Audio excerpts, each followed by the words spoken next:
So, hello guys, I hope you are doing well in your life. So, from now onwards, we are starting our digital forensic course. So, I am dividing the digital forensic course in two parts, the digital forensic part 1 and the digital forensic part 2. Because digital forensic is not an easy topic as the name suggests. Many students think that digital forensic is easy. We can learn some tools, we can learn some techniques, some procedure, and then we can easily do the forensic. But forensic is not an easy job as a cybersecurity because attacking on some machine is okay because we have some great tools, but doing forensic we don't have any great tools because this field is in now growing phase.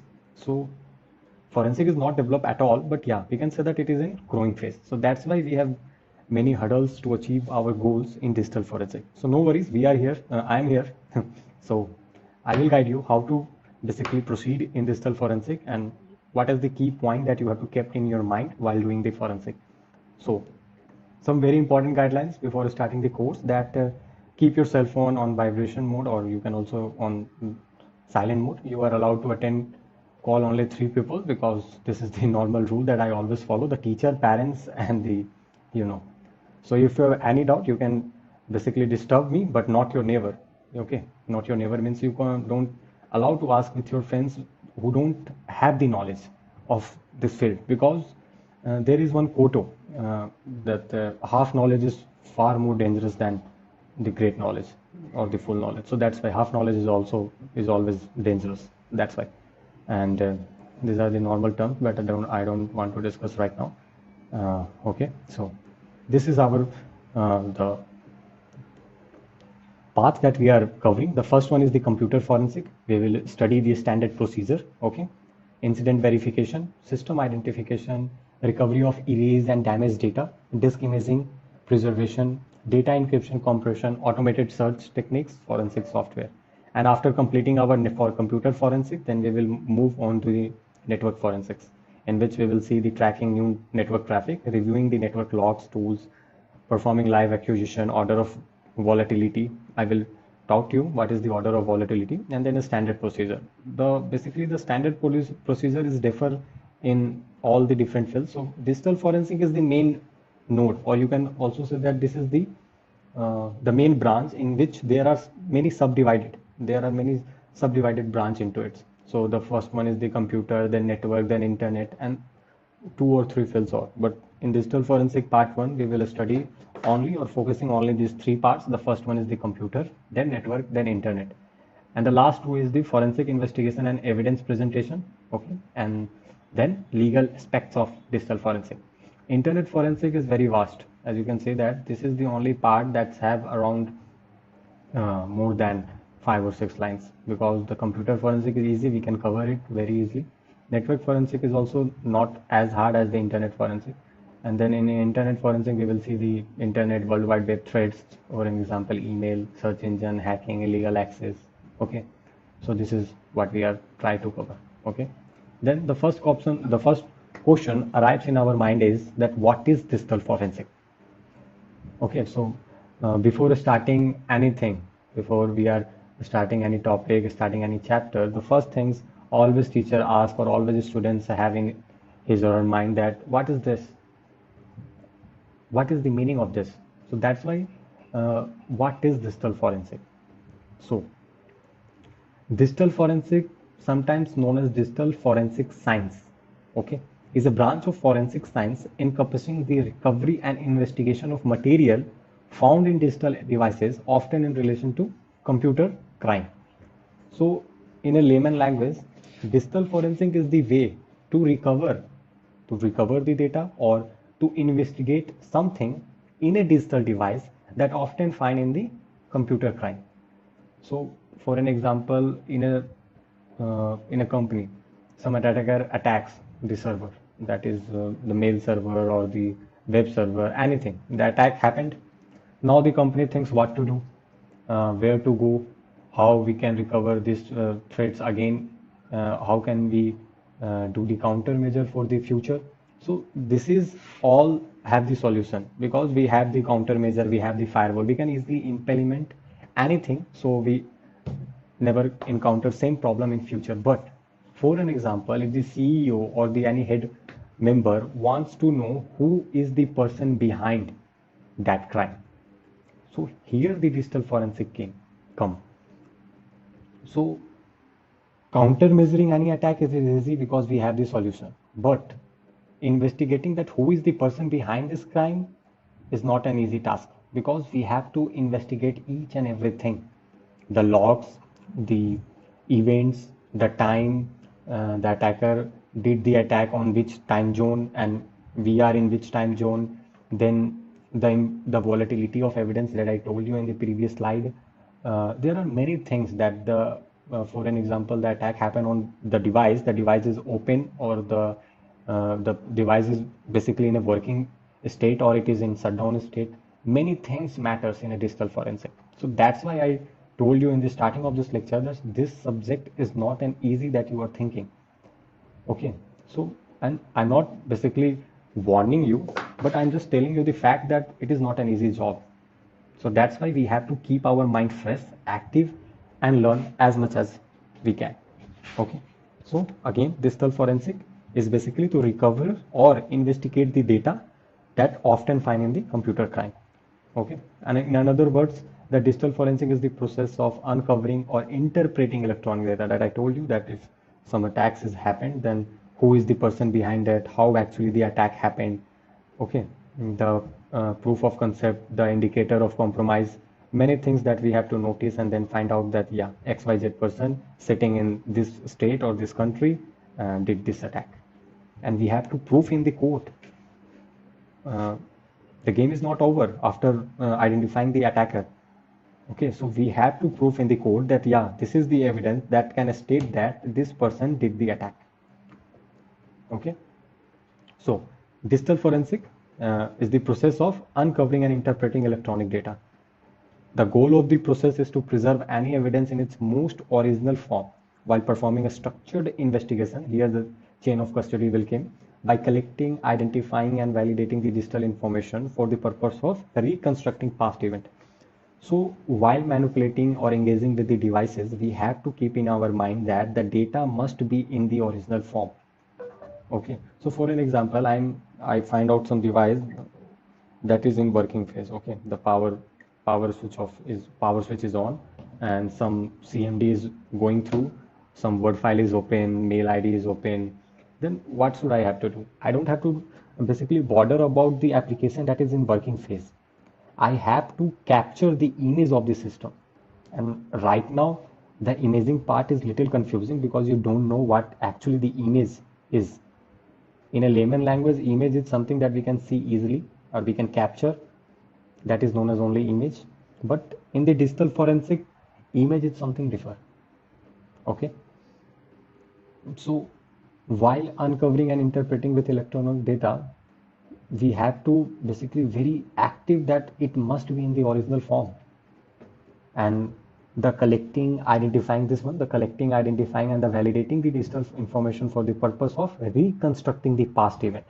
So we have to collect the data, we have to do some manipulation with it. We have to understand that yeah, this will come first, this will go after it, and then arranging in a sequence way, we will reconstructing the past event and we will come to the conclusion that yeah, in this way the attack happened. So this is known as reconstructing the past events. So you have to keep in mind that this definition is very easy. The first one, that digital forensic is a branch of forensic science. You can also ignore the forensic science. So digital forensic encompassing the recovery and investigation of material found in digital evidence, often in relation to computer crime. And this is the normal definition you can keep remembering in your mind. Then, what does a digital forensic professional do? So, if you want to build your career in digital forensic, then what you have to do, or what are the fields in the digital forensic, what are the roles that you basically apply for it. The first one is the computer forensic analyst.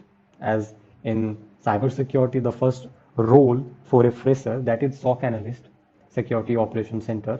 So in this we have computer forensic analyst, the first one. So what this position demands, so this position requires uncovering digital data like erased files or emails, preserving it for use as evidence, and analysis of the data associated with the suspected crime. So this part is not much harder as compared to the information security manager or the special agent. So this is the normal task that you have to perform. For an example, you have to basically uncovering the deleted data, then preserving the evidence in a most real form, then analysis of the data with use of tools. And you don't have to find the conclusion, but you have to do some task related to data, related to the result, something like that. So in a SOC analyst, what we have to do, basically we have to do the monitor the network 24/7 to find out some alerts, and we have to generate ticket, we have to resolve the ticket. So these are the basic stuffs that we are doing in SOC analyst, and in computer forensic analyst, we also do the basic things. Then comes ethical hacker. You also get confused that why ethical hacker come into the digital forensic. It is already in the cybersecurity. Cybersecurity is a very vast field, or is a very big field. Okay, there are many things come into cybersecurity. Digital forensic is a part of cybersecurity.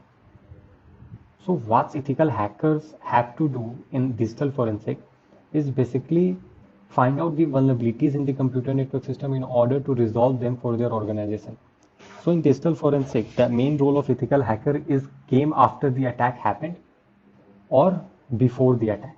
So for an example, I can understand you. I can understand your feeling that why ethical hacker is coming in digital forensic. So let me tell you one normal example.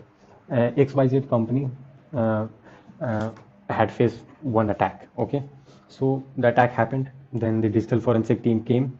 Then they did the investigation. They find out that the Annie person or the ABC person did this attack, and the digital forensic team proved the evidence in the court, and the ABC person going to the jail. Okay, the role of the digital forensic ends here. Then company thinks that yeah, we find out the criminal and we give them the punishment, give him the punishment. What's about the vulnerability that causes that attack? So after resolving all things, after the digital forensic did their job, then the ethical hacker is basically uh, uh, sponsored, or basically uh, the ethical hacker is basically hired by the company. We can say that the ethical hacker is hired by the company, and the company says him that you have to basically resolve this vulnerability, because I don't want that the same attacks occur in future. So here the ethical hackers came. And another example is, for an example, the attack is not happened on the company, but company knows that this vulnerability exists in their system. Then what do you think? That company wait for the attack? No. Company basically employ one ethical hacker to their organization and told him and tell them that to basically resolve the vulnerabilities. So the ethical hacker came in this two picture. Then the information security manager, this position is typically for experts who have advanced to management level within the digital forensic department. So in digital forensic, basically the own field work is done by the computer forensic analyst and the special agent, but the overall guidance, the overall permission is given by the higher authority that is known as information security manager. Manager is basically a person who manages all the things, that this team will go in this place, this team will report this to me, this team will do this thing. Okay, then came a special agent. So forensic experts may work for governmental agencies like the Department of Homeland Security, CIA, FBI, IRS, and may specialize in counter-terrorism or counter-intelligence as it applies to the online realm. So here the special agent. A special agent means that the government is basically come into the picture. So that's why it is a special agent. There is no difference such as much, but yeah, this is the main thing for the special agent. Now, the important modules of the digital forensic. The first one is the modern forensic, how forensic starts, how it is progressing. Then the investigation process, or we can say that incident handling.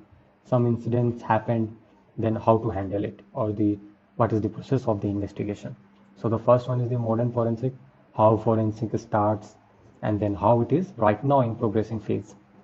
After the investigation, we will see that searching and seizing, searching the evidence, then seizing the evidence, so the original form will be maintained. Then the Digital evidence. So seizing, we will seize what? We will seize the PC, we will seize the phone, we will seize the desktop. So after seizing and searching, we will maintain the digital evidence that is in the device. Then the first responder. The first responder is the person who basically arrive at the place where the attack happened. That is known as first responder. So for an example, the area known as XYZ where attack happened and we have to go there. So the first person who enters into the room, or first person who see the evidence, who see the devices and all the stuff, that is known as the first responders. Then building a forensic lab, we have to build our forensic lab for the investigation. Then the file system and the hard drives for analyzing the or basically maintaining the sequence of the events, the analyzing the deleted data, recovering the data from the file system, the hard drives. Then the Windows forensic. After doing all the things, what we have to do? Data acquisition, getting out the data from that device.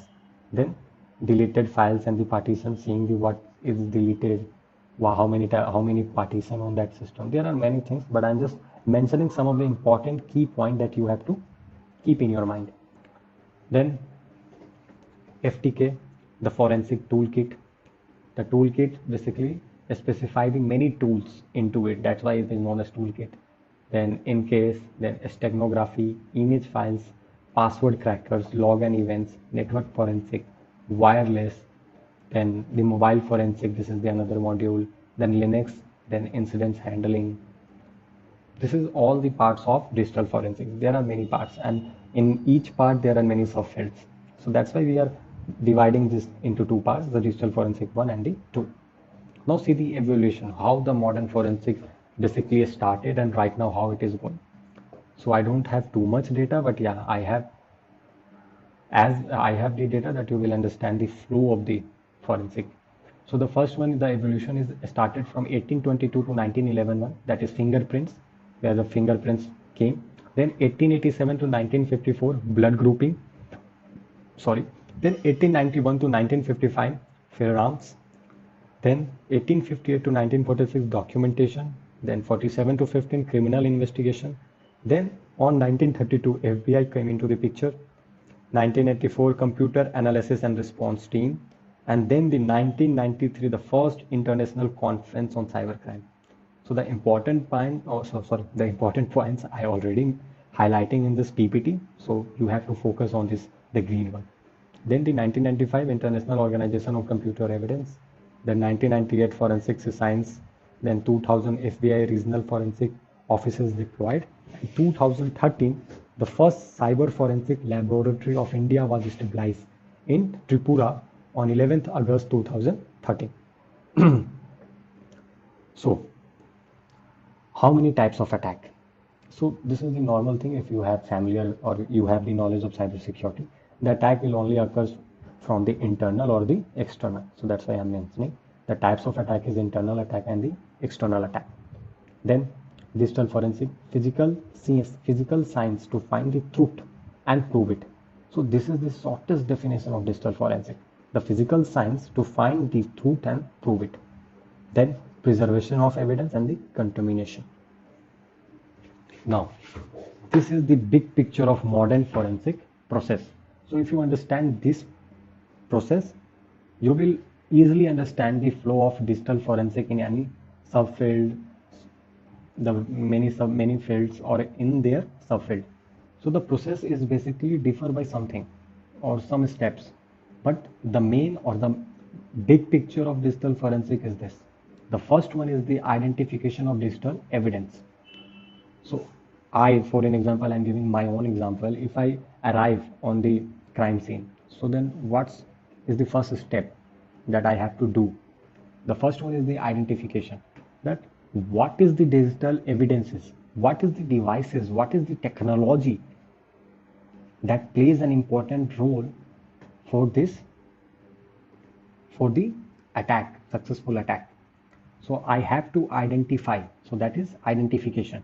After identification, what I have to do? The preservation of evidence, and that is also known as chain of custody.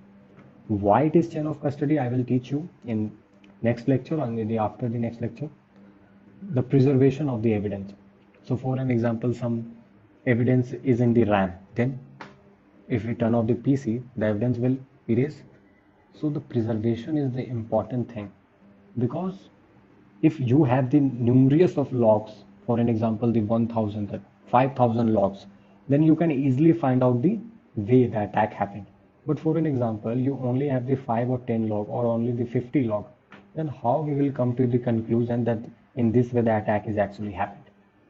So you have to the numerous of data to prove the attack, that yeah, or you can also say that you have the as such amount of data to prove that this person is basically, this person is the owner, or this person is the liable to this attack. Okay, so we have to prove if we have the as much data. Then after having the data, what we have to do? The extraction of evidence. Then interpretation of evidence. For an example, interpretation is basically the defender and the prosecutor. So the in the court we can also say that if we go into the court, then there are two sides. The one is the defending party and one is the attacking party. So that is known as interpretation of evidence. Then the documentation, and the last one is the presentation.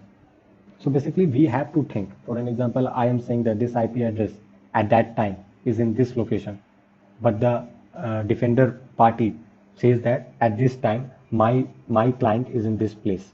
Then how can you say that this IP address is belong to this person? So we have to assume the scenario. Sorry, we have to assume the scenario that if we prove, or basically uh, if we showcase this evidence in the court, then how the defender or how the prosecutor react to this evidence. So we have to basically think all of the scenario before going to the court. Okay, and after having this scenario, what we have to do? We have to make one document that we will present in the court in a very standard way. So documentation is also a very tough part, but yeah, if we have the too much data, if we have the fine, or basically if we have the correct evidence, we have the proof of the concept that yeah, see, this is the proof that yeah, this person is liable to this attack, then we can easily make a document. Okay, there is one quote: truths have no fear about the uh, truths have no fear. So basically, if you are saying the truth, then you don't have fear about the defender, that how he will defend himself. Okay, so after interpretation, we will make one fine documentation that we will present in the court, and the last one is the presentation part. Then the basic steps in modern forensic. So see, the first step is crime happens. Okay, then identify a crime scene. So crime happened, then we will identify a crime scene. Then we will do some documentation, or we will do some, what we can say in ethical hacking, that we have to sign off the agreement. Okay, non-disclosure form. So on the same way here it is warrant, that I have the warrant, that I can investigate your organization. I will come to this place, that this is my warrant. You can't go anywhere and say that yeah, I am from digital forensic, this department, and I came here for the investigation purpose. This is not the actual way to investigate. So you have to keep the warrant. So that's why after identifying a crime scene, you have to keep a warrant. Then the first responder that I told you, the first person who enters to the crime scene is known as first responder. After arriving at the first scene, what we have to do? Seizing the evidence. Okay. After seizing the evidence, we will transport the evidence to our forensic science or laboratory. Then we have to copy the bits by bit the evidence to another device, in which we will do the analyzing. We will manipulate with the data. So that's why it is known as bit by bit copy. After doing the copy, we will acquire the hash of the original device and the copied device where we did the copy of the evidence, and then we will match both of the MD hashes. If the hashes is same, then we can say that yeah, the successful copy is basically occur. After this, then the chain of custody, how you are basically the one person is not actionable of all the things. So that's why, for an example, I am in good at networking, then I will do the analyzing on the networking part. But some other person is good at email forensic, then I will provide the data. So that is known as chain of custody. How the data, how the evidence is basically traveling from one person to the next person, that is known as chain of custody. then the storage part, then analysis, then the last is report.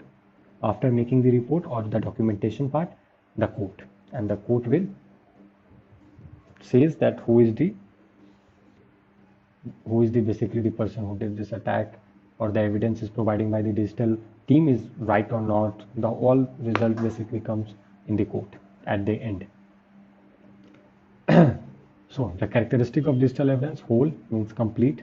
We will do the analysis on the whole data, admissible, relevant. We will not say anything that is not relevant. So we have to keep in our mind that providing some data in the code, it must be relevant to the attack.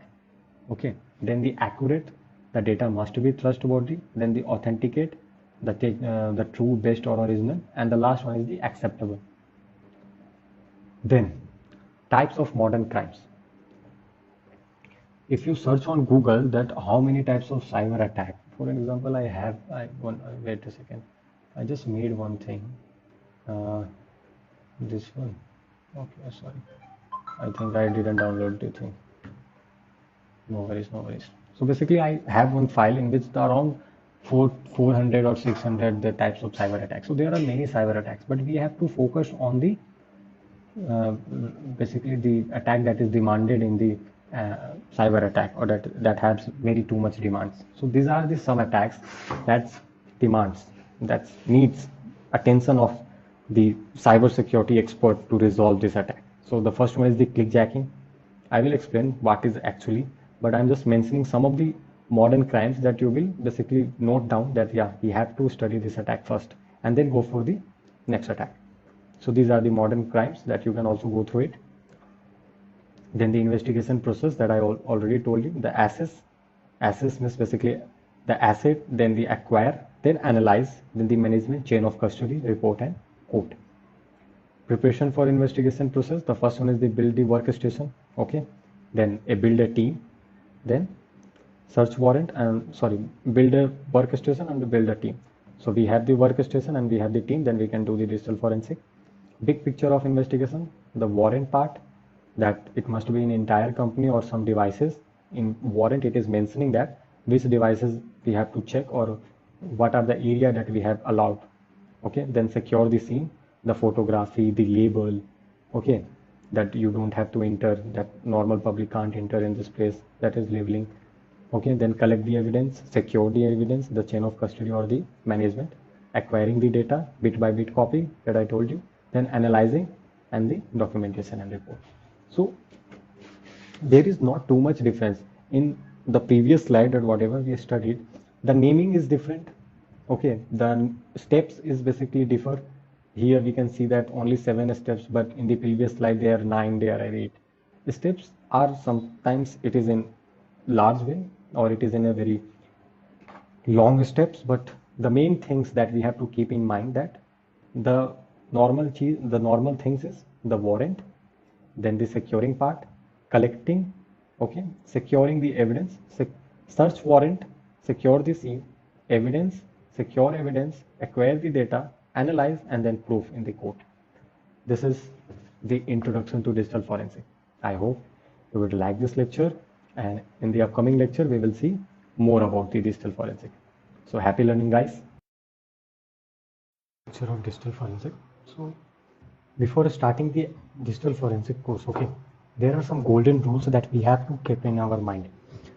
Okay, so whatever the field in digital forensic you are doing in forensic, these rules are always applied. Okay, or we can also say that basically these are the golden rules for the digital forensic. So let's note down some golden rules, okay, before proceeding further. So let me settle it down. Yeah. So golden rules for digital forensics. Let me give it.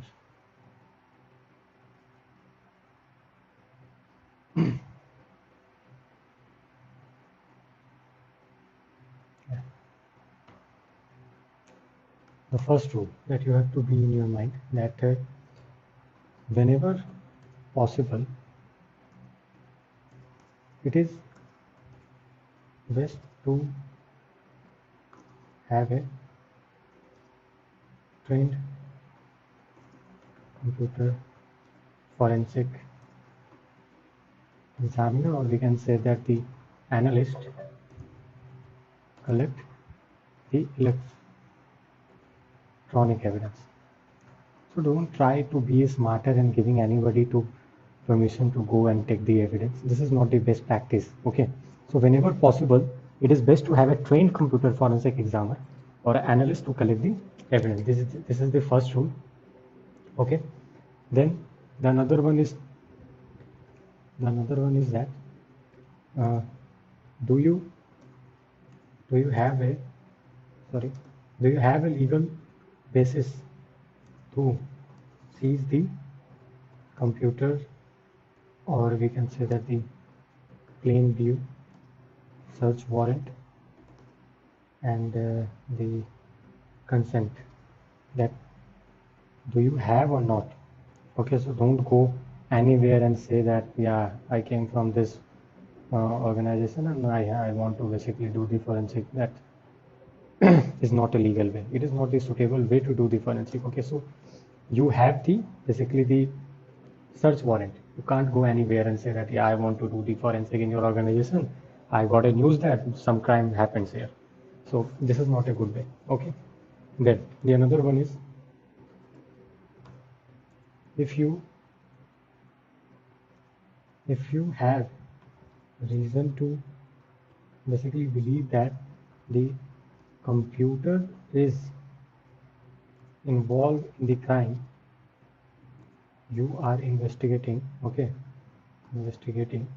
then take immediate steps to basically preserve the evidence.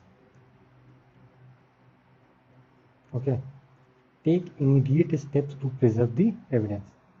These are the third golden rule. Then the fourth one is,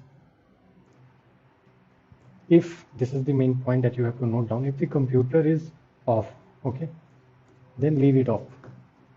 Don't try to open it, or don't try to be smarter. Okay, then do not power it on to basically begin the searching through the computer. Okay, if it is off, let it be off. Whatever you want to analyze, it's basically done in the lab, not the crime scene. Okay, then the fifth point, for an example, if the computer is on, then what to do? If the computer is on, then what to do? So the answer is basically we have to basically add a properly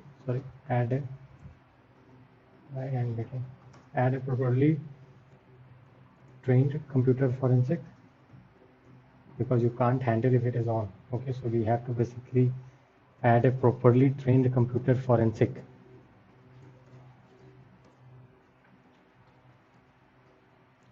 to handle it, and then use some the electromagnetic secure bag to basically protect it, or you can also do the imaging part. What is imaging part? I will tell you. We just focus on this thing. Okay. Then this is the fifth point.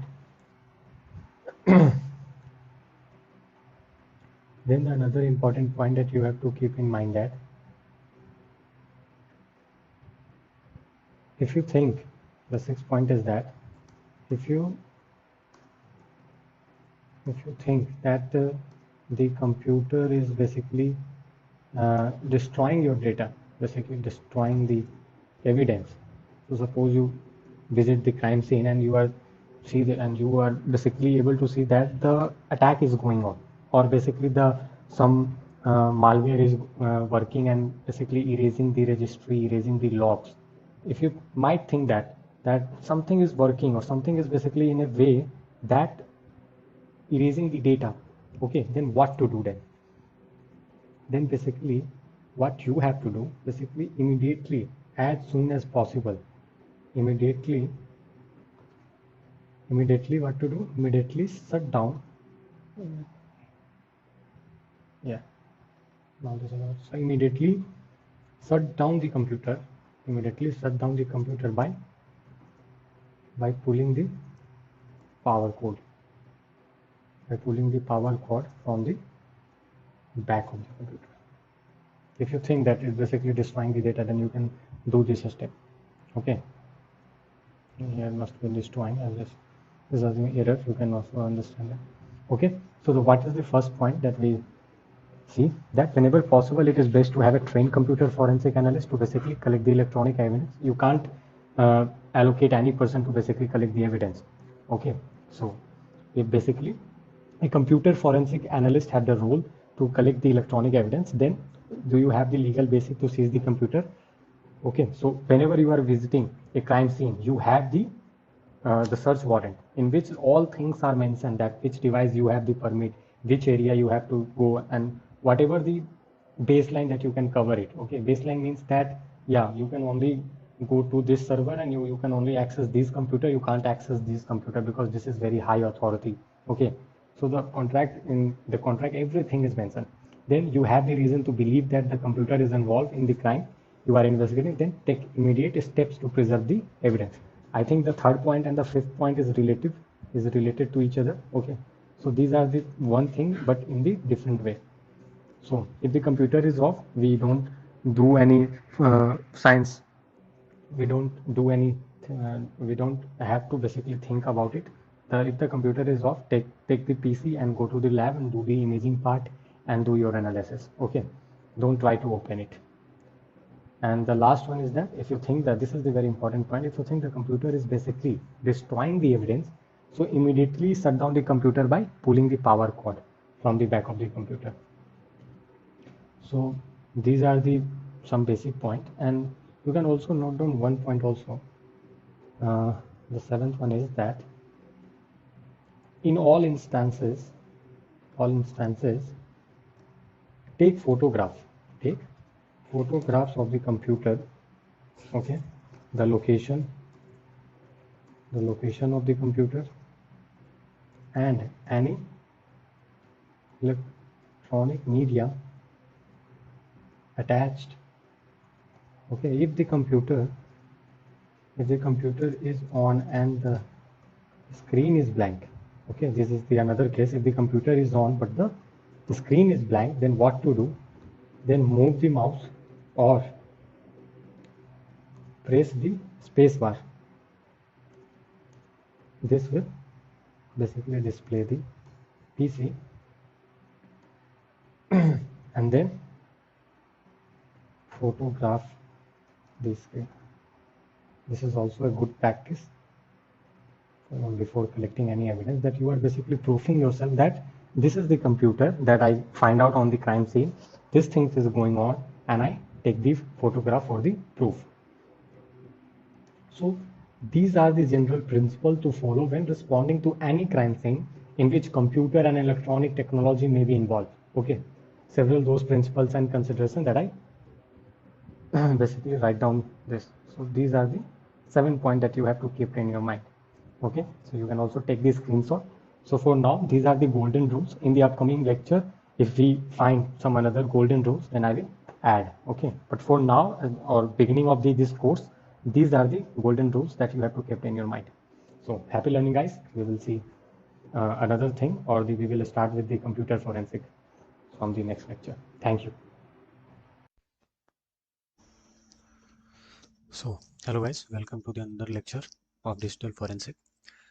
In this lecture, what we are going to do is to basically set up our lab, because for digital forensic, lab is very necessary thing. So, what we are doing, as you can see, that we need two things. The first one is the virtual box, in which we are going to install some virtual machine. So right now we are using Kali, but in future we need Windows. Okay, so let's see that how to download VirtualBox. So simply open your favorite browser, whatever you are using, type on Google VirtualBox. Okay, simply VirtualBox. Then the first link is this, the https www.virtualbox.org. Just click on it. Okay, then in left side you can see there is a download section. Click on the download section. Then you can download as per your platform. So the latest version right now is 7.018. You can download it for Windows, Mac, Linux. Okay, so according to your need, just select. So for if you want to download this, then you just have to click on for Windows, but I have already installed, so I'm just canceling right now. So after downloading the virtual box, you have to go through the some normal procedure. So basically what I cancel is the .exe file. So only you have to run this .exe file. Okay, and then just go through the flow, whatever he is asking, just click on next, next, next, and your virtual machine is virtual box is installed properly. Okay, then after the virtual box, what we have to download? The Kali machine. So simply search Kali download. Okay, yeah, so Kali download. Then the same things goes here also, that the first link, that is https www.kali.org. So just click on the get Kali, and there are lots of variety in Kali. Basically there are installer image, then there are for virtual machine, then some are, then for mobile Kali is also there, then cloud, then containers. There are more in there. If you click on cloud, then there are more variety for AWS, for digital. Okay, so don't worry about the variety. In future you will learn all the things, but for starting our lab we need some basic things. So we are not going to download the virtual machine, the Kali virtual machine. Basically it is not set up properly, or basically the things that you are not going to uh, set it properly, because what I see in many PC, that after downloading this virtual box, this is the ISO file. Okay, this is the ISO file. So let me see, let me cancel it. Okay, now this is the zip. You have to unzip and then you will get the ISO file. Uh, yeah. So what's the main issue with them are the setup. So for an example, you downloaded it, but you are not able to set the proper RAM. You are not able to set the proper hard disk and the number of CPU. Then in future, you will face some problem. For an example, your Kali gets shut down automatically. Your PC will shut down automatically.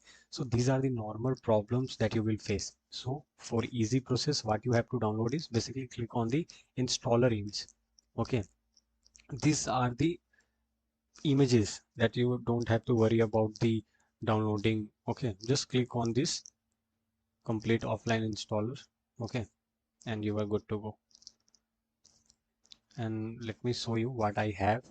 uh,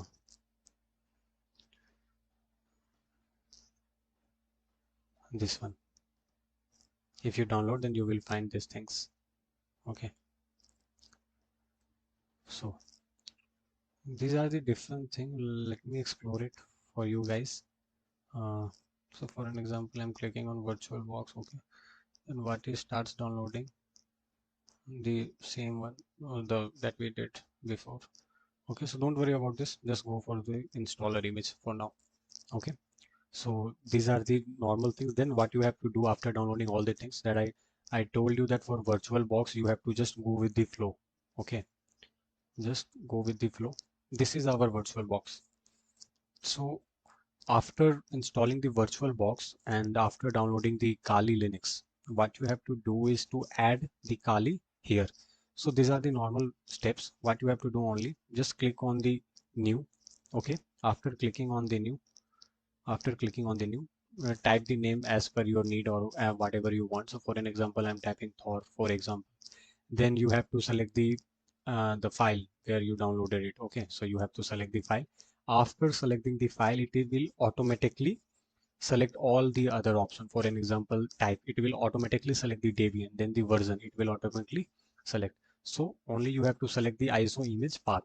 After selecting the path, then you have to focus on these things, these hardware. So up to green you are okay, but what I suggest you to don't use the whole green. You can basically go with the half of it, but don't cross it. As a beginner, I don't suggest you to go to the whole green part, but yeah, up to the half it is fine. And then processor, right now the number is 2 is okay. Okay. After selecting the hardware, these are the hard disks. Then up to 20 GB is okay. So in future, if you need more space, then you can edit it, or you can simply uninstall it. And uninstall doesn't mean that you are basically deleting from your PC. Uninstall means just click on the right button on it, the Kali part here, and then just remove. If you click the remove, then it will ask you that you want to delete all the file related to this machine, or just you want to delete this part. Then select the only delete this part, and then you can repeat the same process, just clicking on the new, adding the Kali machine. Okay. One more thing that we have to download is the Windows, that I told you that Windows is also necessary. So what you have to type for Windows, just type Windows virtual machine. Okay. After clicking on the Windows, these are the Microsoft website, developer.microsoft.com. So simply click on download a Windows virtual machine. Then these are the variety of things that you also see in the Kali part. So you downloaded the virtual box, so you just have to select the virtual box because you are downloading the Windows for virtual box. Click on the virtual box and then it starts downloading. You can see it is around 21.6 GB. So I'm just canceling right now because I have already, but I didn't add it into the Kali because I want to show you that how to do it, because it is not the easy process as we did for Kali Linux. Okay. So for Windows, I will show you how to basically add a Windows into a virtual box. So for now, this is our lab setup in which we have downloaded the virtual box, then Kali, and in the next lecture we will see that how to download a Windows for the virtual box. So thank you guys. Happy learning. So hello guys, welcome to this lecture. In this lecture, we are going to see that how we are downloading the Windows virtual machine. So simply type Windows 10 ISO download. Okay, and you can see this ISO file. Just click on it, then click on the download tool. Okay, so if you click on the download tool, it will start downloading things for you. So it will download the let me focus you, yeah, the media creation tool. Okay, so just double click on it. Okay, and go through the normal steps, and then you are good to go for the Windows. So let me show you my Windows virtual machine. So this is the, and you can keep some configuration that I am showing you right now. So in the advanced tab, you can enable the bidirectional for the copying paste from the original Windows to the virtual. So this is the drag and drop bidirectional. You can, I'm not using because I don't need it. Okay, then the system uh, in the base memory. So when go up to the half of the green section to allocate the RAM. Okay, not more than or not less than, because this is the good practices. And the CPU must be the 2. In my case, the CPU is 2. Okay, then yeah, that's it for the disable. And yeah, the storage is around 50 GB. Okay, then the network must be in NAT for your security purposes. And then you can share folder if you want to share some folder from your original Windows to the virtual Windows, then you can just click on it and then select the folder and you are good to go, and click on the OK. So this is all about how to download Windows virtual machine in your virtual box. And how to add, let me show you again. So just click on the add button. Okay, then select the uh, folder where you downloaded. So in my case, I'm downloading here. Where it is, I downloaded here. The personal part. Let me go back. This is the Windows 10. Oh, I already using it, so that's why it is not showcasing me again. So just select your folder, okay, and then open it, and then you are good to go. And then select the some add some normal terms. So for an example, the name is Windows 10. Then and then it will automatically take the inputs. Okay, after selecting the ISO file. So this is all about. Hello guys, welcome to this lecture.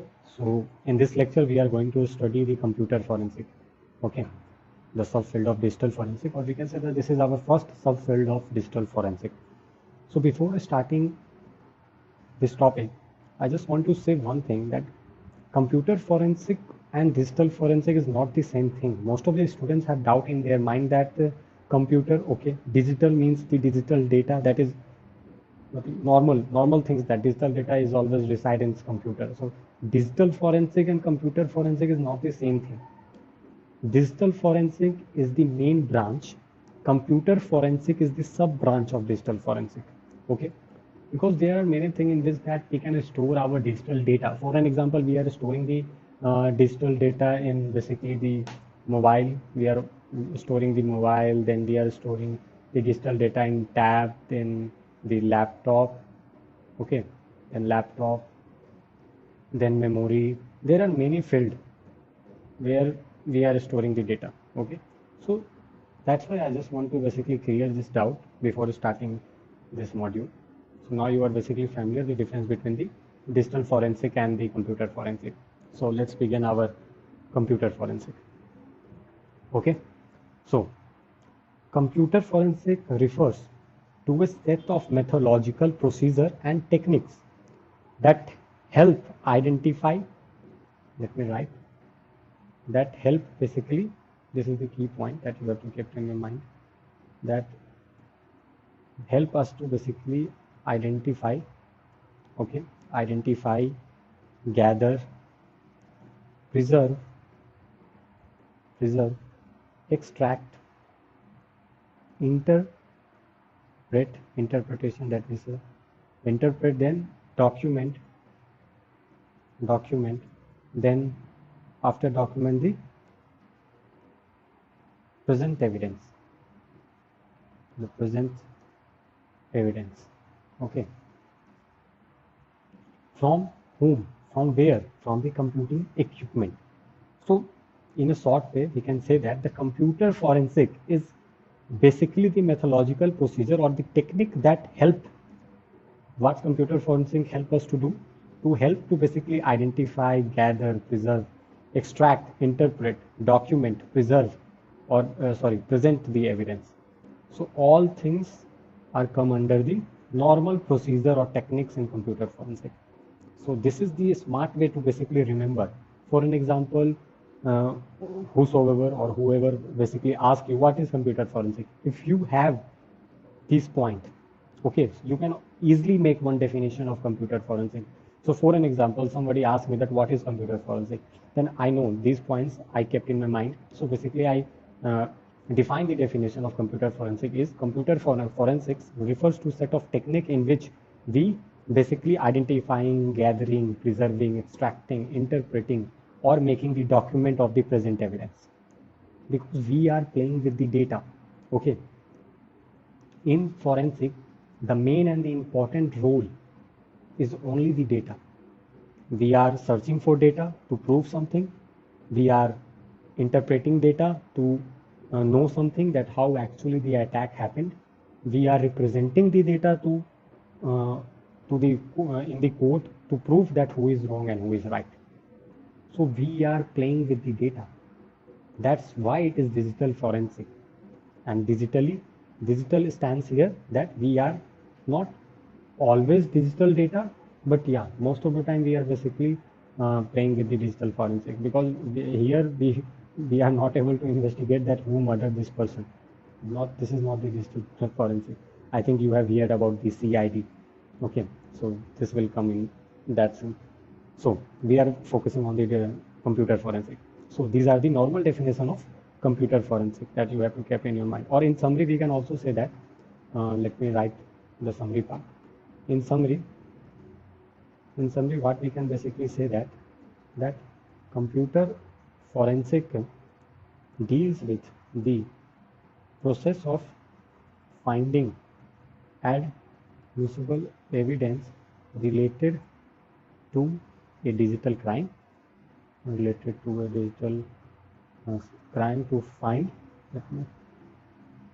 digital crime to find the trace and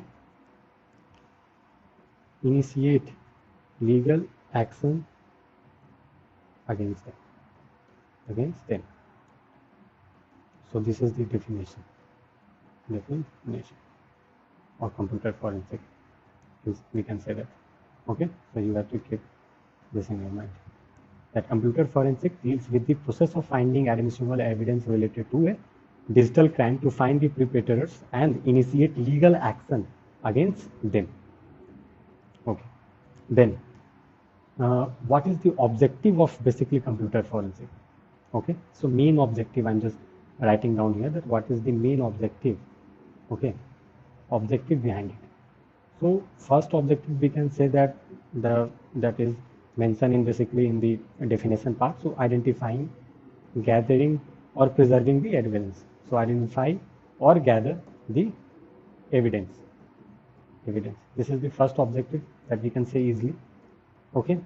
The second objective is basically gather evidence of cyber crimes in a forensically sound manner. We are not gathering anything in any way. Okay.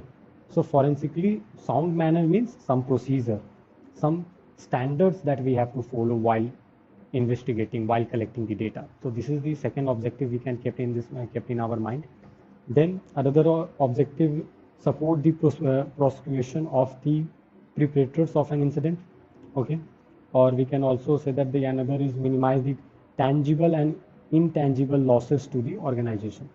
Okay, or the main objective we can also say that the estimating the potential impact of malicious activity on the victim. Okay, so these are the normal or some objective that comes under the forensic. Okay, or there are many, I'm just mentioning something. There are many. We can also say that the finding the vulnerabilities is also the objective, we can say that. Then the other objective is basically recovering the deleting files, hidden files. So recovering of data, this is the another objective. So there are many, guys. That's why I'm just mentioning the main point that you can easily remember. That is known as notes. Notes doesn't means that you are writing the whole down the definition. So for an example, I wrote here that what is computer forensic in only 4 or 5 lines, and in actual copy or in original form it is only this 2 line, I think. So this is known as notes. Notes is something that only you have to see for one time and then you can remember the whole scenario. So you know there are many big stories, but at the end the summary will tell us the whole story, that what's actually basically happened, or who is the main hero, who is the main villain. That is summary. Okay, so there are many objectives, but I'm only just mentioning some importance. After covering the definition, then objective part. Okay, the another thing, that why we need computer forensic. This is the normal question that you have encountered or you will be encounter in your future. So I'm just preparing you for that part. Okay, so just keep in my words that, or you can also note down. I'm just saying, I'm not writing down it. What is the need of computer forensic? The first one is to basically to ensure the overall integrity and continued existence of IT system and network infrastructure within the organization. Okay, or there are many needs you can also make by your own. Okay, this is not any physical, this is not any rocket science that you have to go and research why we need computer forensic. Okay, then another point, to protect the organization, you can say. Okay, then the another, to efficiently track down the perpetrators from different parts of the world. So these are the normal things that you have to keep in your mind. Now, after covering the basic of computer forensic, this basically I just want to include one more point that is not related to computer forensic, that is related to the whole digital forensic, and this will basically help us to in any subfield of digital forensic. And the topic is basically the types of attacks. The types of attack, or you can also say the types of in a digital forensic line, these types of cyber crimes. So always keep this point. There is only 2 types, 1 and 2. There are only 2 types of cyber crimes happened whole over the world. And these are the based on the line of attack. Okay, so the first one is the internal, or we can also say the insider attack. In Hindi, we can say that घर का भेदी लंका ढाई. Those who don't know Hindi, so just ignore it and just pronounce one quote in Hindi to describe the internal and insider attack. Okay. Then another one is the external attack. And now you can easily write down the example that what is internal attack. The employee basically do some malicious thing. What is external? The black hat hacker. Okay. Then if I mention the two types of attack, then you can also note down some example of cyber crimes. Some example that is important. That's why I'm mentioning here examples of cyber crimes. Okay, example of cyber crimes.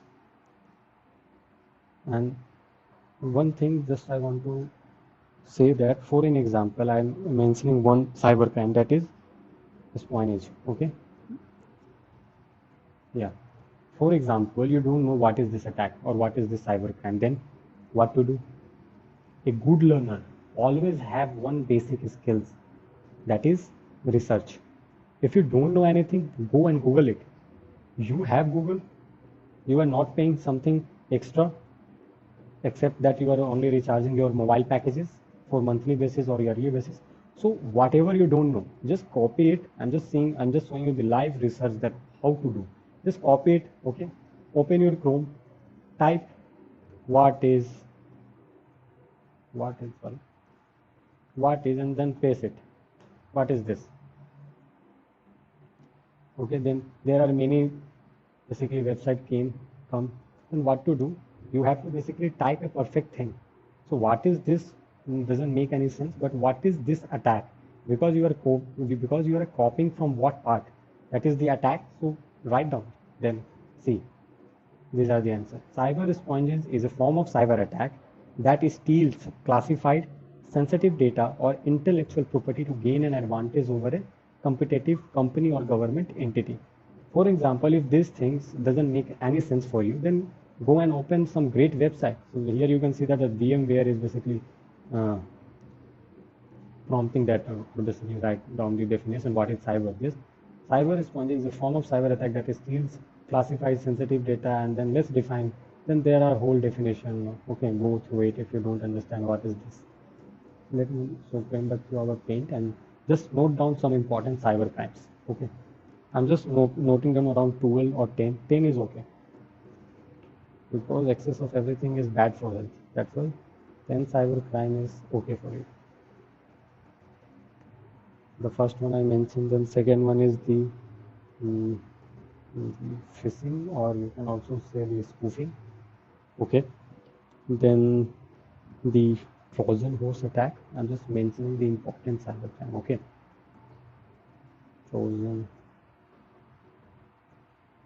horse attack.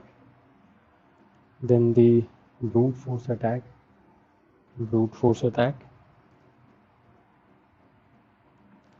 Then the cyber warfare. Cyber warfare. Then denial of service. Denial of service, and then there is another one, this distributed denial of service. Go and research what is this. Okay, then the you can also add data manipulation, in which there are many attacks contained. That's why I mentioned data manipulation. Then what? Yeah, then privilege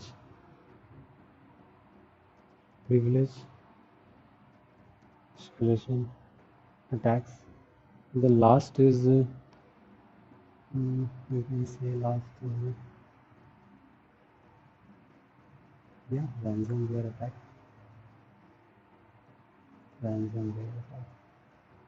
Okay, so these are the some important cyber crimes. Yeah, so let's move forward.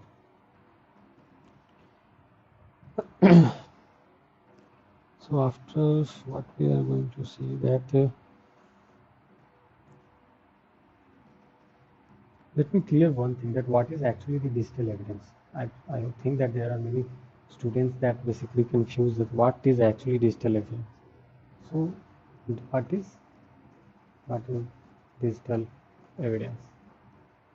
Okay, so answer is that any information of probative value that is either stored or transmitted in a basically digital form. In a digital form. So this is the best example of what is digital evidence. So any information of probative value that is either stored or transmitted or in progress, we can also include that stored, transmitted, and progress. Only three types of the state of the data. Okay, in a digital form. That is known as digital evidence. Then you can also say that what is the types of digital evidence. Then keep this point in your mind that then we can that types of digital evidence. Okay, let me see. Yeah, types of digital evidence. Then there is only two types. Same goes that the attack scenario. That yeah, let me the types of cyber crimes here. Types of cyber crimes. I guess this is types of cyber crime. Same goes here. That types of digital forensic. So the first one is the volatile. The first one is volatile, and then another one is non-volatile. Non-volatile data. Non-volatile data, and that is volatile data. Yeah. So two types of digital evidence. Now let me explain that what is actually volatile data and non-volatile data. So data that are lost as soon as the device is power off. The normal definition of volatile data. Let me repeat it again. Data that are lost as soon as the device is power off. That is known as volatile data. What is non-volatile data? Permanent data stored on secondary devices. And what is secondary devices? The hard disks, the memory cards, the chip that we used in previous past past 10 years or before 10 years. Right now it is also in use, but there are many devices that is not allocating the slot of chip right now. That is memory chip around up to 16 GB, 32 GB. That's it, I think. Okay. So permanent data stored on secondary storage device such as hard disks, memory cards, that is known as non-volatile data. Basically, it never tampered if the power off or on. If it is stored, it permanently stored. If it's delete, it will permanently delete. But what's about the volatile data? It comes for a short period of time. Okay, and the volatile data basically present in the RAM, we can see. Okay, example includes basically the system time, logged on user, open files, network information, process information, whatever the process is going on your system, that is for some particular period of time. So that is known as volatile data. If their period is over, or if their if their basically the task gets over, then the data is basically lost for permanent. That is known as volatile data. Okay, then the digital evidence I covered, then this part is also covered. I think this is okay for the basic of computer forensic. In the next lecture, we will continue the computer forensic, okay, and do some practical. We will do some practical. We will use some tools, okay. We will explore some tools that is related to computer forensic. So I hope this lecture basically good as per your expectation. If not, you can also tell me that what should I basically improve in myself. Okay, guys, happy learning. So hello guys, welcome to this lecture. So in this lecture we are going to see the roles and responsibilities of a forensic investigator. Okay. So Let us start with the lecture.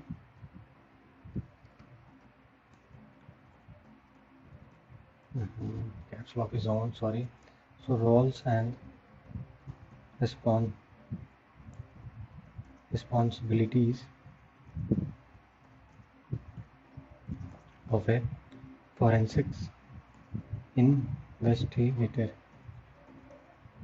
Roles and responsibilities of investigator. Okay. So by using their skills and experience, okay, a computer forensic investigator helps the organization and law enforcement agency to identify, investigate, and prosecute the perpetrators of cyber crimes. Okay, so you know that upon arrival on the scene, the investigator inspects the suspect system or devices and then extract and acquire data of evidence values and analyze it with the right forensic tools for to determine the root causes of security incidents. Okay, so the first question arises here that why we need a forensic investigator. Okay, so there are three needs. Why foreign, let me write down why we need. Why?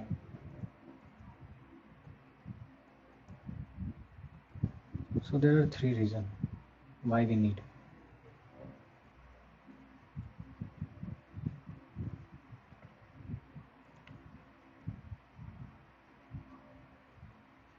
Not be stuck on these three reasons only. There are many reasons, but I'm just discussing the important ones. The first one is to cyber crime investigation. Cyber crime investigation. Okay. Then sound evidence handling. Wait a second, guys.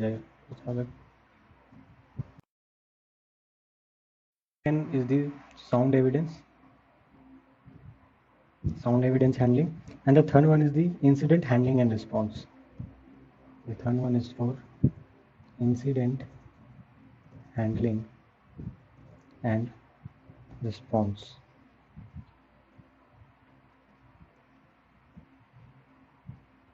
So if somebody asks that why you need the roles and responsibilities of forensic investigator, then you can say that, and the first one is for the cyber crime investigation, then the sound evidence handling, then the incident handling.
Okay.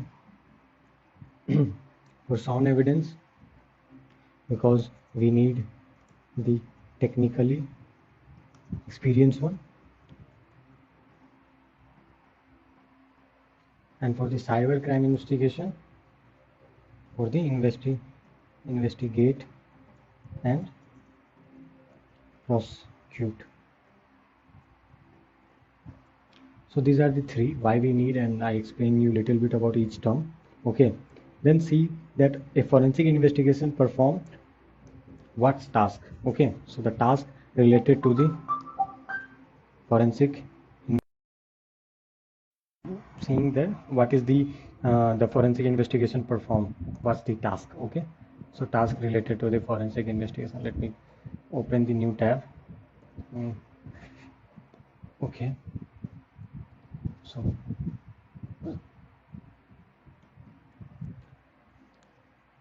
a forensic investigator perform the following task.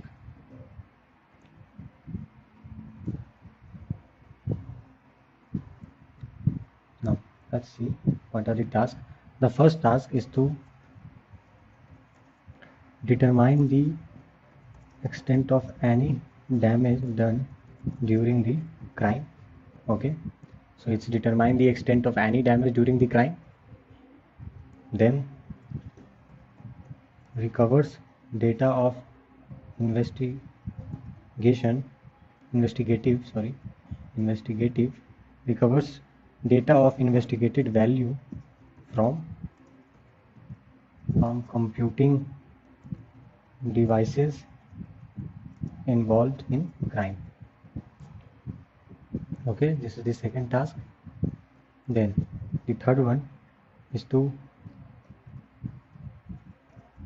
create an image of the original evidence without tampering with it to maintain its integrity. Okay, then the fourth one is the guides the officials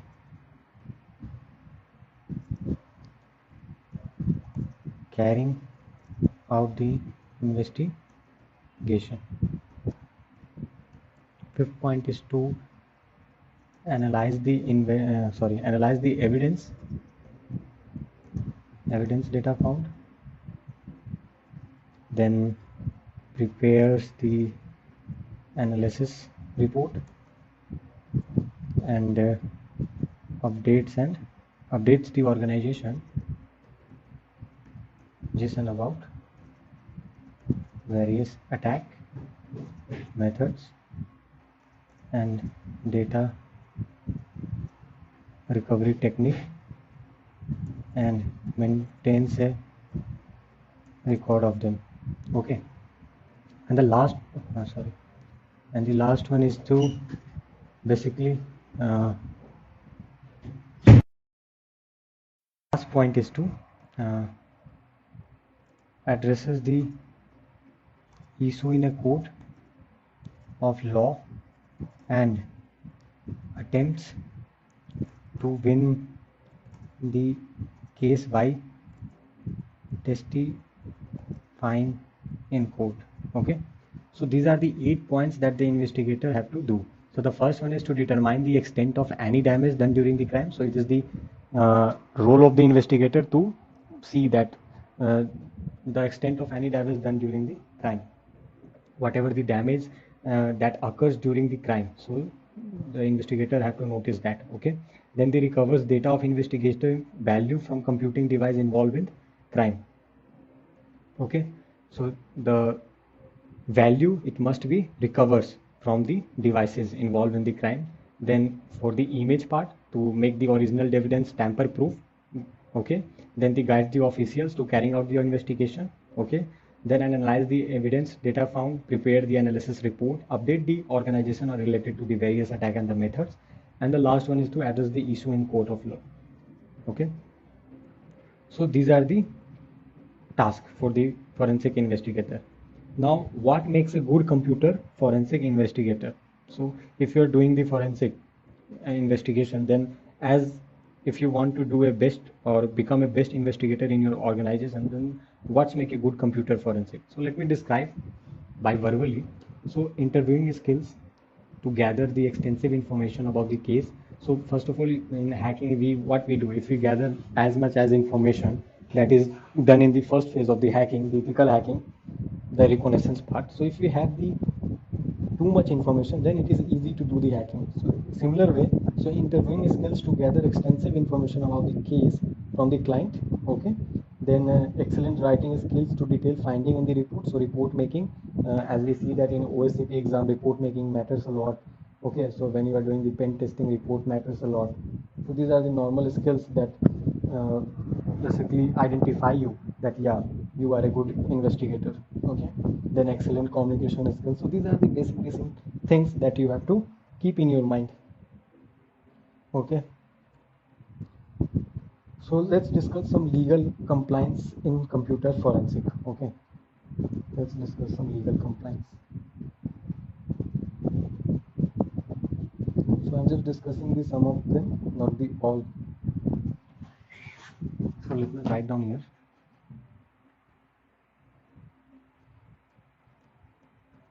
Computer forensics and legal compliance. So let's discuss what is legal compliance. So legal compliance in computer forensic ensure that any evidence, okay, that is collected and analyzed is admissible in a court of law. So compliance with certain regulation and a standard plays an important part in computer forensic investigation. Okay, and the analysis, some of which are as follows. That is, I'm writing down. The first one is the Gram-Leach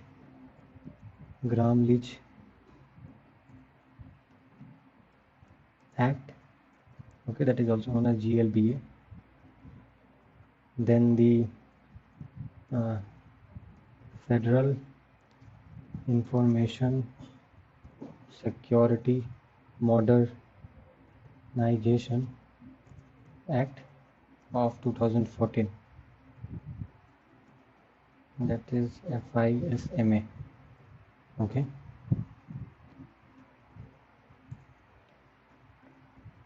Then the HIPAA, that stands for Health Insurance Portability and Accountability Act, HIPAA, HIPAA. And the fourth one is the Payment Card Industry Data Security Standard, that is the PCI DSS. Okay. Then the next one is the Electronic Communication Privacy Act.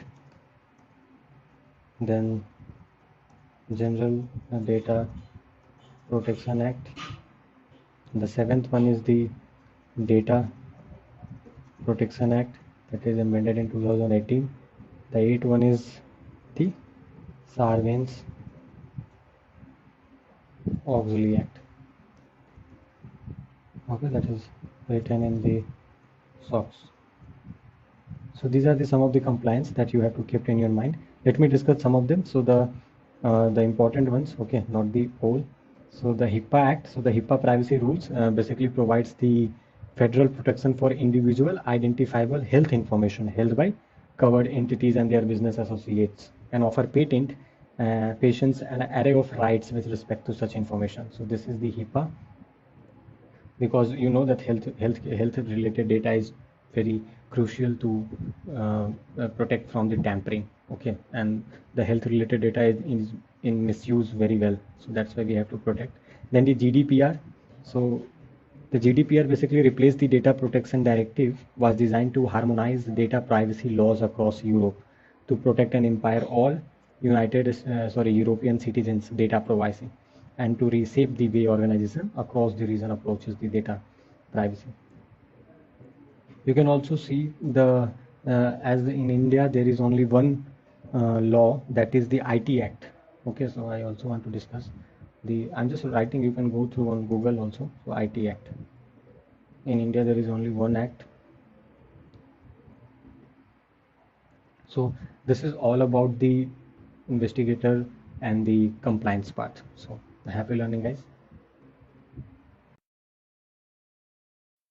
So hello guys, welcome to this lecture. So in this lecture we are going to go deep, okay, into the forensic investigation process. Okay, so how's our flows goes, that first we study the basically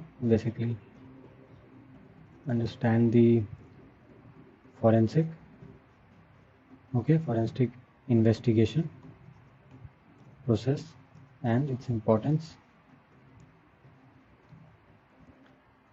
Then we will go further,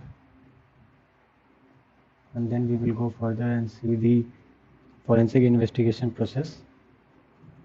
Forensic investigation process, and this is divided into three parts. The first part, the second part, and the third part. So in the first part we will see the pre-investigation phase, and then we will see the investigation phase, and then we will see the investigation phase, and at last we will see the post-investigation phase.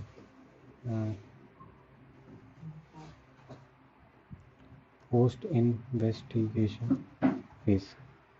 So this is our flow of this lecture. Okay, so let's start with the understand the forensic investigation with the forensic investigation. So let me open the new paint. Forensic investigation process. Forensic investigation process. So what is forensic investigation? So a methodological approach to investigate, then seize, and then seize and analyze digital evidence, and then manage the case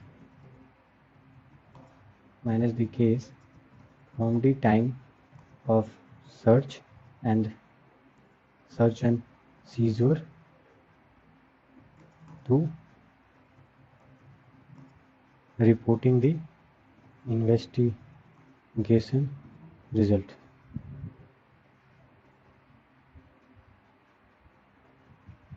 So this is the forensic investigation process. So as you know, the computer forensic investigation process includes a methodological approach to investigate, seize, and analyze the digital evidence. So what is the importance of forensic investigation process? As we know that as a digital evidence, so as a digital evidence, so as a digital evidence is fragile in nature, so following strict guidelines and thorough forensic investigation process that ensure the integrity. So as we know that it is in fragile in nature, so we have to follow the investigation process in a strictly way, to ensure the integrity. So our main focus is to maintain the integrity. If we are dealing with the incidents, digital forensic, then we have to maintain its integrity. So this is the main purpose that we have to keep in our mind while dealing with the digital evidence. And the forensic investigation process is to be basically followed, should comply with local laws and established precedents. So must follow a repeatable and well documented set of steps. So these are the important things that you have to keep in your mind. So the important things is, the first one is the maintain the integrity. Then another one that you have to keep in your mind, the local laws and the established the precedents. These are the two important points. And the last one is the must follow a repeatable and well documented set of steps. So these three points, is the important points for the forensic investigation process. So keep this in your mind. Then the phases involved in forensic investigation process. We see the importance one. We see the what is the digital forensic investigation process. Now let's discuss with the three part of the process: the pre, then investigate, and then the post. And then we will go deep into it one by one. So let's start with the pre-investigation phase. Let's start with the pre part. So I'm just writing down here. the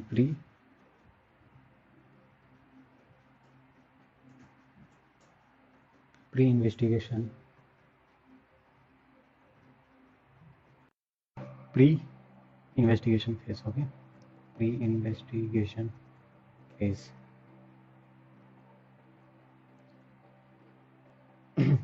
So the pre-investigation phase involves all the tasks performed prior to the commencement of the actual investigation. Okay, so this phase includes some steps such as related to the planning the process, defining the mission goals, and getting approval from the relevant authority. So setting up a computer forensic lab is a basically the CFL stands for the computer forensic lab and is a location that houses instruments, software and hardware tools and the forensic workstation that required for conducting a computer based investigation with regard to the collected evidence. So let's do it in a step by step way. So the first one is the planning and budgeting the consideration. So how to make a computer forensic lab. Okay, so let's see it. A computer forensics lab setup. Computer forensic lab setup. So hello guys, let's continue with the computer forensic lab setup. Okay, so we left over here and then we are continuing from this. So a CFL stands for the computer forensic lab. Okay, is a location that houses instruments, for an example the software and hardware tools, forensic workstation required for conducting a computer based investigation with regard to the collection evidence. So how you can set up a computer forensic lab, and writing down the steps. Okay, so the first steps is to planning and budgeting the consideration. So planning and budgeting considerations. Okay, then physical and structural design considerations of physical and RUCTURAL design consideration. And third one is the work area consideration. Okay, then the fourth step is the physical security consideration, and the fifth point is human resource consideration. Okay, then the sixth one is the forensic lab licensing.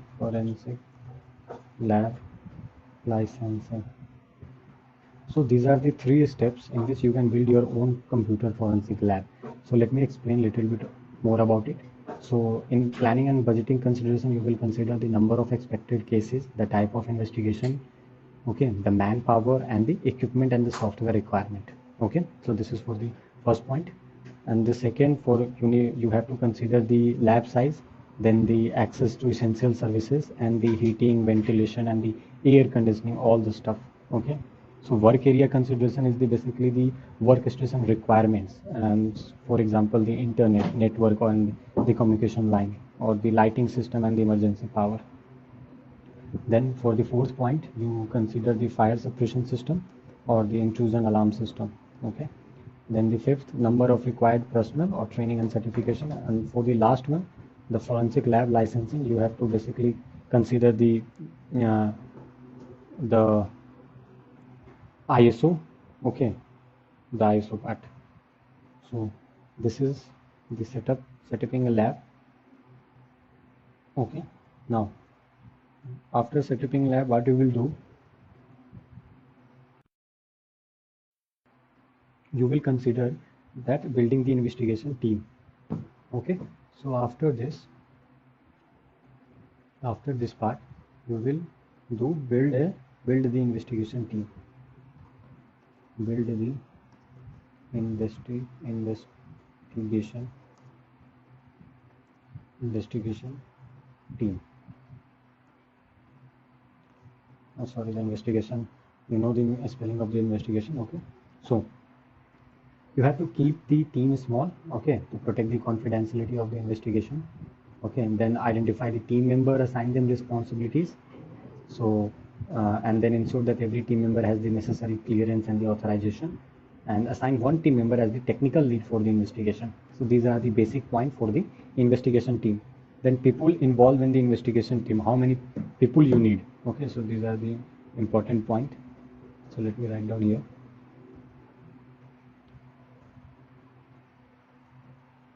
People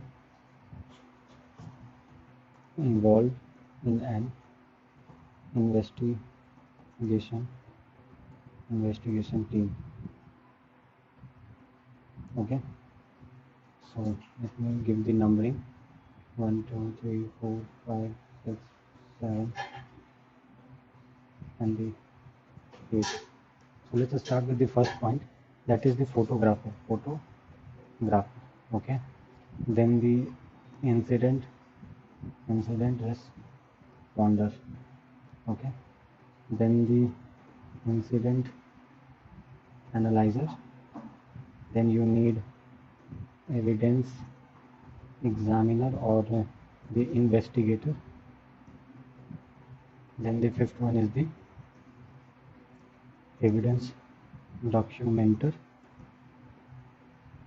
Then evidence manager and evidence witness, and the last one is the attorney. So let me explain the role of each one. So as you know, the photographer photographs the crime scene and the evidence gathered. Okay, for the incident responder, responsible for the measures to be taken when an incident occurs. Then for the incident analyzer, analyze the incidents based on the occurrence. Then the evidence examiner or the investigator examines the evidence acquired and sought the useful evidence. Then the documenter documents all the evidence. Then the manager manages the evidence, and the evidence witness basically offers a formal opinion in the form of testimony in the court of law. And attorney is the provides legal advice. So these are the peoples you need if you are making a team, so that we discussed. Then understanding the hardware and software requirements for a forensic lab, because a digital forensic lab should have all the necessary hardware and software tools, okay, to support the investigation process. So starting from the searching and seizing the evidence to reporting the outcome of the analysis. So let me discuss the hardware and the software requirements that you need. So let me open a new paint.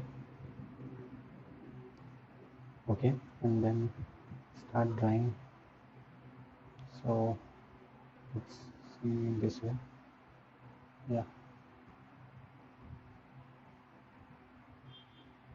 cool. So this is for the hardware part, and this is for the software part. Okay, so the hardware part, the first thing is the two or more forensic workstation with good processing power and RAM. So two or more workstation, sorry, forensics workstation.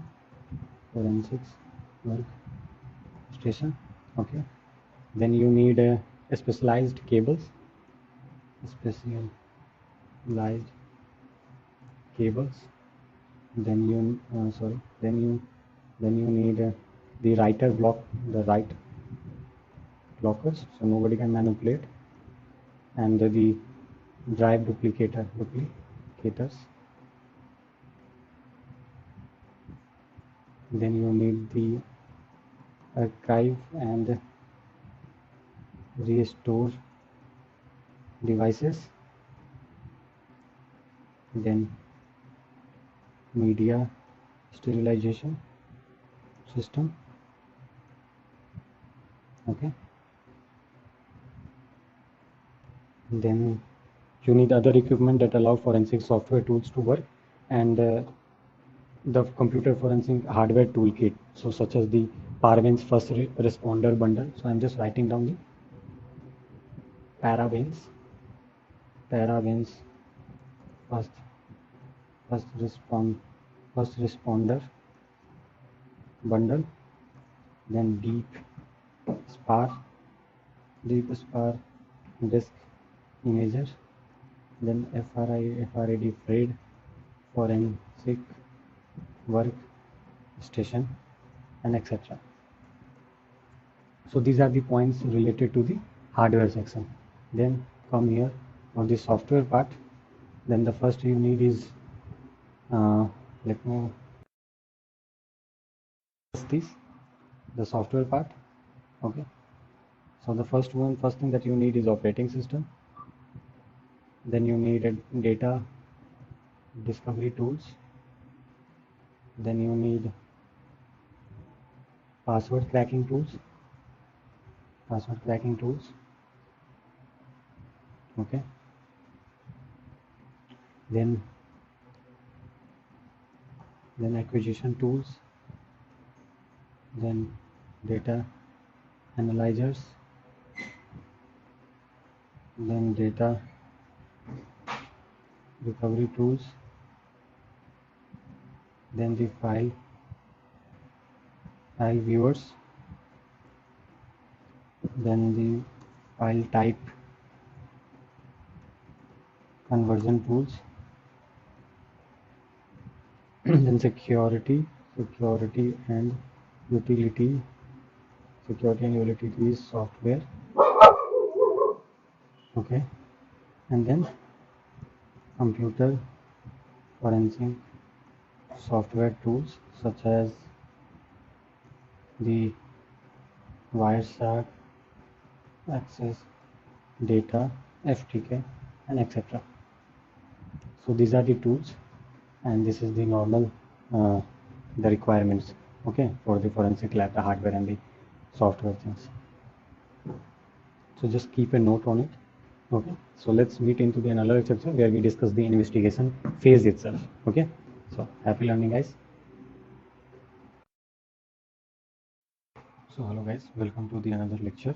In this lecture we are continuing with the forensic investigation process. Okay, so in this lecture we are going to study the investigation phase. In the previous lecture we discussed the pre-investigation phase, and this lecture we are going to study the investigation steps or investigation phase. So let me print my pen. So investigation.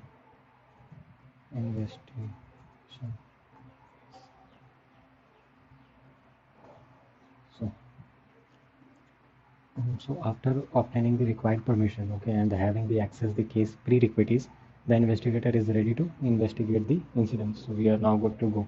So the investigation phase and the post-investigation phase include various stages. Okay, so and the processes that need careful and systematic execution to obtain better results. So each steps in this phase is equally crucial for the acceptance of the evidence in a court of law or the prosecution of the perpetrators. So let's discuss in a very careful manner. So first understand the investigation methodology. Okay, investigation methodology, how the actual methodology works. And it starts from the documenting the electronic crime scene. So first documenting the electronic crime scene. Okay,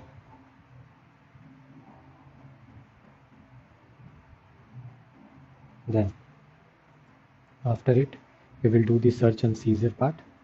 So search, and then we will do the evidence preservation.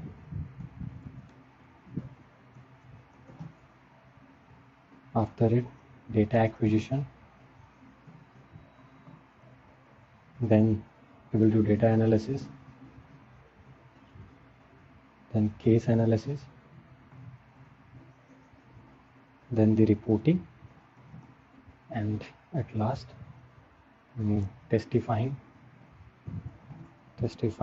as an expert witness.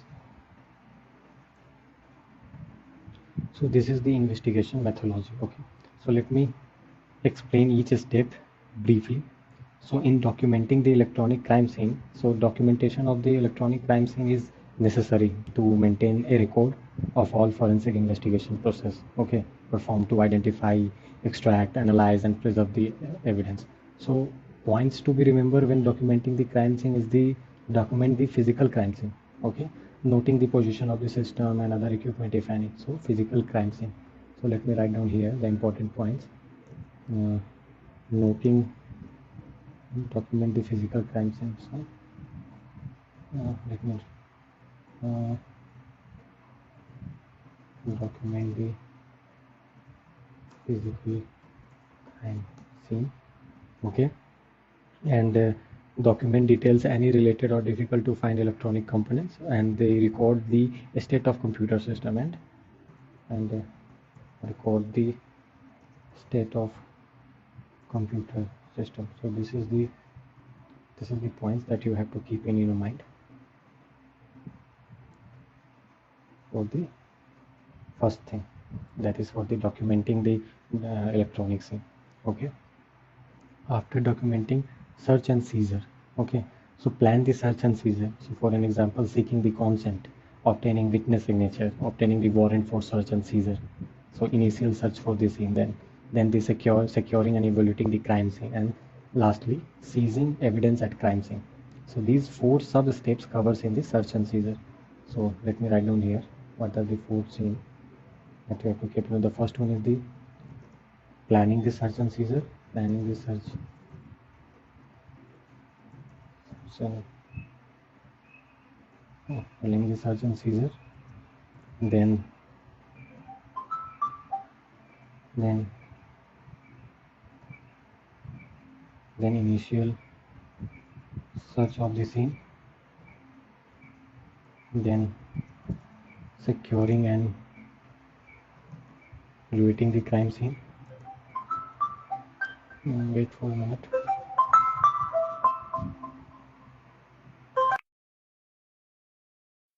After this, evaluating the crime scene. So these are go here the secure and search seizing part.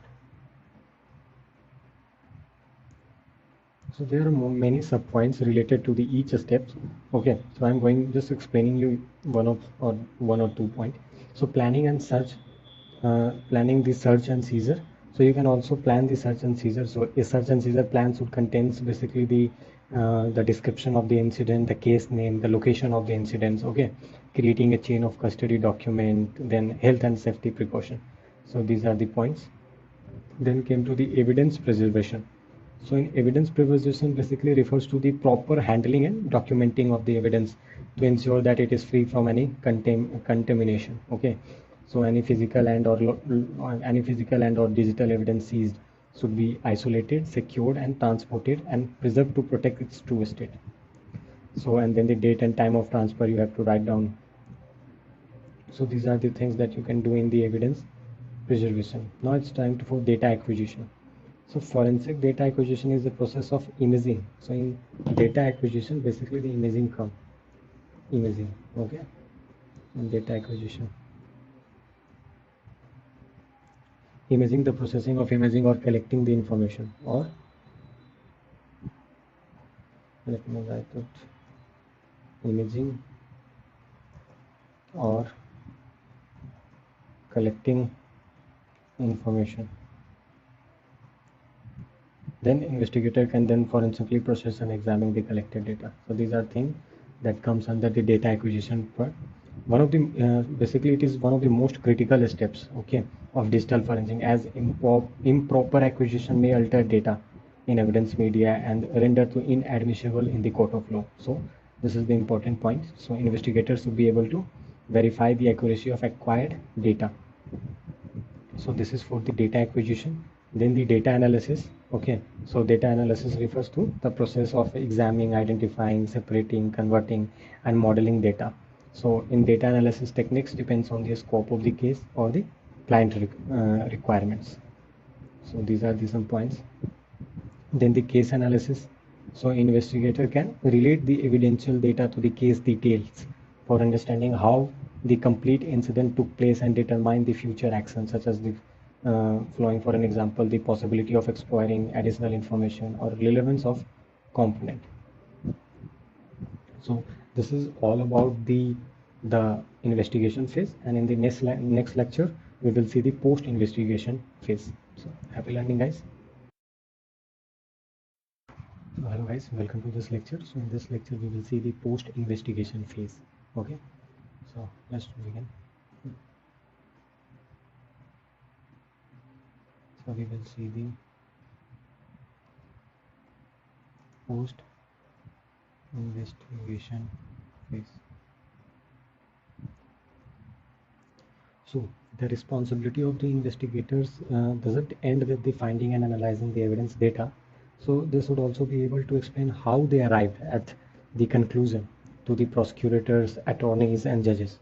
So the post-investigation phase involves the reporting, okay, and the documentation of all the actions undertaken and the finding during the course of an investigation and the procedure of testifying as an expert witness in the court. So gathering and organizing all information. Okay, so basically the identification part. So documentation in each phase should be identified to decide whether it is appropriate to the investigation and should be organized in a specific categories. Okay, so identification and procedure for the gathering and organizing the information. So procedures, there are some uh, following are the procedures for the gathering and organizing the required document. Okay, so let's see that the procedure part, that the identification is normal thing, but procedure is tough. Procedures for gathering and organizing the required document.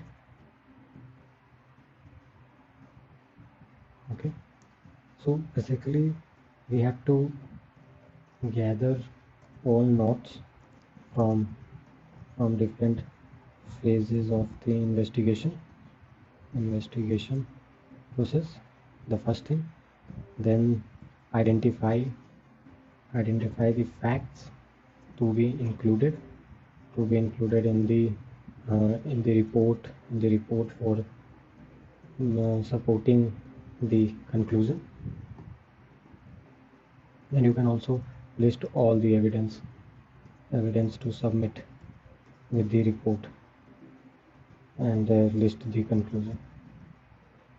You can also add more points. So for an example, organize and classify the information gathered to create a concise and accurate report.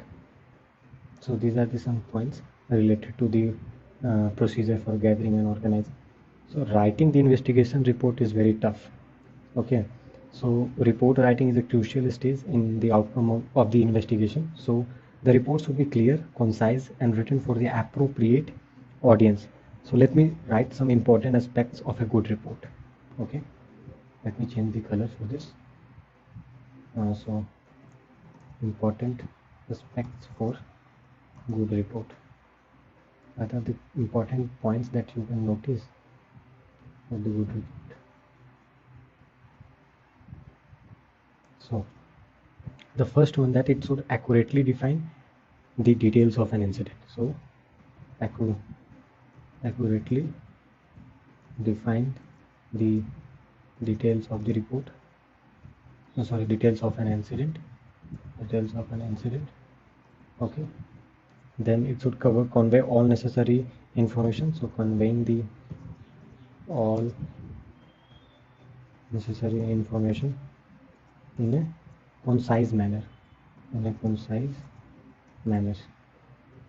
Then it should be technically sound and understandable to the target audience. So technically sound and understandable to the audience, because if you uh, mention too many technical terms in the report, so as a normal guy can't able to understand that what is this. So that's why technically sound and understandable to the audience. Then it should be structured. Okay, so structured in a logical manner so that the information can be easily located. Okay, then it should be able to withstand the legal inspection. So withstand legal inspection, and it should basically the adhere to the local laws. So the last point is the adhere to local laws. So these are the points for a good report. Okay, for a good report. Then what are the templates? So basically forensic investigation report template. So a forensic investigation report template contains the following things. So for an example, the templates investigation template contains such as, let me write down here, uh such as the executive summary,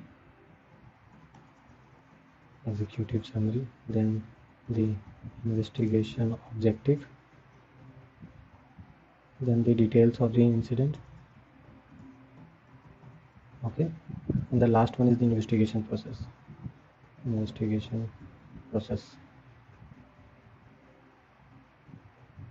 So let me explain a little bit about it. So executive summary, in which the case number, the name and the social security numbers of authors, investigators and examiners, then significance finding, signature analysis. Okay. The objective mentioned clearly, point to point. Then the details of the incident means that the date and time the incident occurred. Then date and time the incident was reported to the agency, and the details of the person or the person reporting the incident. And the last, investigation process, contains basically the date and time the investigation was assigned, okay, and allocated investigators, okay. So these are the investigation process, and there are more. So let me add more point. So I don't want that some point will remain. So the fifth one is the evidence information. Then you can also add the relevant finding, then these uh, supporting files, then evaluation and analysis process. So basically, an evidence information contains the location of the evidence, then list of the collected evidence, okay. Then the supporting files have the attachments and the appendices, full path of the important files, or the expert reviews and the opinions. And in the evaluation and analysis process, the initial evaluation of the evidence, investigative techniques. So these are the points that must be mentioned. Then the testifying as an expert witness. So presenting digital evidence in the court requires knowledge of new, specialized, evolving, and sometimes complex technology. Okay, so things that take place in the courtroom. So there are many things that can take place in the courtroom as a digital forensic, okay, investigator. You have to know that what are the things that take place in the courtroom. Okay, so familiarize the expert witness with the usual procedure that are following during the trial. The attorney introduces the expert witness. The opposing counsel may try to discredit the expert witness. The attorney leads the expert witness through the evidence, and the lastly, later it is followed by the opposing counsel cross-examination. So cross-examination. These are the some points related to the courtroom. Okay, so don't worry about that. So yeah, this is all about the post investigation. So happy learning, guys.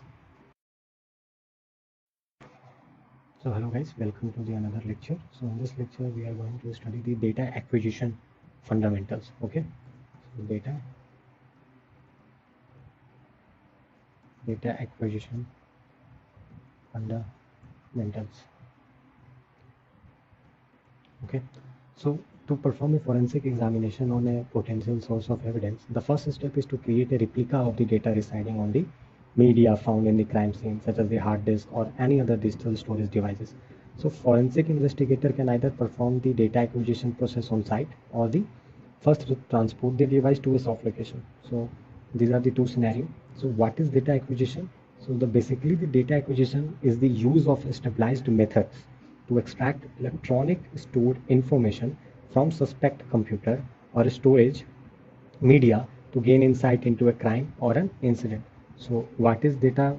What is data acquisition is basically the extraction part. So extracting electronically extracting electronically stored information. That is also ESI. Sorry, ESI. So this is the normal definition of data acquisition. Okay. So investigator must be able to verify the accuracy of acquired data, and the complete process should be auditable and acceptable in the court. So the categories of data acquisition is the live acquisition or the dead acquisition, or we can say that the static. So let's see the categories. Yeah.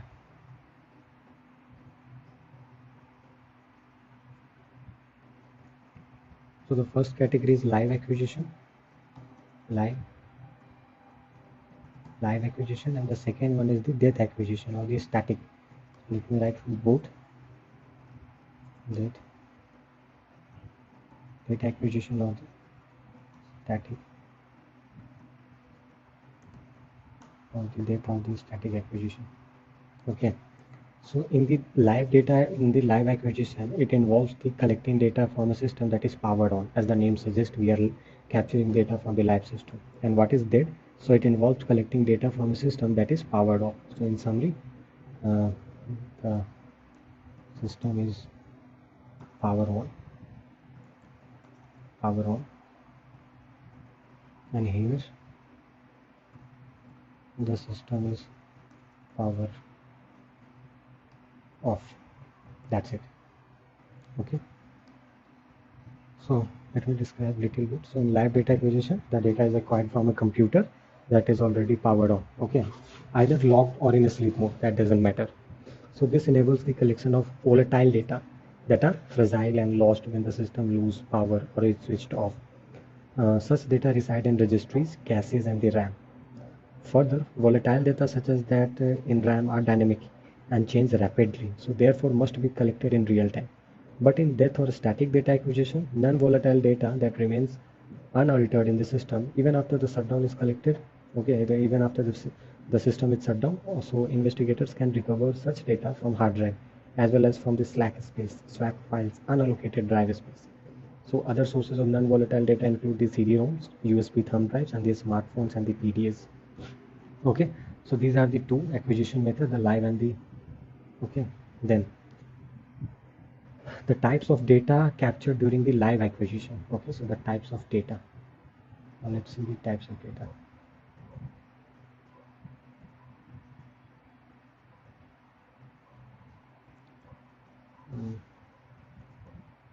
Types of data captured.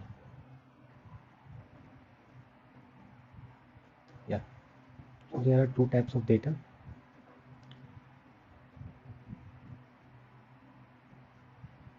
The first one is the system data.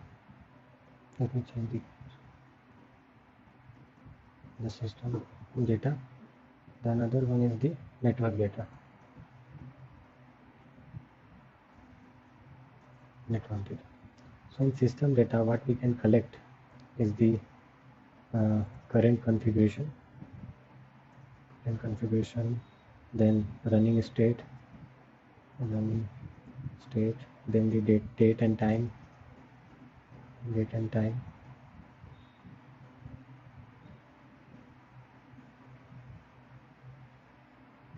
date and time, then current system uptime, then running processes,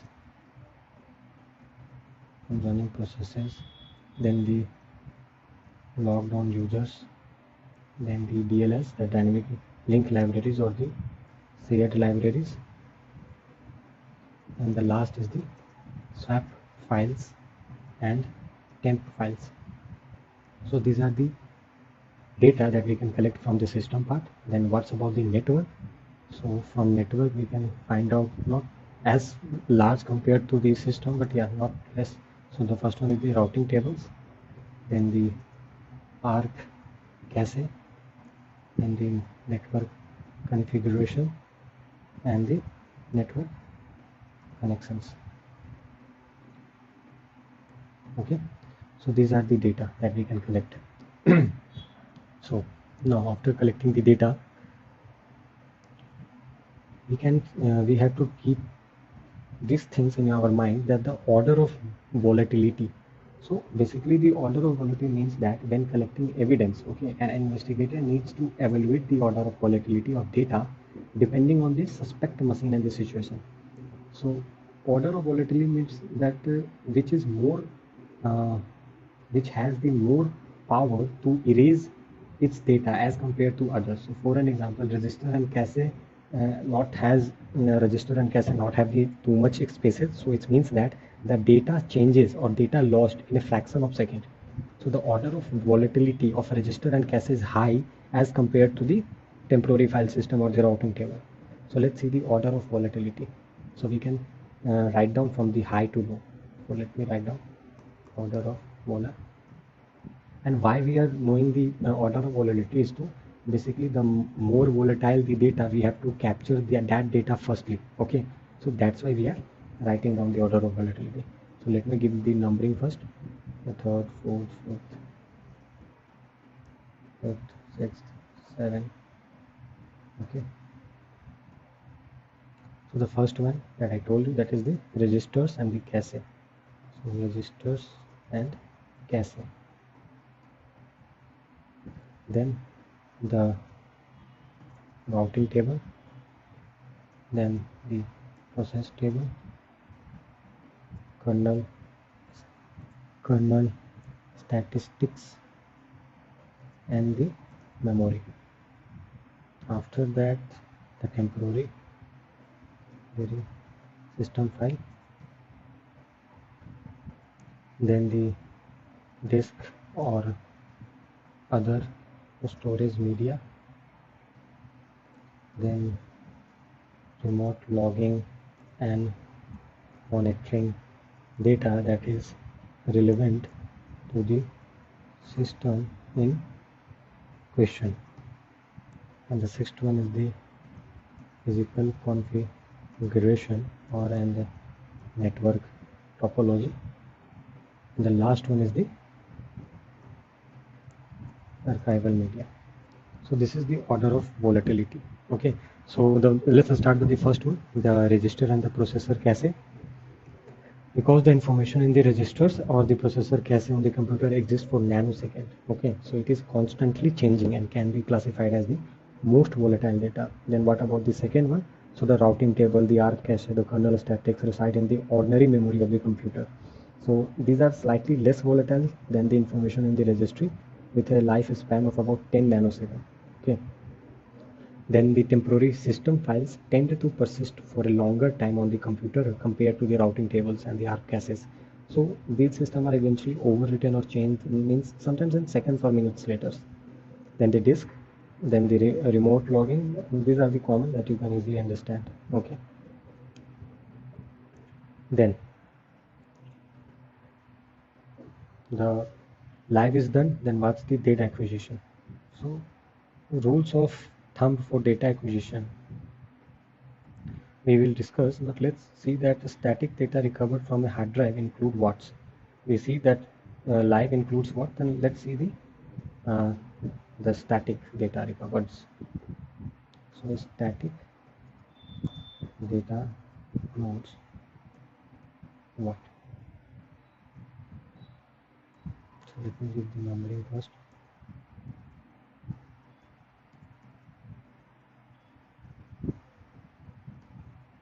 So the first one is the temporary files,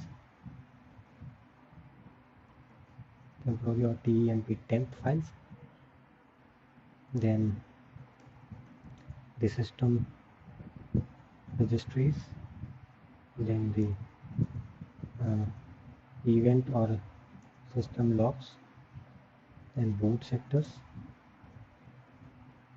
then the web browser cache, web browser cache, and the last one is the cookies and the hidden files, cookies and hidden files. So this data that can include in the static data. So data acquisition, we see that is defined as the acquisition of data from a suspected machine that is powered off. Okay, so usually involves the acquiring data from storage devices mostly. Okay, so example of static data, you can see the example of static data are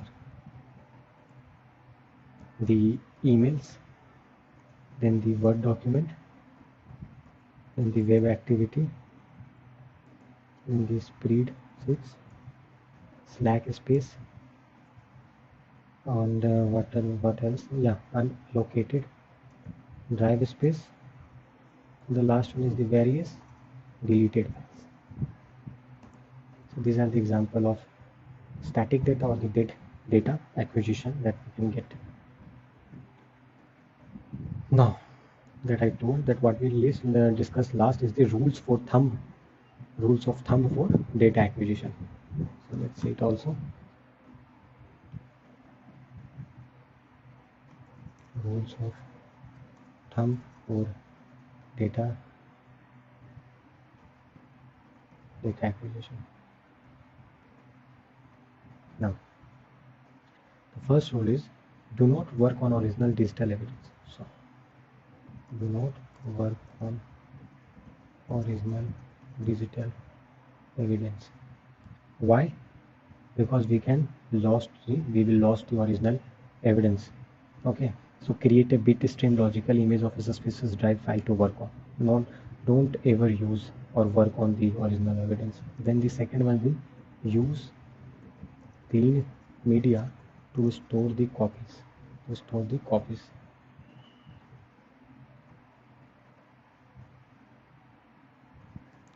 Okay, then uh, produce 2 or more copies of the original video. So you can also backuping the original. So backupping backup the original copy. You can also and copy of the evidence. Okay, and then you can also do the upon creating copies of original media, verify the integrity. So verifying the integrity of copies with the original. So these are some thumb rules of the data acquisition. So this is all for this lecture, guys. So happy learning. So hello guys, welcome to the another lecture of the data acquisition. So in this lecture we are going to study the different types of data acquisition. Okay, so let us start with the our main topic, that is different types of data acquisition. Okay. So the types of data acquisition is basically depends on the three things. Okay, so the logical acquisition, sparse acquisition. Okay, these two things, and one more thing, that is the bit stream imaging. So bit stream imaging create a bit by bit copy of a suspected drive which is cloned, and copy of the entire drive including all its screen. So let me give you the overview that how the flow is going of this lecture, that we are studying the three types. Okay, we are studying the three types. The first one is the logical acquisition. So I'm just writing the logical. Okay, so logical. Then the second one is the sparse. Then the second one is the sparse, and the third one is the bit stream imaging. Oh, what's happening? Yeah, bit stream imaging. Okay, so we are going to study these three things one by one. So let me draw one another line.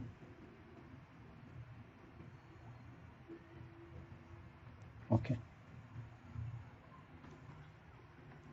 so in logical acquisition, okay, so in logical acquisition basically it allows an investigator to capture only selected files or file types. So only allows to capture only allow to capture the selected files or files types of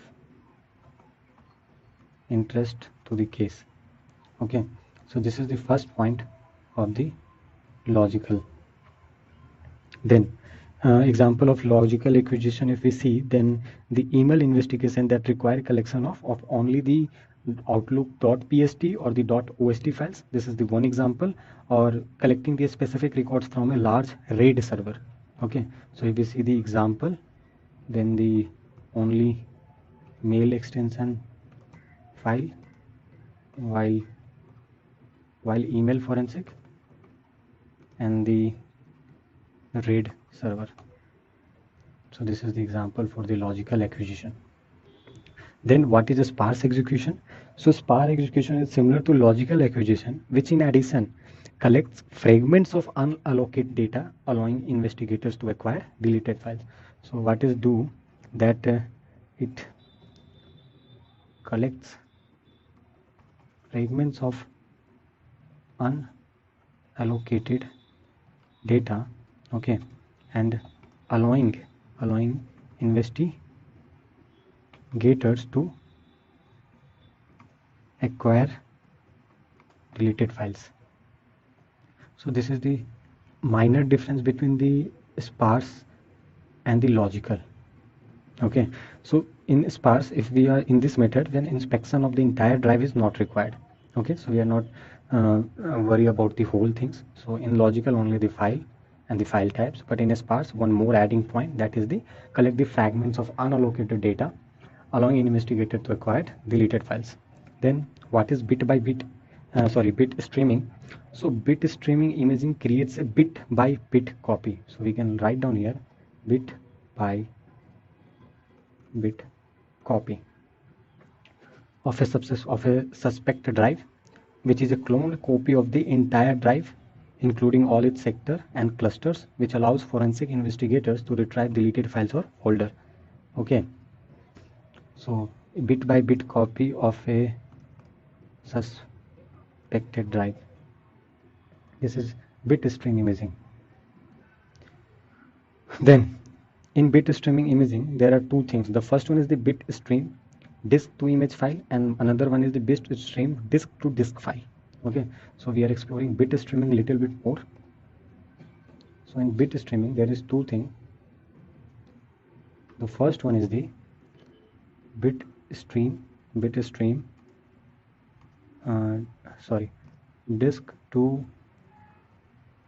disk to image file, and another one is the bit stream disk to disk. Let me draw one line between them. Yeah, so let's start with the bit stream disk to image file. So it is the most common method used by the forensic investigator. So the created image file is a bit by bit replica of the suspected drive. So what is this? Created image file is a bit by bit replica of the suspect drive. This is bit by bit bit stream disk to image. Then tools use. What are the tools? So let me write down the tools also. So the tools is the pro discover, then in case ftk, then the sl sleuth kit, and many more. Now the disk to image part, disk to disk. So disk to disk, basically the disk to image copying is not possible in situation where the suspect drive is very old. Okay, so we can't do the disk to image thing. Very old and incompatible with the imaging software. If we are basically investing some older device, so we can't do the acquisition from disk to image. So in this case, our disk to image will fail. Okay, so investigator needs to recover credential used for website and user accounts. In this case also the disk to image will fail. So to overcome this situation, investigator can create a disk to disk bit stream copy of the target media. Okay, so while creating a disk to disk image, investigator can adjust the target disk geometry. So for an example, it's head, cylinder, and the track configuration to align with the suspect drive. And this result in the smooth data acquisition process. So I'm just writing the tools because you know very well with the heading name that what is this. So just writing down the tool names. The first one is the in case, then the another one is the Tableau, and the forensic imager, etc. Okay, so these are the different type of data acquisition techniques. Then let's see one more thing, that the data acquisition format. Okay, let's just start one more topic, that is the data acquisition format. What is this? Because if you are covering the whole thing, then why we left with this some small topic? So determine the data acquisition format. Okay, so the first format is the raw format. The first format is the raw format. Okay, so raw format creates a bit by bit copy of the suspected drive. Images in this format are usually obtained by using the dd command. Okay, so there are some advantages and disadvantages. For example, the advantage is fast data transfer, and the disadvantage is basically the requires same amount of storage as that of the original media. So this is the first format, the raw format. Then the another format is the prosperity format. So proprietary, sorry, my mistake, proprietary format. So commercial forensic tools acquire data from the suspect drive and save the image files in their own format. So that's why it is the proprietary format, and they offer many feature. Okay, so for an example, the certain one is the save spacing, space will be saved. Then the ability to split an image into multiple segments. Okay, and ability to incorporate metadata. And there is only one disadvantage of this proprietary format, is the image file format created by one tool may not be supported by another tool. Okay, so every coins have the two faces, so this is the one case or the one disadvantage. Then another format is the advanced forensic format. advanced advanced forensics format, and also known as AFF. So advanced forensic format is an open source acquisition format. Okay, so let me write down that uh, it is open source. It is open source, the first thing, and there is a no size limitation for these two image files. Simple design and customizable. Okay, and file extension include file extension is the .afm for afm for afm metadata for afm metadata, and .aft for segmented image files. So these are the two extensions of the advanced forensic format. Then another one is the advanced forensic framework 4. Okay, so let me write down here the advanced forensic format 4, that is also many times you see the AFF 4. Okay, so we are basically understanding the different types of format. Let me draw one line also. So from here we studied the raw format, then the proprietary format, then the advanced forensic format, and we are right now dealing with the advanced forensic format 4. Okay, so basically they use large amount of disk space in this format. Okay, and basic types of AFF4 objects is volume, streams, and the graphs. Then another point is allows storage of disk image metadata. So these are the some things, some points related to this format. So I just only want to discuss with the format. So if somebody asks you the data acquisition format, then you can easily answer it. So that's why I discuss it. So this is all for this lecture, and there is one remaining lecture in which we will see the acquisition methodology. Okay, so this is the another one is the last lecture for the data acquisition part. So happy learning, guys. So hello guys, so welcome to this lecture. In this lecture we are going to complete our data acquisition part. So the last thing that we are covering is the data acquisition methodology. Okay, so forensic investigator must adopt a systematic and forensically sound approach while acquiring data from suspect media. Why? Because to increase the chances that the evidence is admissible in the court of law. So let's start. So we are firstly understand the methodology, and then we will see each of the term. So data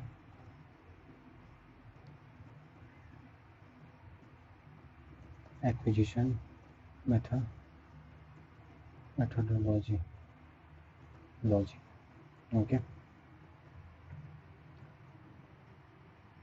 So let me make the chart first for you to understand that how actually the flow is working.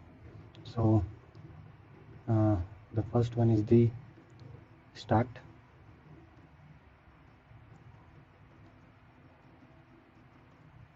thing. Okay, then after this start we are going to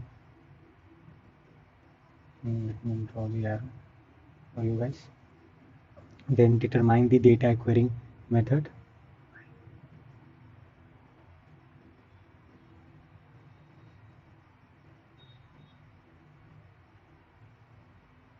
Then determine the data acquisition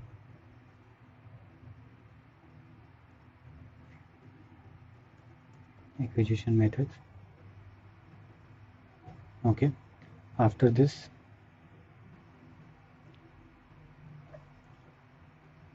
we will do the select the data acquisition tool. Okay, then selection the data acquisition tool. So select the data acquisition tool.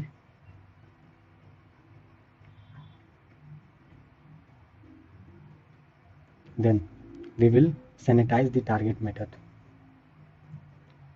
Then sorry,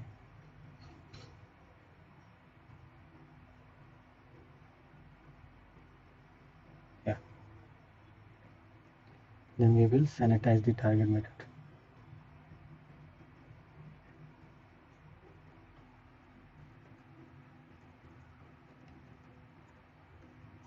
Sanitize the target media, sorry, sanitize the target media,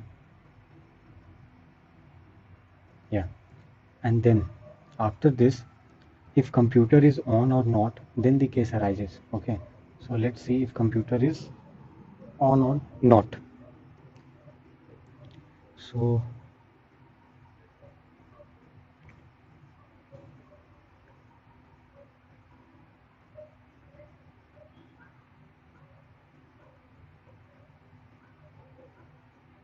where it is, yeah, then we will see if computer is on or not.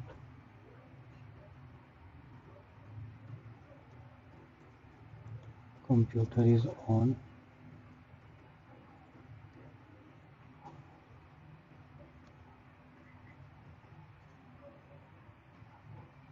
Okay, if computer is on, so for an example, if yes, here we will write yes, then we will do what? We will do two things. Firstly, the thing is I'm mentioning in orange, if the computer is on, then we will acquire, the volatile data, and then we will do the turn of the computer. Okay, so this is when the computer is on. Okay, and for an example, if computer is off, so I'm writing here the offing part. If the computer is off, then we will what do? We will remove the hard disk. Okay, then we will write protect the suspect data, and then lastly we will acquire non volatile data, and then plan for contingency, and lastly validate data acquisition. Let me set it properly for you. Acquire. Okay, so let's understand the whole flow again.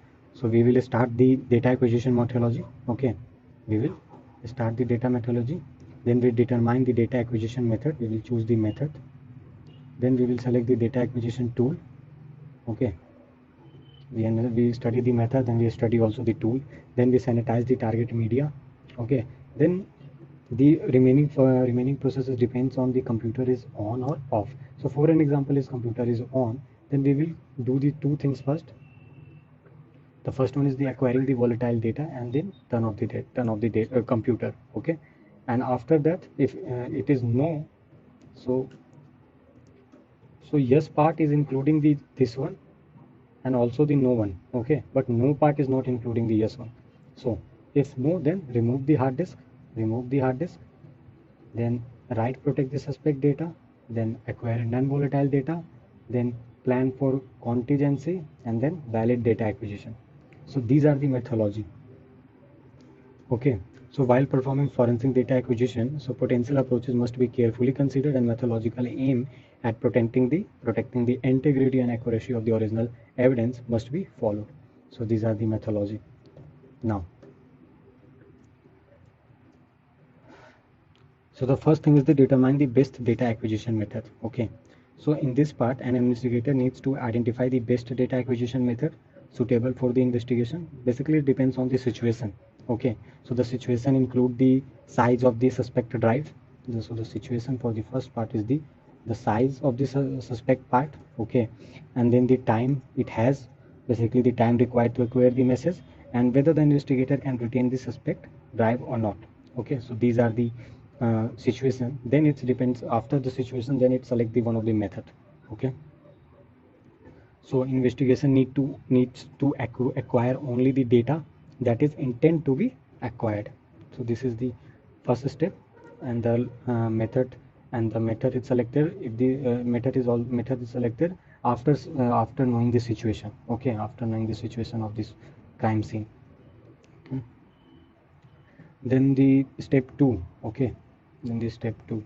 So let me pause the video because my PC is not charged too much, so let me plug the charge in. Okay, uh, describing the step 1, then the step 2 is to select the data acquisition tool. So the tool should not change the original content. Okay, so these are the requirement before selecting any tool. So the tool should not change the original content. The tool should log the input output error. Okay, then the tool must have the availability to pass a scientific and the peer review. The tool should alert the user if the source is larger than the destination, and the tool should create a bitstream copy of the original content when there are no error in accessing the source domain. So these are the some consideration while choosing the tool. Okay, then the sanitize the target media. So there are some standards for sanitize the media. Okay, so there are Russian standard, then the German, then the American.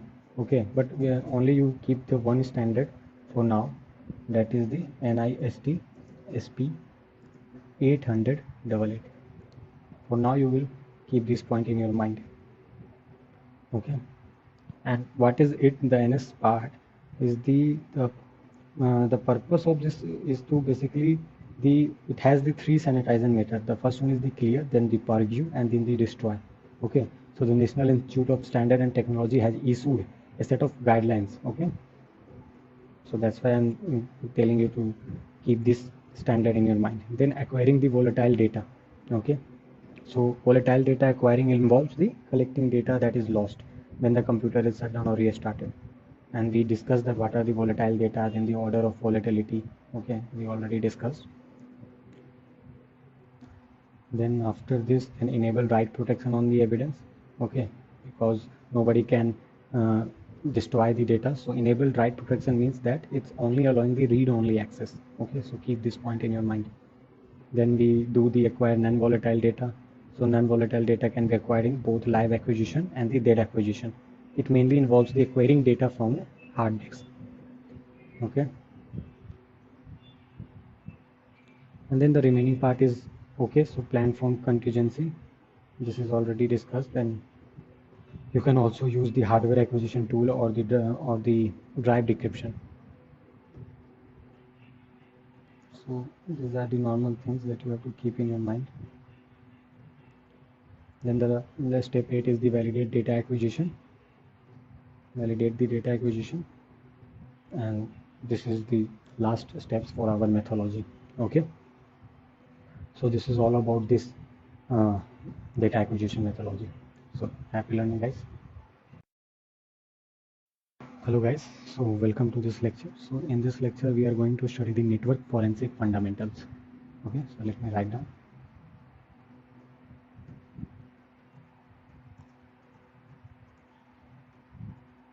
Network forensic fundamentals. So let's start. So as an integral part of digital forensic, the network forensic involves the investigation of any cyber crime, okay, occurring on the network level. So network forensic investigation entails probing into the various network-based sources of evidence to identify anomalies or the breaches. So the investigator deal with a large amount of dynamic information to trace the source of network security incident and present them as evidence in the court of law. So let's start with the network forensic with the introduction. So let me define you the what is network forensic. It is basically it is the capturing, recording, and analysis of network events in order to basically discover the source of security incidents. Okay, so this is the normal definition of network forensic. So it is the capturing, recording, and analysis of network events in order to discover the source of security incidents. So network forensic reveals many things. Okay, so for an example, it reveals the source of security incident, source of security incidents, incidents. Okay, then it can also the path of the intrusion, part of the intrusion. Then the intrusion techniques and attacker use. So in intrusion technique we can write intrusion technique, and the lastly is the traces and the evidence. So these are the thing. Source, let me correct the spelling of source. So these are the things that we can get from the network forensic. Okay, then the post-mortem and the real-time analysis. So forensic examination of logs can be divided into two categories. Okay, forensic examination of logs can be divided into two categories. Let me write down. Forensic examination of logs. Okay, the first one is the post-mortem. Okay, and the another one is the real-time analysis. The first one is the post-mortem, and another one is the uh, sorry, and the another one is the real-time analysis. So, in post-mortem analysis of logs is conducted to investigate an incident that has already happened. So here you can make one note that in this attack is already happened. So attack is already happened, but in this but in this attack is ongoing. So this is the normal difference of the post-mortem and the real-time analysis. Okay, then let's see some network attacks, because we are discussing the network forensic. So let's see the most common attacks on the network. So let me write down in the web itself most common attack on networks. So the first attack is the eavesdropping. You can go and search on Google that what is this attack. I'm just telling you the most common, so you can go and study about it. Data modification, then the IP address spoofing. Okay,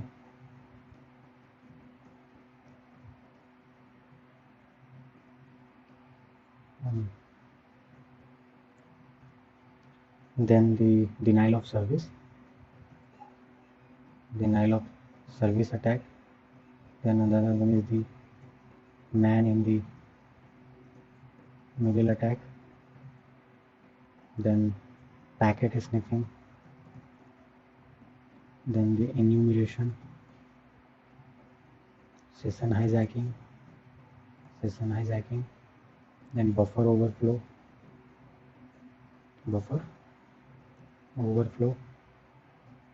then the email infection,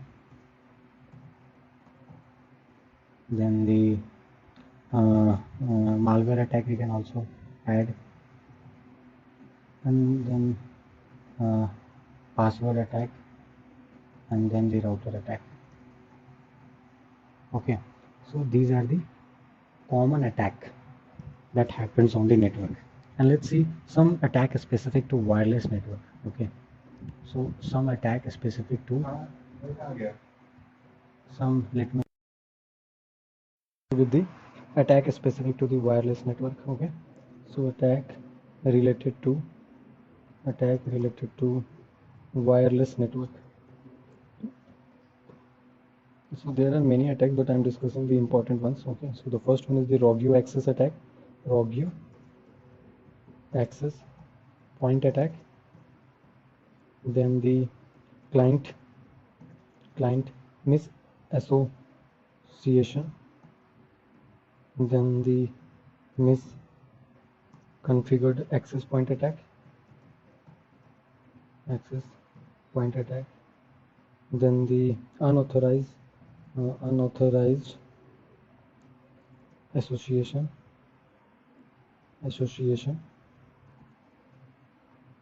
and the last one is the jamming attack. So that's it for the wireless attack, because there are many more, but I think that this is important one, so I'm discussing here.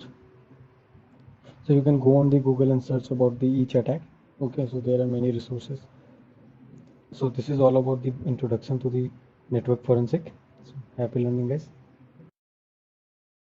So hello guys, welcome to this lecture. Okay, so in this lecture we are going to studying the event correlation concept and the types. So let me type it down here. The event correlation concepts and the types. So as the complexity of a network increases, okay, the number of alarms, the alerts, and the messages generated by application and other devices also increase. So it is not sufficient to merely collect data from the host and devices and application, as investigator also need to know when, where, and how incident occur. So correlating event based on certain parameter provide the investigator with insight into that how the evidence followed and whether they relate to each other or not.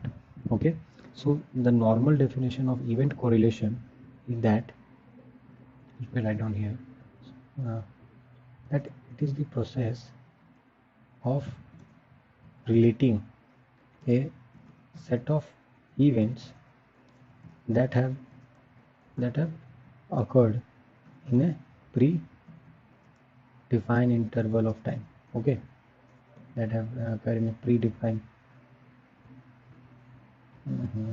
sorry. So it is the process of relating a set of events that have been occurred in a predefined way. So it includes analysis of the events to determine how it could add up to become a bigger event. Okay, and it is usually performed on a log management platform after identifying the logs having similar properties. Then what are the steps in event correlation? Okay, so let me write down the steps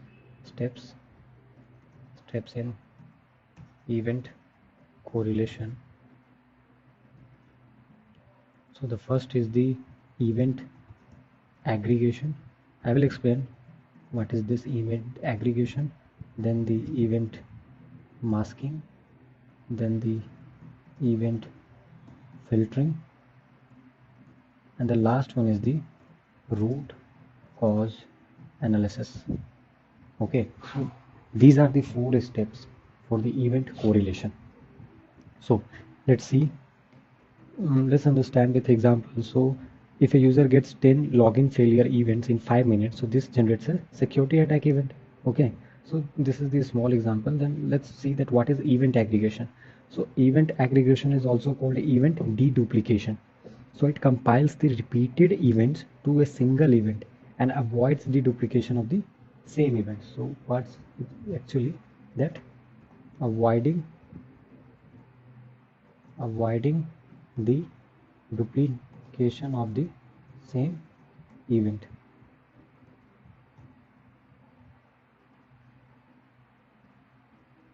Okay, this is the event aggregation.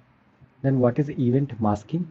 So it refers to missing events related to system that are downstream of a failed system. So it avoids the events that cause the system to crash or fail.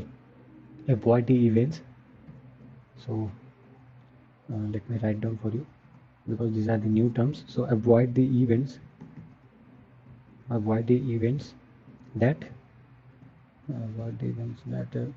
basically cause the system to crash or fail.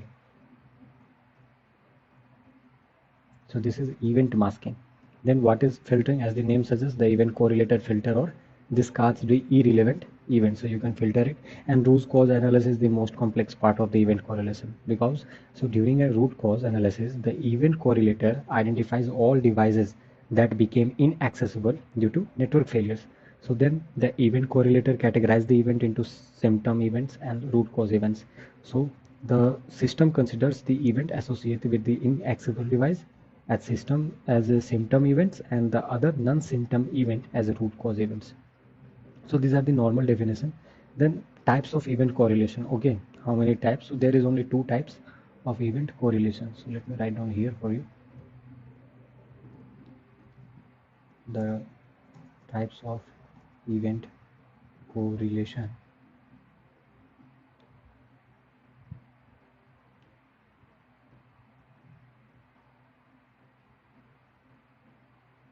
Okay, so the first one is the same platform correlation. The first is the same platform correlation, and the another one is the cross platform correlation. Cross platform correlation.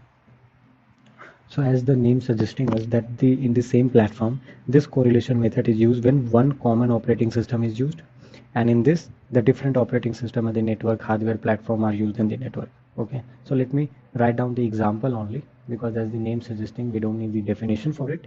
So for an example, an organization uh, running only Microsoft. So I'm writing down in shortcut MS operating system on their server may collect event log entries and perform trend analysis diagonally. So this is the example for the same platform. And for the cross platform, the example would be that the clients may use the Microsoft Windows, but but but they use a Linux based firewall and email gateway. So here the operating system is different. So this is the main difference between them. Okay, then prerequisites of event correlation is the transmission of the data, normalization, and the data reduction. These are the normal three prerequisites. So I don't think that you need this. So we now focus on the event correlation approaches, because approach matters a lot. If you know the approach, then you are good to go. So let me write down the approaches. Choose different color. Event correlation approaches. So let me write down here. Yeah, I'm writing down in the sequence way. I'm just giving the numbering. Okay, 3, 4, 5, 6, 7, 8, 9, 10, 11, 12, and 13.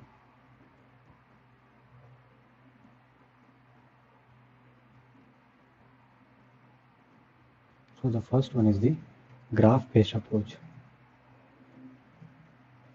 Graph-based approach. Then neural network based approach. And the third one is the code book based approach. Then the fourth one is the rule based approach. Then the file based approach. Okay. Then automated field correlation. Then the packet parameter or the payroll correlation for network management. Then the profile or fingerprint based approach. Then the vulnerability based approach. Then open port based correlation.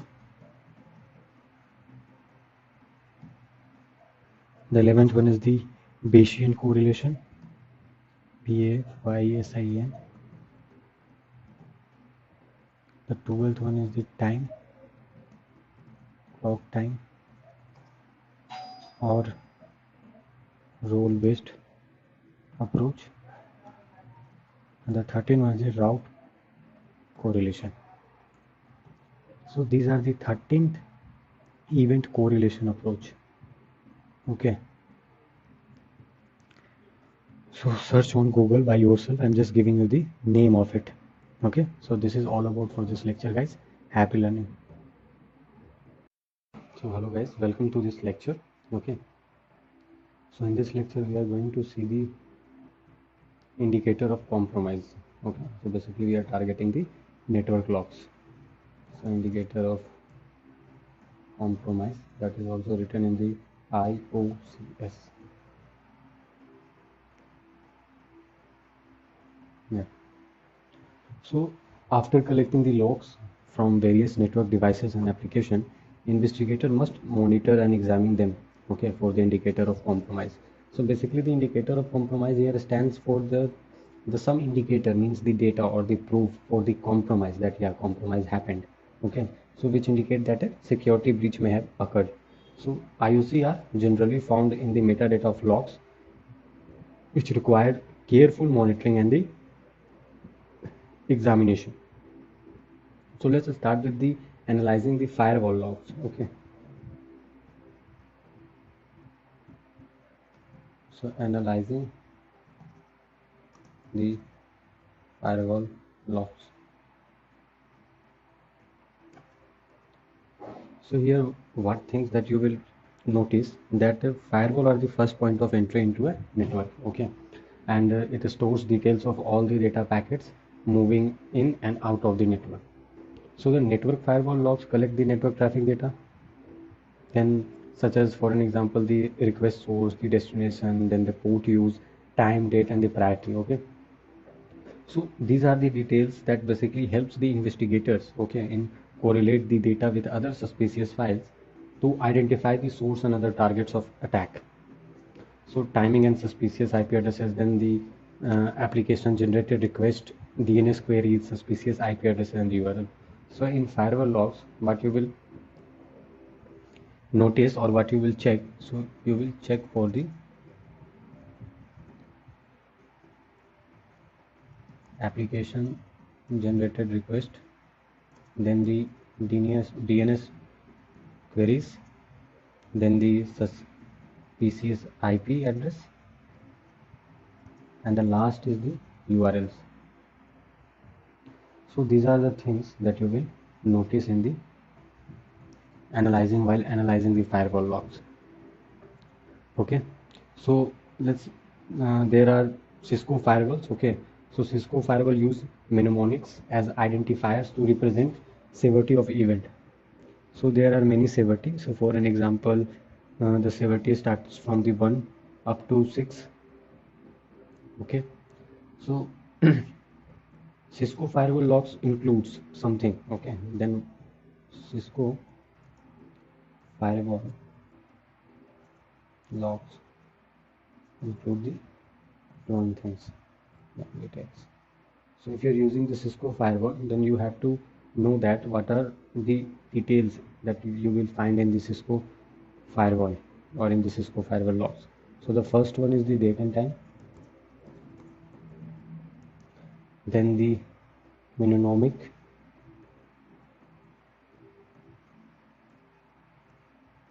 mnemonic messages, then the firewall action,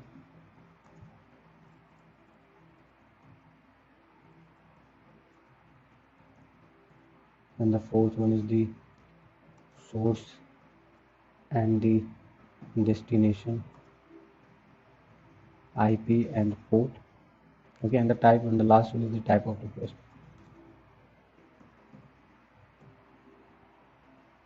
So these are the some important things that you will notice while analyzing the firewall logs. Okay, so the severity starters from the 1 to 6 that I already told you. Then the important things while analyzing the Cisco firewall logs. Okay, so there are some checkpoints while analyzing the firewall logs. So basically the checkpoint firewall logs can be viewed through the viewed through a checkpoint viewer. Okay, so there are some icons. You can go on Google and search for this, some icons used in checkpoint logs, and then you will study. So there are mail allowed icons, URL allowed icons, connection accepted or the connection decrypted. So there are many types of icons.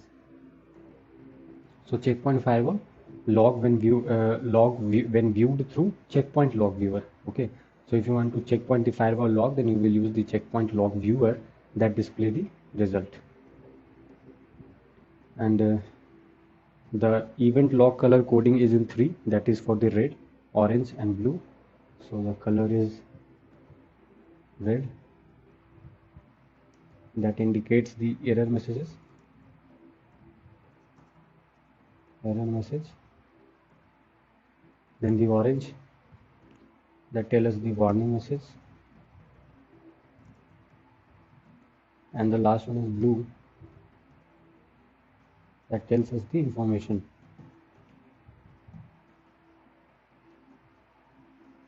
Okay, so these are the colors and indicators you can see easily on the Google itself. Then after analyzing the firewall logs, we will see the analyzing the IDS logs. Let me change the color.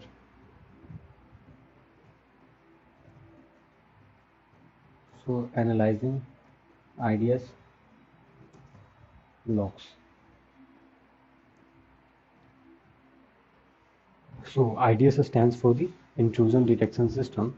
So IDS logs provides information help in finding suspicious packet types. Okay, so determining the probes, generating the new attack signature, and measuring the attack statics.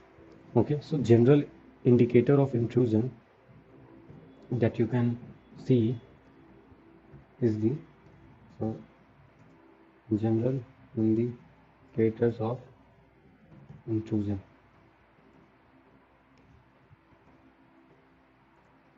The first one is the request targeted towards known vulnerabilities.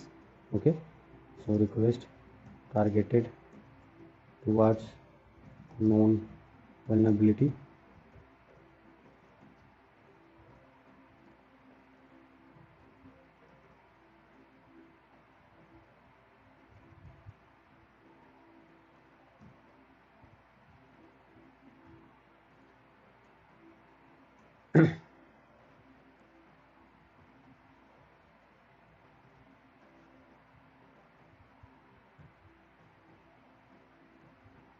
Wait a second.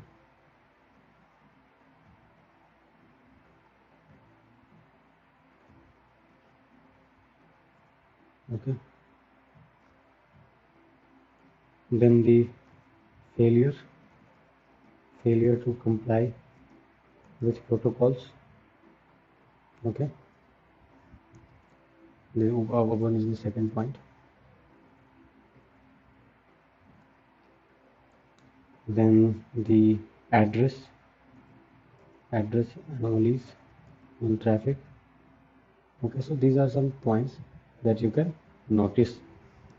So these are the some general indicators of intrusion. Okay, then you can also note the occurrence of mistype command. So mistype commands.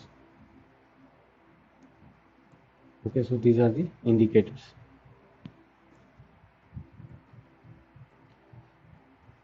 Then the checkpoint for the IDS is uh, the first one is the good if you are using the inbuilt software. Okay, so for the managing devices, so steps to view and access logs in checkpoint IPS is the go to the smart dashboard and click on the smart console. So you can explore by using the tool itself.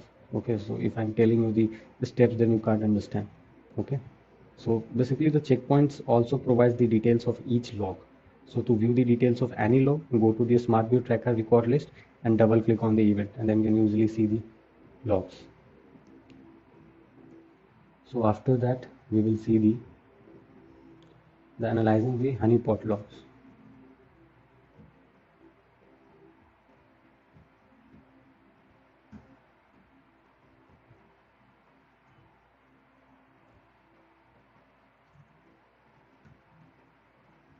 If we change the font, the Arial will be okay. So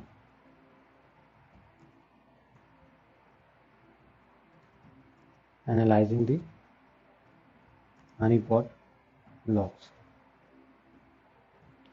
So what is honeypots? So honeypots are devices, okay, that are deployed to fool the attackers. Okay, so basically these appear to contain a very useful information to lure the attackers and find their whereabouts and the techniques. So for an example, in your organization, you deploy the honeypots. Okay, so if the attacker wants to attack in your organization, then they will encounter the honeypot first.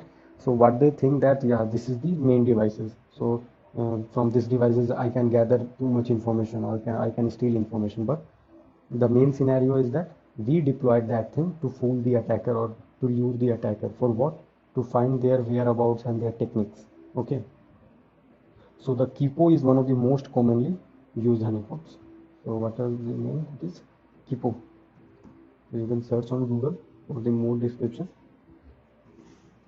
And Kipo contains the four things. The first one is the timestamp. So what it contains? The first one is the timestamp. Okay. Then the type of session. Type of session. Then the session ID and the source IP addresses. So session ID and source IP address.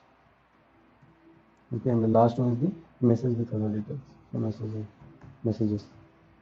So these four things that Kipo contains. Then we will see the analyzing the router logs.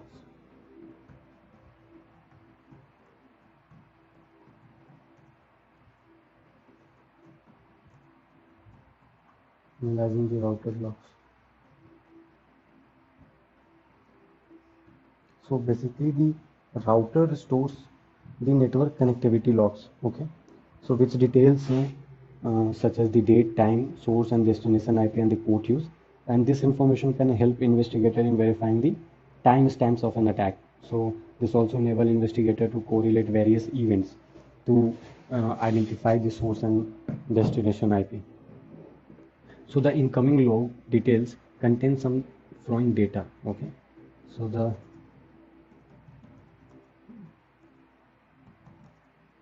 incoming log details are as follows.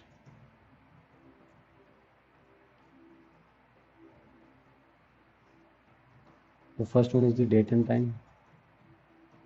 Then the second one is source IP. So let me write source IP. then the source IP, then the destination IP, then the source port, and the destination port. So these are the some metadata. So the outgoing logs contains, so this is the incoming part. So outgoing log details are the date, then the time, then the source IP, then the source port, then the URL access, okay, and the URL IP addresses, and the port use. So these are the outgoing log details.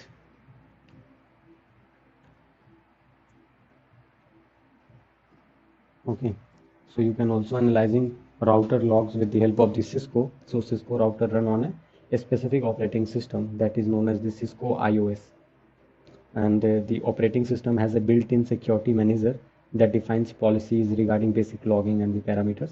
So the router compiles with syslog standards to define severity levels with numeric code. Okay, so the let me write some Cisco router logs. It is the same as the, you can see there are data that is common in that we studied till now in this lecture, the date time, the source and the destination IP, and then the protocol used. So in the network, this is the normal thing that can occur in every devices. Okay, so writing down the same thing is not a good practice, so that's why I'm not writing down. So let's see the analyzing the DHCP logs.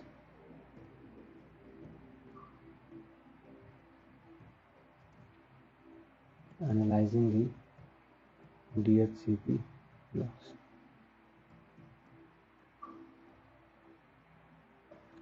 So where the DHCP logs are saved in in your PC, the path is the C directory, then the Windows, then the system32, and DHCP.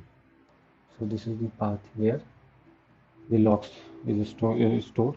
So DHCP server logs file format. So there are some formatting, or the format type is the basically the ID, the source IP, then the destination. Only the two things that will add. The first is the host name and the MAC address, and rest remain same that we discussed till now. So these are the for the DHCP part. So yeah, this is all about the indicator of compromise where you see the data. Happy learning, guys.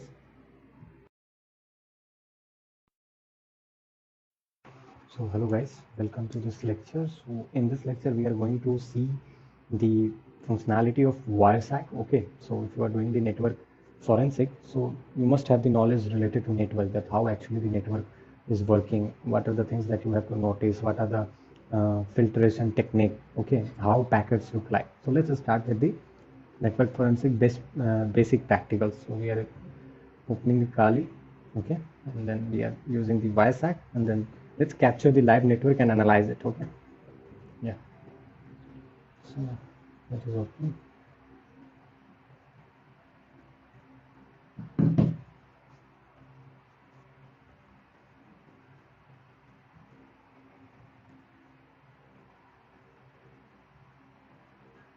So just click on the symbol, the left one, the Kali symbol, okay, and then type Wireshark. Okay, this is the Wireshark. Click on it, it will open the screen. Then select the ETH0, because whatever we are using, it is ETH0, because in Kali Linux we don't have the Wi-Fi, okay, by default, so we are using the Ethernet by the internal side. So we are selecting the ETH adapter. Okay, so double click on it, it will start capturing the traffic. So it will start. Let's open the browser. This is the normal traffic for the, so my this is the TCP. There are many traffic that is ongoing for this simple network management protocol. Okay, then load balancing, then routing protocol. So don't worry about it. Okay, just open your favorite browser. And let's start with the Facebook. So this is the website of Facebook.com. Stop the capturing of the packet. We already captured around, I think this is 627 packet. Okay. So let me see the three-way handshake. Okay, I think that you are familiar with the three-way handshake, that how three-way handshake is actually occur. So first let me tell you my IP addresses. Okay, that what's my IP addresses. Then we will see that this new tab. And the command for seeing your IP addresses is IP config. Sorry, if config. I always confuse between the IP config and if config. So click on IF config and you will be able to see your IP addresses. So my IP addresses is 10, 0, 2 and 15. Okay. So let's see the traffic that we capture and let's notice that where actually the three-way handshake happened. So what's our IP address? It's the 10, 0, 2, 15. So our traffic starts from this, then we send our this to the private IP addresses for the DNS. Okay, then again DNS for the standard query. This is for type A addresses and this is for type 6 address, because we can see single A and here it is 4A. So stands for the IP basis. Okay, so let's see that where is the here you can see that if the DNS is happened. Okay, so after happening the DNS we will get the IP addresses. We can also see that we will get or not. So let's analyze one of the requests coming from our private network to the this is the domain name. So this is the domain name response standard query, no error, authority name server, the type is here. This is the queries, content server type 444, flags is this, query is this. Okay, so this is then uh,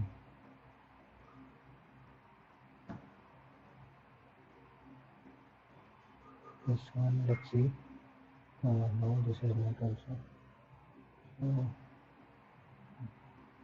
This is so here from packet number 14 our sync starts. Okay, so let's see the 13 packet. Answer. Go to the answer. Type here. This is the IP addresses. You can see 34, 117, 188 and 166. So this is the answer from the DNS that our system did firstly, and then we are going to uh, basically going for the three-way handshake for the Facebook part. Okay, then you can also confirm the IP addresses by pinging it also. So let's ping 34.117.188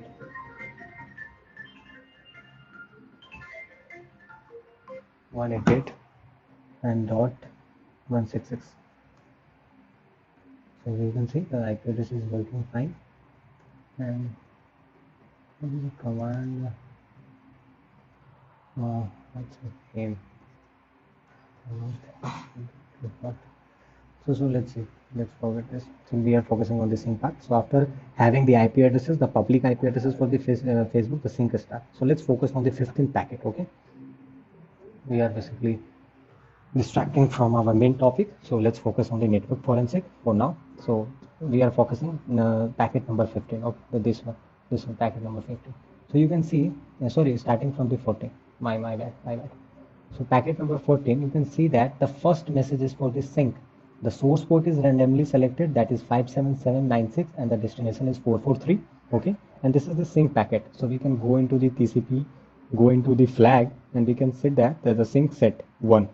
Okay, the sync is happened. Then from the destination or the Facebook part, we receive the sync act. Okay, and the source is 443 and the destination is 57798. Sorry, 96. So this is our the second steps of the three-way handshake. Okay, and at last we sending the message to the Facebook that okay, we completed the three-way handshake, and after that there is the HTTP connection request, the hello request, okay, then the hello chain cipher, and this is the application part, but we are only focusing the networking part, okay. You can also filter out by HTTP, then you can only see the HTTP part. Then let's see from where we get our the this one. There is one more thing you can also do, starting from the sync. Where is this 14 packet number? This is the 14. Just click on the right, okay, just click on the right, follow, and TCP string. So this will give you the whole packet information, okay. So this is the only for the three-way handshake, but if we click on the 30th packet and go again follow TCP string, then you will see here on the data part. Wait a second. Application data, follow with TCP string is not showing. So I think it is requesting the data. Now it is sending the data. TCP string. This is not there again.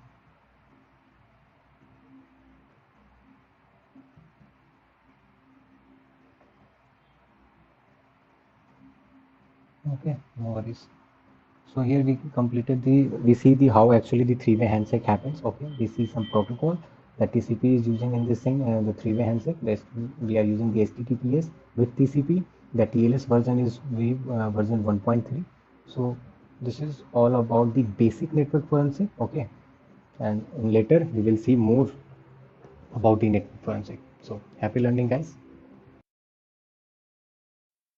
Hello guys, so welcome to this section. So from this section we are going to start the malware forensic. So before starting the actual malware forensic, okay, we are basically start the introduction to malware. So without the basic knowledge of malware we can't do the forensic, okay. So that's why I just want to cover the introduction to malware, and then we will keep forward for the malware forensic part. So let me start with my paint. So we are starting with the introduction to malware, okay. Introduction to so what is a malware? So in a normal way, so a malware is short form for malicious software, okay. It is a program that is capable of altering the properties of a target device or application for providing limited or full control of the device to its creator. So if we see what is malware in a layman language, then it is the malicious software. It is the, or we can say that uh, harmful harmful software or line of code, okay. Harmful software or line of code. So this is the normal definition and very easy definition of what is malware, okay. And a malware is useful when an unauthorized person wants to illegally access a locked or secure device. So there are different types of malware, okay. So for an example, if you want to see some of them, then starts with the for an example, the this one, no, sorry, uh, uh, this one, let me draw it for you.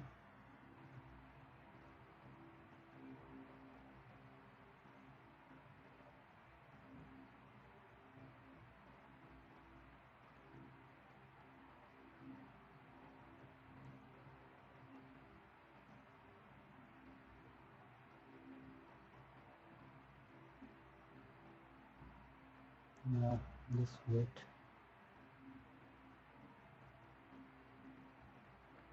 So start with the first type, that is the virus. That is the virus. Then we have worms. Then we have sorry. Then we have trojans. Then we have rootkits. Then we have rootkits. Then we have adware. Okay. The,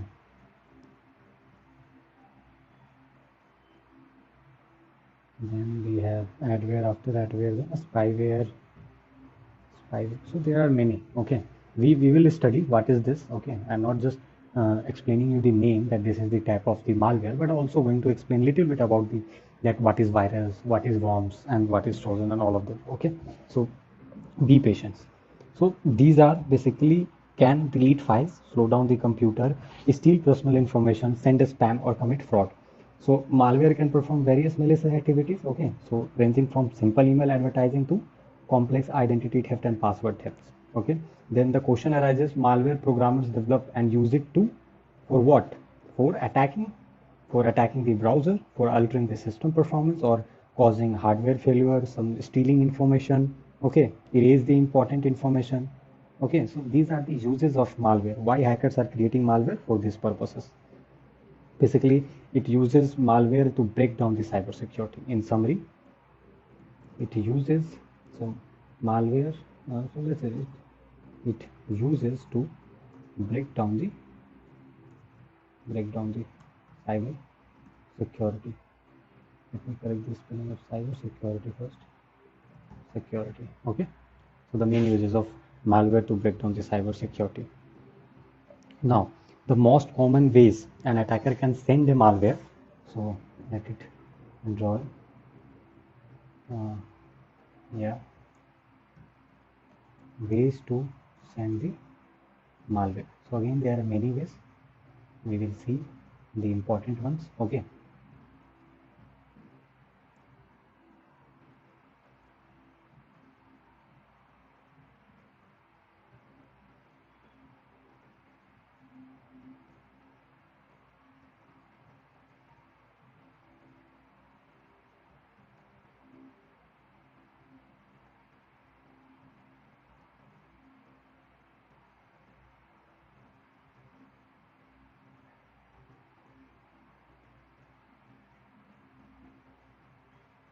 Sorry for the drawing.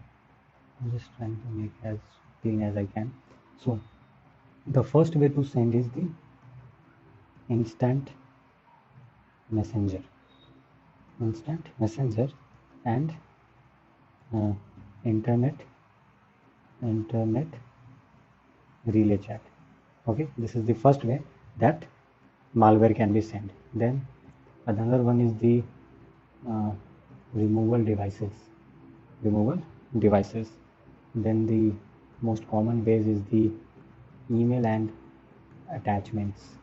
Okay, then from the browser and software works. Okay, then many more. So I'm writing down here whatever the file downloads. We can they can use them, the network file system. Okay, and there are many more. Okay, so these are the ways to send the malware. Let me open the new tab. Okay, so now let's see the components, basic components of malware. Okay, so uh, basic components of malware. What are the components of malware? Okay, so we will start with the first one, that is the cryptor. So this is the software type that disguises malware as a legitimate product through encryption or obfuscation, thus protecting it from detecting by security programs. So we can see we can write that protecting from detection. The cryptor help us to protecting from detection. This is the normal way to write. Okay. Then the another one is the downloader. Let me see that recording is on. Yeah. Downloader. So a type of browser that downloads other malware from the internet onto the PC. Usually attacker install downloader software when they first gain access to a system. Okay. So to download more things. Okay. Such as more malware, we can say. This is the working of downloader. Then the third one is the dropper. As the name suggests, a type of Trojan that install other malware files onto the system, either from the malware package or the internet. So it's kind of the dropper, the same functionality of the downloader and dropper, but only the minor difference is that in downloader, a Trojan that downloads other malware from the internet on the PC, Okay, and dropper is that install other malware files onto the system either from the malware package or the internet. So a dropper can download the things from itself from the malware package or the internet, but the downloader only download the other malware from the internet itself. Okay, so to download the same thing, to download from the malware packages. Okay, this is the working of dropper. Then exploit we can write down that is the malicious code, okay, for the exploit. Then there are many fields, but we are just only using the some of the component. Okay, so let me write down the another other components for you. Others are, you can read about yourself. Okay, so the another one is the injector, then obfuscator. Okay, then the packer, then the malicious code, and the last one is the fileless malware. Okay, so these are the components of malware. Okay, you can search on the Google and you have the many description or many definition of it, so you can go through it by your own. I'm not explaining each of the time, but yeah, I explain little bit about it. Yeah. Common ways I already tell the techniques attacker use to distribute the malware. Okay, and there are also ways to distribute across web. Is the if the basically the malicious hacker wants to distribute the malware across web, then what it will use for the distribution is the first one is the black, let me change the color. Is the first one is the black hat search engine optimization. Black hat search engine optimization. Okay. What it do, it basically uh, increase the chances of occurring the malicious website to the top of the search. So for an example, we go to Google and type that tutorial for Python. Okay, so there are many sources for the Python, but if you do the black hat search engine optimization, then the first website or the top 3, top 4 website in which our website will be there, because we did the black hat search engine optimization. Okay, then there is another way is the social engineer clickjacking. Social engineered click jacking. Okay, then they also malvertising. Okay, there's another way, malvertising. And there are different ways. Okay, the one famous one is the drive-by downloads. So users don't know about it and they got the malware as a gift. Okay, so these are the normal techniques. So this is all about the basic malware. Okay, if you want to go through the that I told you the different types of malware, so let me recap once. If I'm not deleted, also if I deleted, so you can go through the go through on internet. Okay, you can easily find many sources that is defining you that what is virus, what is worms. Okay, so this is all about the basic for the malware part, and let's meet on the another lecture. Okay, happy learning, guys. So hello guys, welcome to this lecture. So in this lecture we are going to study the understand the malware forensic fundamentals. Okay, and also see the types of malware analysis. So let's start with the malware forensic fundamentals. Malware forensic fundamentals. Okay, so so once it is suspected that a machine is infected with malware, okay, so a digital forensic team is often called for verification and further investigation. So forensic investigation needs to locate the malicious software and determine its functionality, origin, and possible impact on the system as well as the network. So let us start with the what is malware forensic. Okay. So often attackers use malware such as that we discussed the viruses, worm, Trojan, spyware, and the ransomware to commit a crime on the intended target system. So for an example, if anybody asks you that what is malware forensic, so you can say that malware forensics malware forensic deals with identifying and containing malicious code and examine its behavior in a control environment, because if you don't use the control environment, then it can affect the another system on that network. So that's why control environment is necessary. Okay, in a control environment. Okay, so performing malware analysis enable investigators to know the types of malware, how it works, their behavior, and its impact on the target system. So it helps us to know uh, the type of malware, then how it works, then its behavior, and its impact on the target system. Okay, so this is the things that we came to know after the analysis, and you can use a set of tools and techniques to conduct the different types of analysis. Okay, so in basically in a few minutes we will discuss the types of malware analysis. Okay, so for now this is the introduction part, so let's analyze that why analyze malware. So if somebody asks that why we need to analyze the malware, then what you will say, for an example, why analyze malware. Okay, so there are different answers. Okay, let's start with the first one. To determine what exactly happened.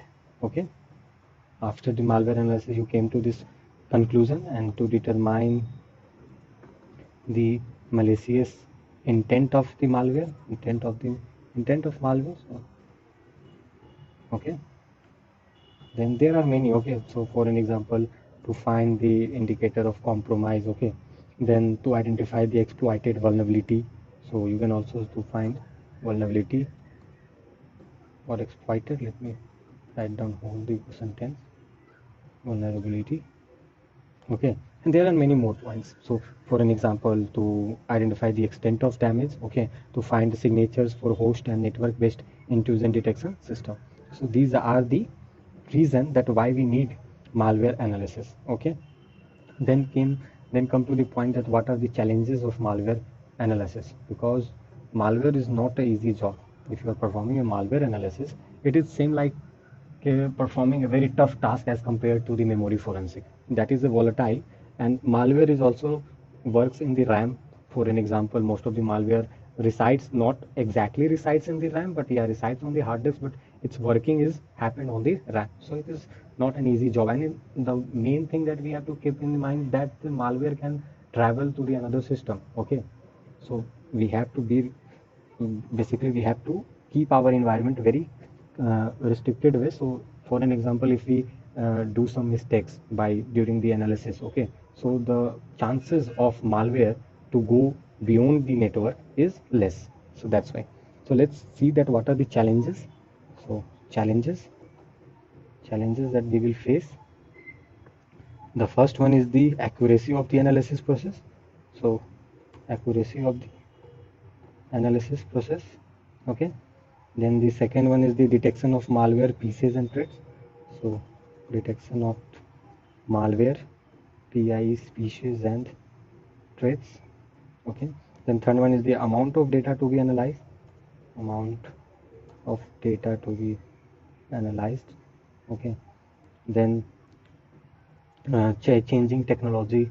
This is the more challenging things. So changing technology, because we have to keep ourselves updated. Okay, if the new technology came, new attack came, new methodology of doing attack come, then we have to change our methodology for analysis. Okay, so these are the challenges we will face. Now, how you can identify and extract the malware. So if a user has reported a suspicious activity, okay, on his or her system, you must examine the flowing areas of the compromised system to find traces. So what will be the areas you will notice to find the basically identify and extracting the malware. So areas to be focused. Okay, if you find something malicious, then what are the areas that you will notice or you will suspect. So identifying and extracting the malware. Identifying and extracting the malware. So the first area is the installed program. Okay, then the scheduled jobs, then logs, then registry entry, then the services, and many more. So the file system, okay, uh, then the modules you can also notice, and yeah, executable files, executables. Okay, so these are the areas that you will focus if you find any suspicious activity. Then how you can basically promise of setting up a control malware analysis lab. Okay, so this is the main part of the malware analysis, that how you can control the malware analysis lab. So important of virtual environment for malware analysis is very high, because it protects real system and network from being infected by the malware under analysis, and easy to analyze malware interaction with other systems. So virtual environment for malware analysis, this is the best practice that you can follow. So best practice is to best practice is sorry best practice is to use the virtual environment for malware analysis. Okay, don't use in your system. Now after covering the basic of malware forensic, let's see that how we will prepare test bed for malware analysis. Okay, the test bed. So let's write down the test bed. So preparing test bed for malware analysis.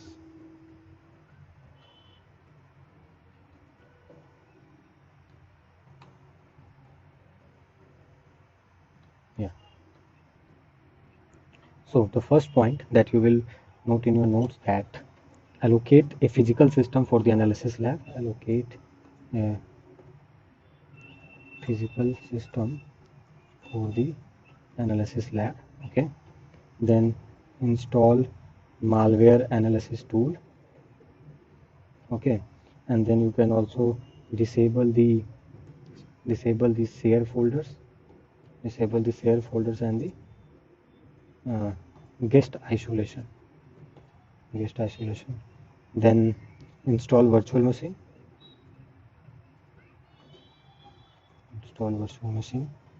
And then generate hash value of each operating system and tool.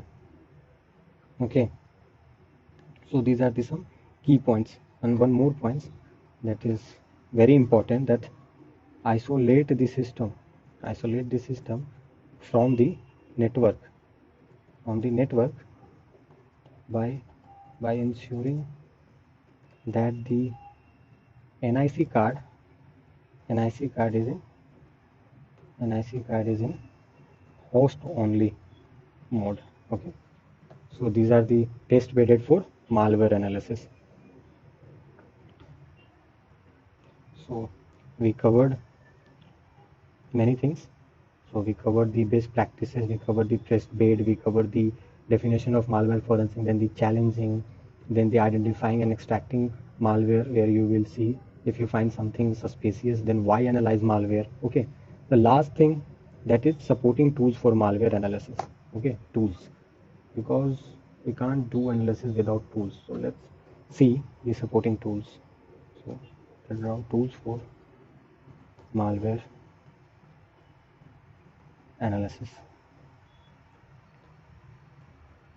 So the first one is the hypervisor, that comes under the virtual machine. Okay, hypervisor such as the virtual box or VMware. Okay, then the network and internet simulation tool. So network network and internet simulation tool. So comes under here is the netsim, okay, then the ns3, and you can also include the qualnet. Then screen capture and recording tools, screen capture and recording tool, in which you can use the camtasia and the snagit. And the last thing, that is the os backup, os backup and imaging tools. So here you can use the mm, R drive, image, or the O and O disk image, So these are the supporting tools for the malware analysis. Okay. Now let's note the point what I'm saying. The general rules for malware analysis. So during the malware analysis, pay attention to the key features instead of looking at each and every detail. Okay. And you can also try different tools and approaches to analyze the malware. Okay. And then identify, understand, and defeat new malware analysis prevention techniques. So these are the general rules for malware analysis. Then the types of malware analysis. Then we will see the types of malware analysis. Types of malware analysis. Okay. So there are only two types for malware analysis.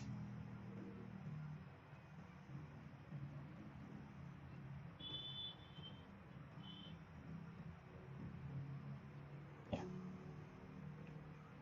So the first one is the static malware analysis. Static malware analysis, and another one is the dynamic malware analysis. So let me tell you the difference. What are the main difference between them? Okay. What are the main difference between them?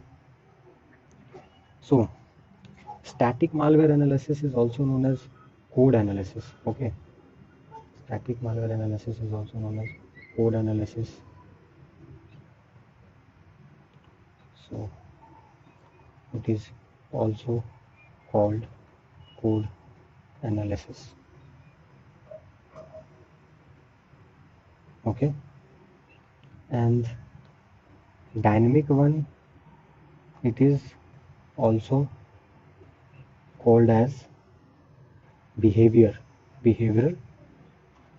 analysis. So these are the first point or the difference between them. Okay.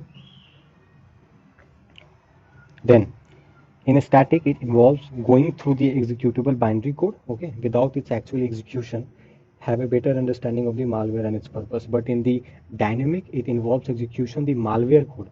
Okay. So here it involves also going through binary, going through the uh, executable binary. Okay, we are not running it, only studying our analysis by seeing the code. But here it involves executing, okay, keep this point, executing the malware code. So these are the second points and the important points of both of them. Okay.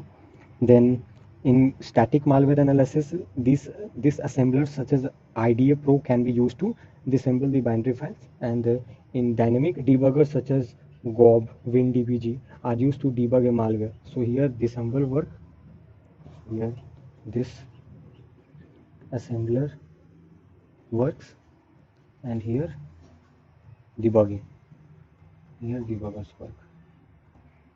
Okay. So these are the main difference between them.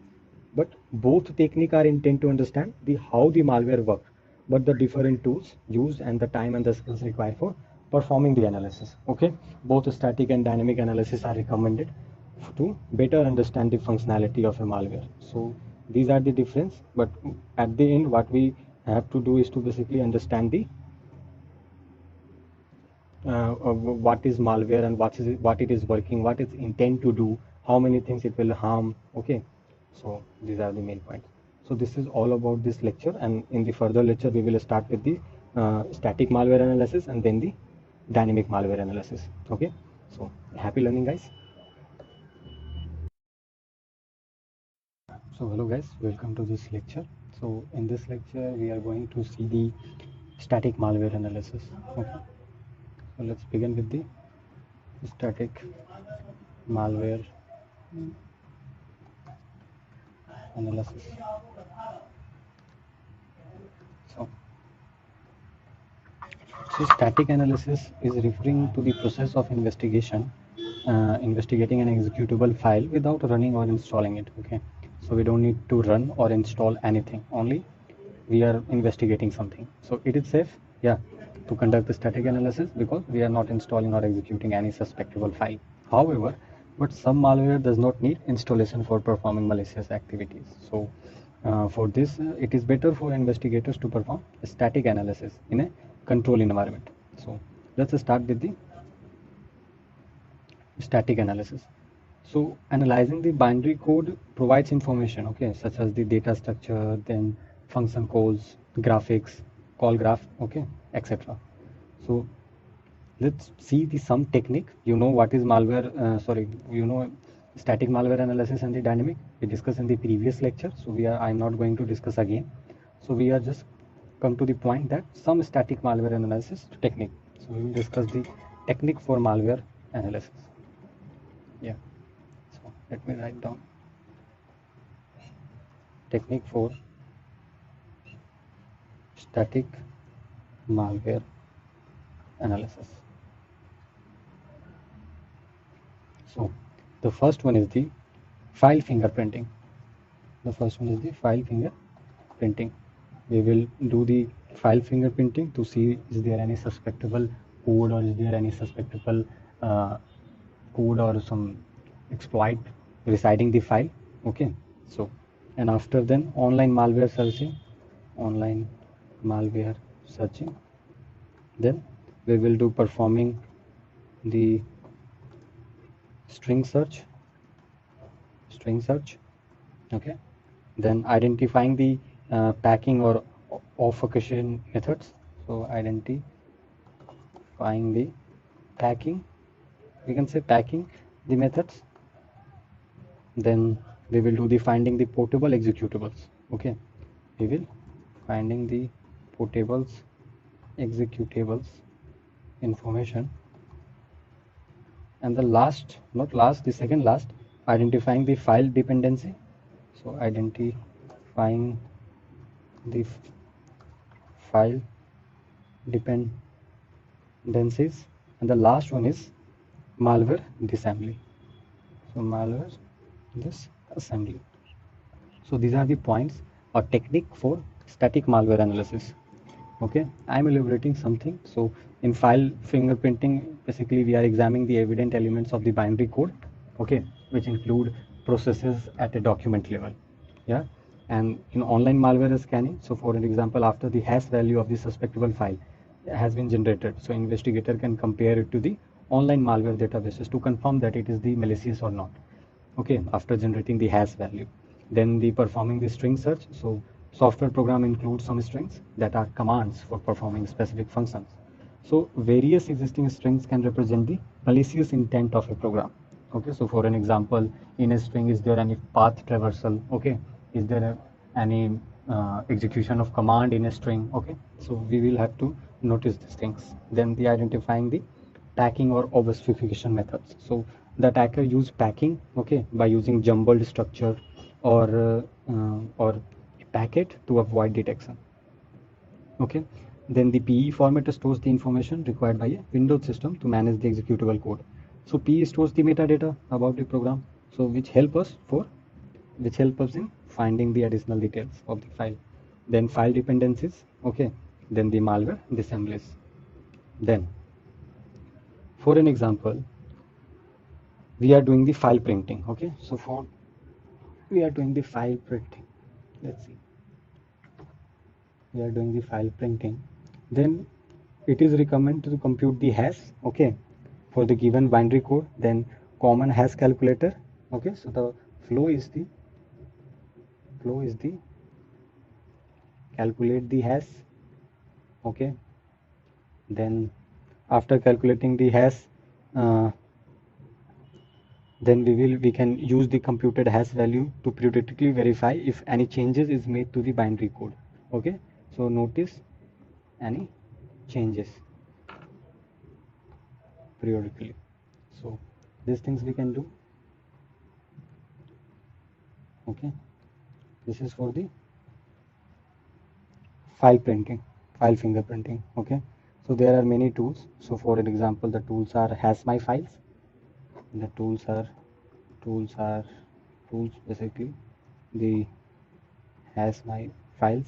Okay, and there are many more. I'm just discussing the main tools. Then online malware scanning you can also do on the virus total. So the virus total you can also use virus total. Okay, virus total. Then performing string search, for we are basically string communicate information from the program to its user. So analyze the embedded string, okay, the sky value, the unicode formats. So we will do with the help of the resource extract. Okay, so resource extract is a small utility that scans DLL exe file and extract all resources stored in them into the folder that you specify. So we can use this tool in user interface mode, or you can run in command line mode without displaying any user interface. So for performing string search, we can use the resource extract. Okay, so for this we can use the uh, resources extract.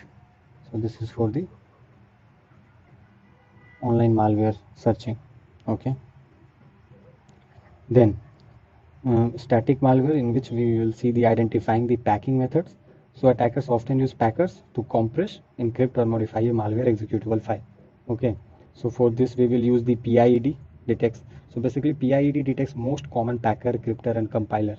Okay, so for this we will use, for performing string search, we will do the PEID. I'm just sharing you with the few knowledge and the tools that helps you to perform the analysis. Okay, and then after this, the finding the portable executable information. Okay, so for this we can use the uh, P Studio. Okay, so the goal of P Studio is to spot artifacts of executable files in order to ease and accelerate malware initial assessment. So this the tool is used by computer emergency response teams, security operations center, and the labs worldwide. So identifying the package method for this P Studio. So let me write down the P Studio.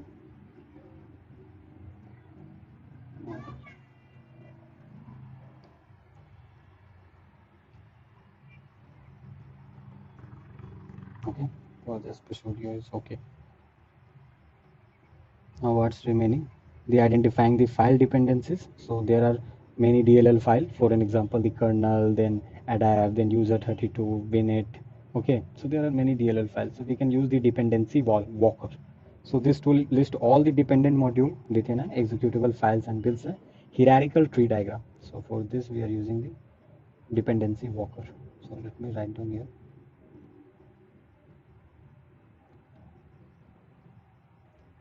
Dependency walker.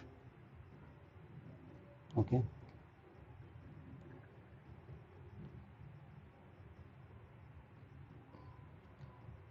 Sorry, dependency walker for the sixth part, identifying the file dependencies. Okay, it's my mistake. Dependency walker for the file dependency, identifying the file dependency, and for the finding the portable executable information, it is the psudo. So psudo is written correctly. No. So psudo is for fifth number. Keep notes. Psudo is for fifth number, and dependency walker for the sixth. Okay, and then one remaining. one remaining, that is the malware disassembly. So for malware defenses we can use OLI DBZ. OLI DBZ.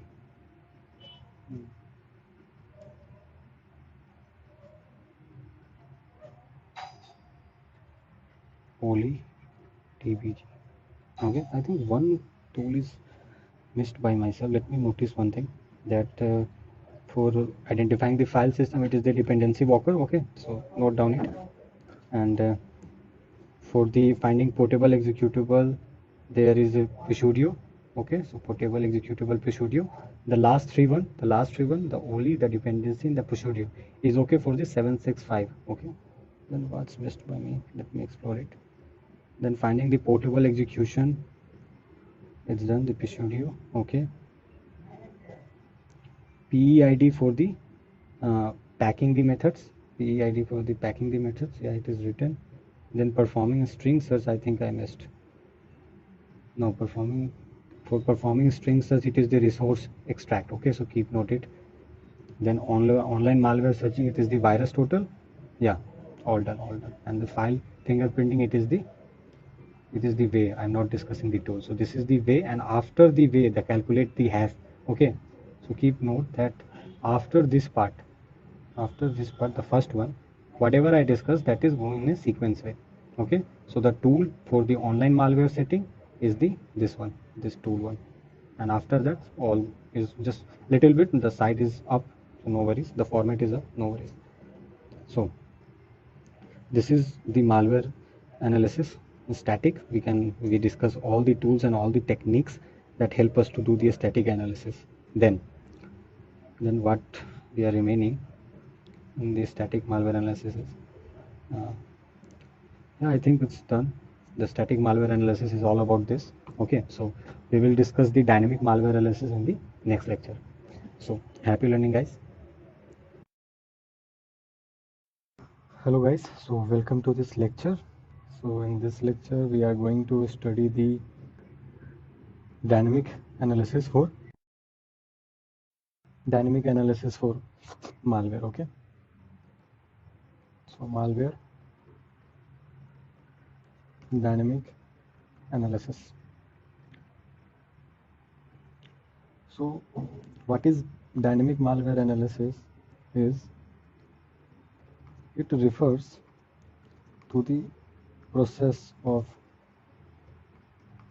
studying the behavior of a malware by running it in a monitored environment.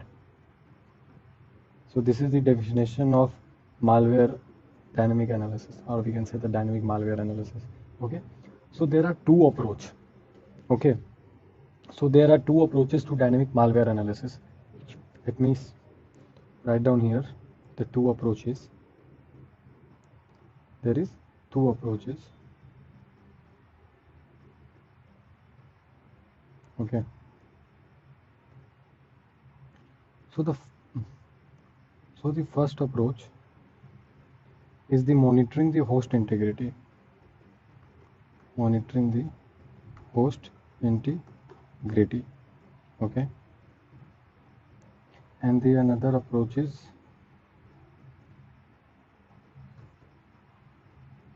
observing runtime behavior. Observing runtime behavior. So monitoring host integrity, it involves taking the snapshot of the system. So what it involves, let me write down the point. Snapshot of the system. Okay, a snapshot of the system state using these same tools before and after the analysis to detect changes. Okay, so this is the monitoring the host integrity, and here observing runtime behavior means that it involves live monitoring. It involves live monitoring the behavior of the chosen malware as it runs on the system.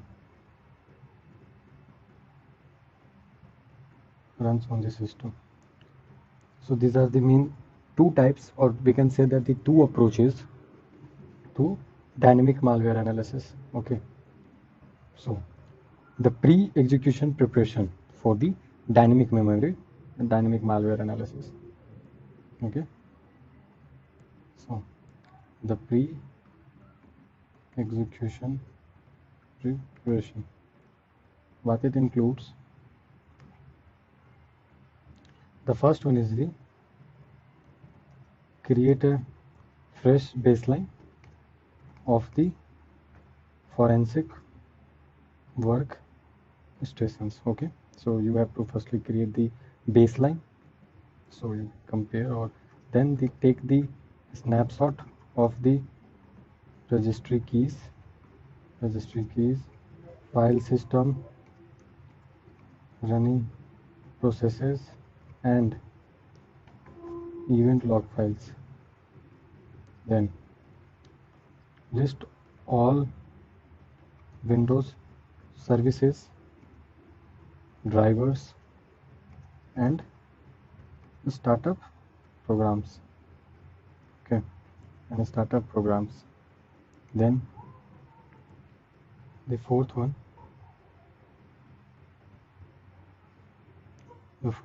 is install tools. Okay, installing tools.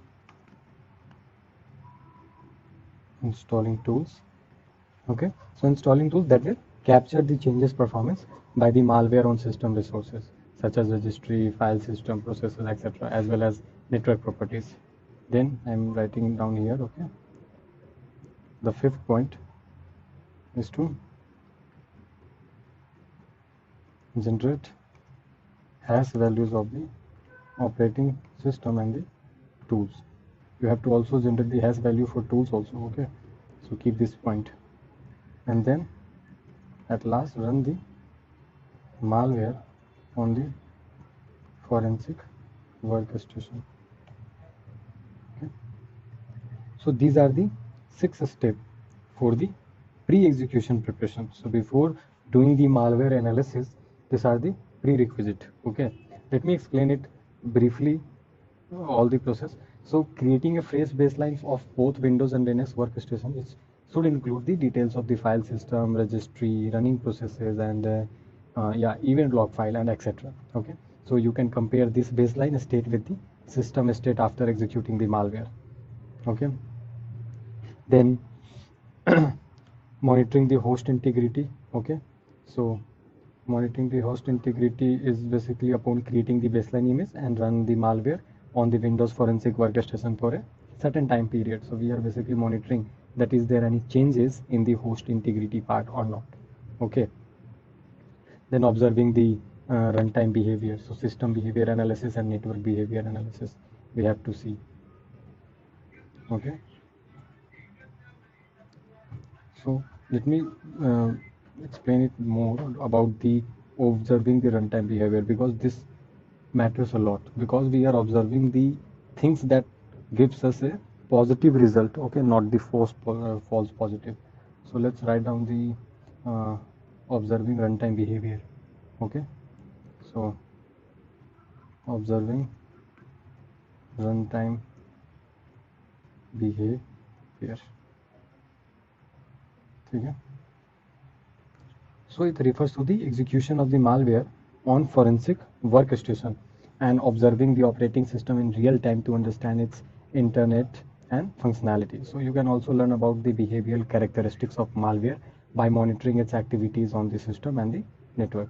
So observing runtime behavior is divided into two parts. The first one is the system behavior analysis. Okay, and the another one is network behavior analysis. So let me write down. The first one is the system behavior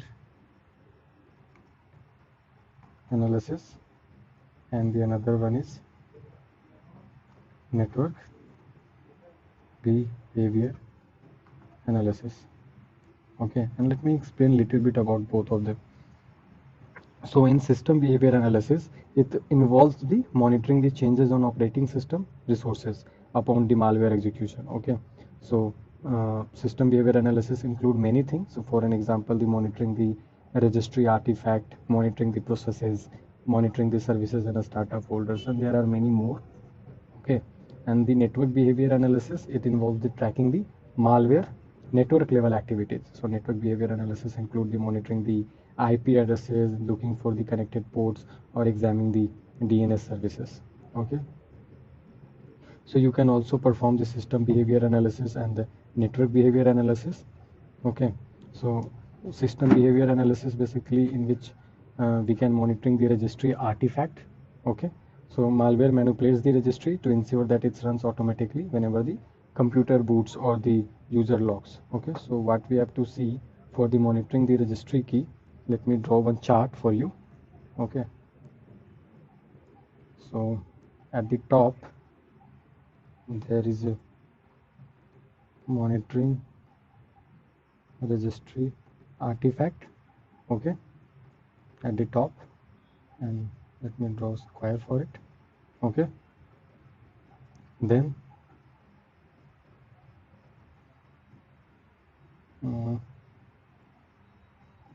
delete it, the downside arrow I want to draw.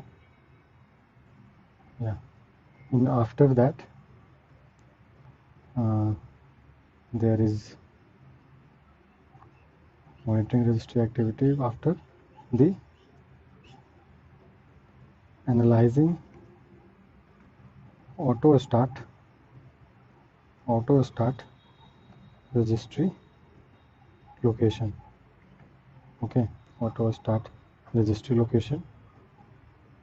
So this is the second thing.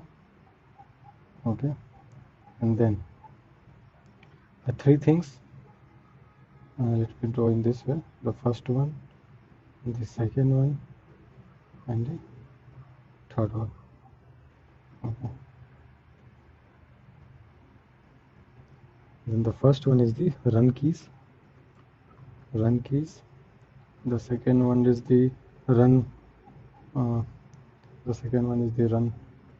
once keys, and the third one and the last one is the startup keys. Okay,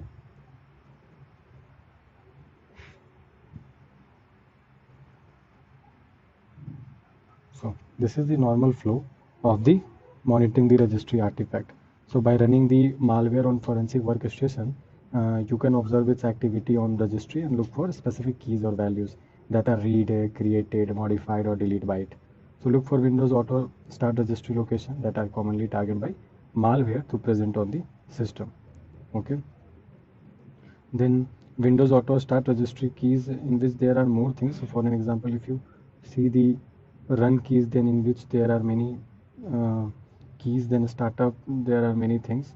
So I'm not going too much deeper into it. You can also explore the registry key by your own. Okay, you can use the reg reaper that comes with both GUI and the command line tools that can parse keys, values, and data from the registry. Okay, so the tools for the auto start registry key, analyzing the Windows auto start registry key, the name is REGRIPP.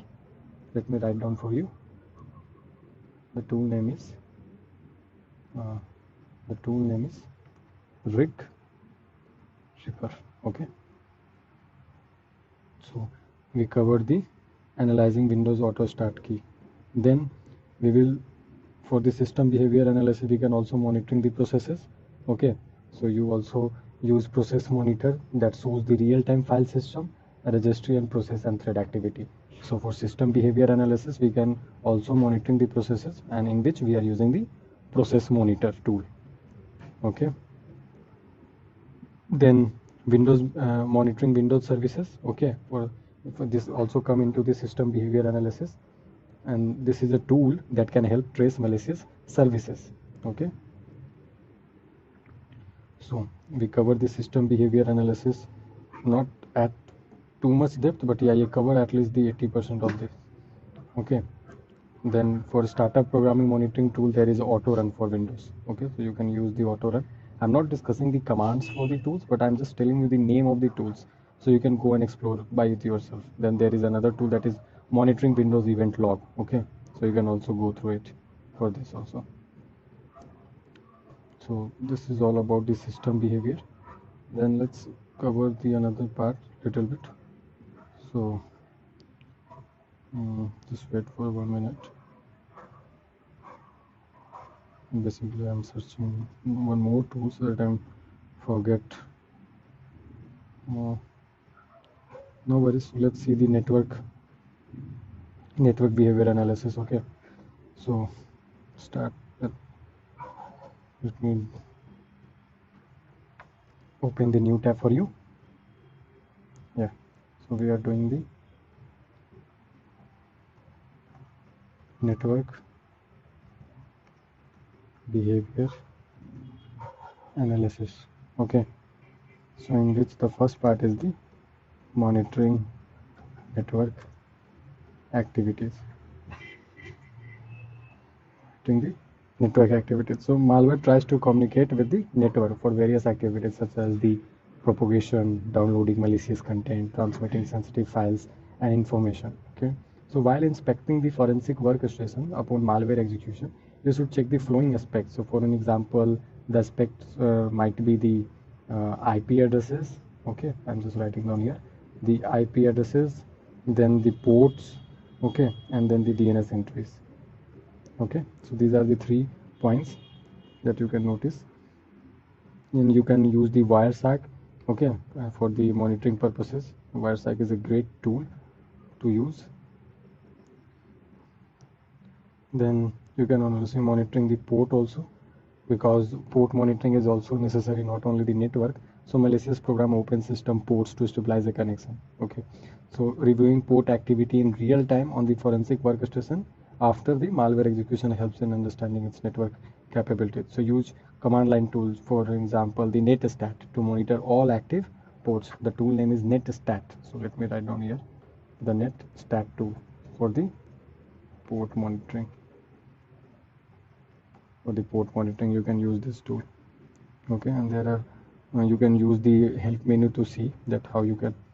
Okay, then there are more tools for the port monitoring, so let me write down here also the TCP view, then the CURR current ports. So these are also tools for the port monitoring tools, so you can go and explore these tools for the port monitoring purposes. Then you can also monitoring the DNS. So because why we are monitoring the DNS, because the malicious program use domain name system to communicate with the command and control server, as you know. So upon malware execution, review with the DNS record, and how you can before executing the malware, clear the existing DNS cache. This is the important points. Okay, so note down here how you can remove your DNS. Just type in your command prompt ipconfig, then the forward slash, and type flush DNS. Okay, so this is the command to flush the DNS. Now let me type, it is a typo mistake, FLUSH. So this is the command to flush your DNS. Then DNS monitoring tool is DNS query sniffer. Note down the tool name. So DNS monitoring tool is DNS query sniffer. So you can use this tool to monitor your DNS activity. Okay, so we discussed the malware and the common techniques attacker used to spread malware. Then we discussed the fundamentals of malware forensic and the type of malware analysis, including the detail. And this module examine the analysis of suspicious word document and discuss the fundamental and approaches of dynamic malware analysis. So this is all about the dynamic malware analysis. I hope you like this lecture. So I also discussed the different tools for the different parts. I mentioned all the tools. I explain you with the diagram. I'm not writing whole thing because it takes lots of time. Okay, so that's why I'm giving you some picture. Okay, not the whole picture, but yeah, little bit about it. Whatever I think that it needs to be explained properly, I'm doing. So this is all about from my side. Happy learning, guys. So hello guys, welcome to this lecture. In this lecture we are going to study the basic of memory forensic. Okay, so we are going to study the memory forensic basics. Yeah. So basically the memory forensic do the forensic analysis of the computer memory dump, because we can't do the forensic on live memory. So we have to basically take the dump, or we can also say the dump capture. The easy way is the Monsols, the inventor of the Win32DD and the Win64DD memory dump programs, have both are combined into a single executable. When executed, made a copy of physical memory into the current directory. So we can use the tools, but before going from the process of the memory forensic, we are going to study some architecture of memory. Okay, because directly starting the topic is not the good way. So let's start with the architecture, that how the architecture of memory is. So architecture of memory. Now the architecture are divided into many parts. The first one is the cache memory, the cache part. Then after the cache, then there is there is main memory, the main memory. After the main memory, then I'm explaining a little bit about each topic.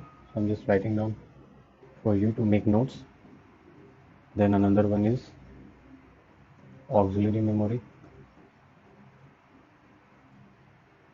So these are the three types that we are studying. Then let's explain a little bit about each. So the starting with the CPU cache or cache memory. A CPU cache is a cache used by the CPU of computer to reduce the average time to access data from the main memory. So for an example, you are using the same thing again and again. So for a normal device, it's taking lots of effort to go and search about it. But the cache is the way to store something for a temporary time period of time. Okay, so for an example, I'm always opening the facebook.com. This is the normal example that I'm telling. So for an example, I'm only always opening the Facebook. Then there are many process I requesting the Facebook website. Then there are some DNS lookup, then the IP addresses, then they're requesting the website again and again. Then it's taking lots of time and lots of effort. Okay, so what's the cache memory do? It's cache memory stores the public IP addresses for reference, or we store the website. So basically the cache memory is storing the data that is used regularly by the user, and the cache is smaller but the faster memory which stores copies of data from frequently used main memory location. So most CPU have different independent caches, including instruction and data caches, where the data cache is usually organized as a hierarchy of more cache level. So there are levels in cache. Okay, there are levels in caches. How levels are assigned and what is the name? The first level, let me write down, levels of cache starts from the L1, then L2, then L3. So these are the levels of cache. Okay. Then came to the main memory part. I think you are most familiar with the main memory. So the main memory of computer is also known as RAM. Uh, how to denote it? Yeah. It is also known as RAM, the main memory thing. Yeah. The main memory is also known as RAM, standing for the RAM stands for the random access memory. So it can be accessed by cache memory or directly by the CPU. So the access time to read or write any particular byte are independent of where about the memory that byte is. And RAM is basically residing on your PC, and it's differ from your according to your architecture. It must be of 6 GB RAM, 4 GB RAM, 12 GB and 16 GB RAM. Okay. And this is broadly comparable with the speed at which the CPU will need to access the data. So if you have the 16 GB RAM, then CPU works faster than the person has the 8 GB RAM. So this is the main memory. Then came to the auxiliary memory. So auxiliary memory, also known as auxiliary storage or secondary memory, or we can also say that the external memory. It is also known as the uh, external memory. External memory. Okay, and it is a non-volatile memory. So it means that does not lose stored data when device is powered down. So you have to also note this point that it is it is basically the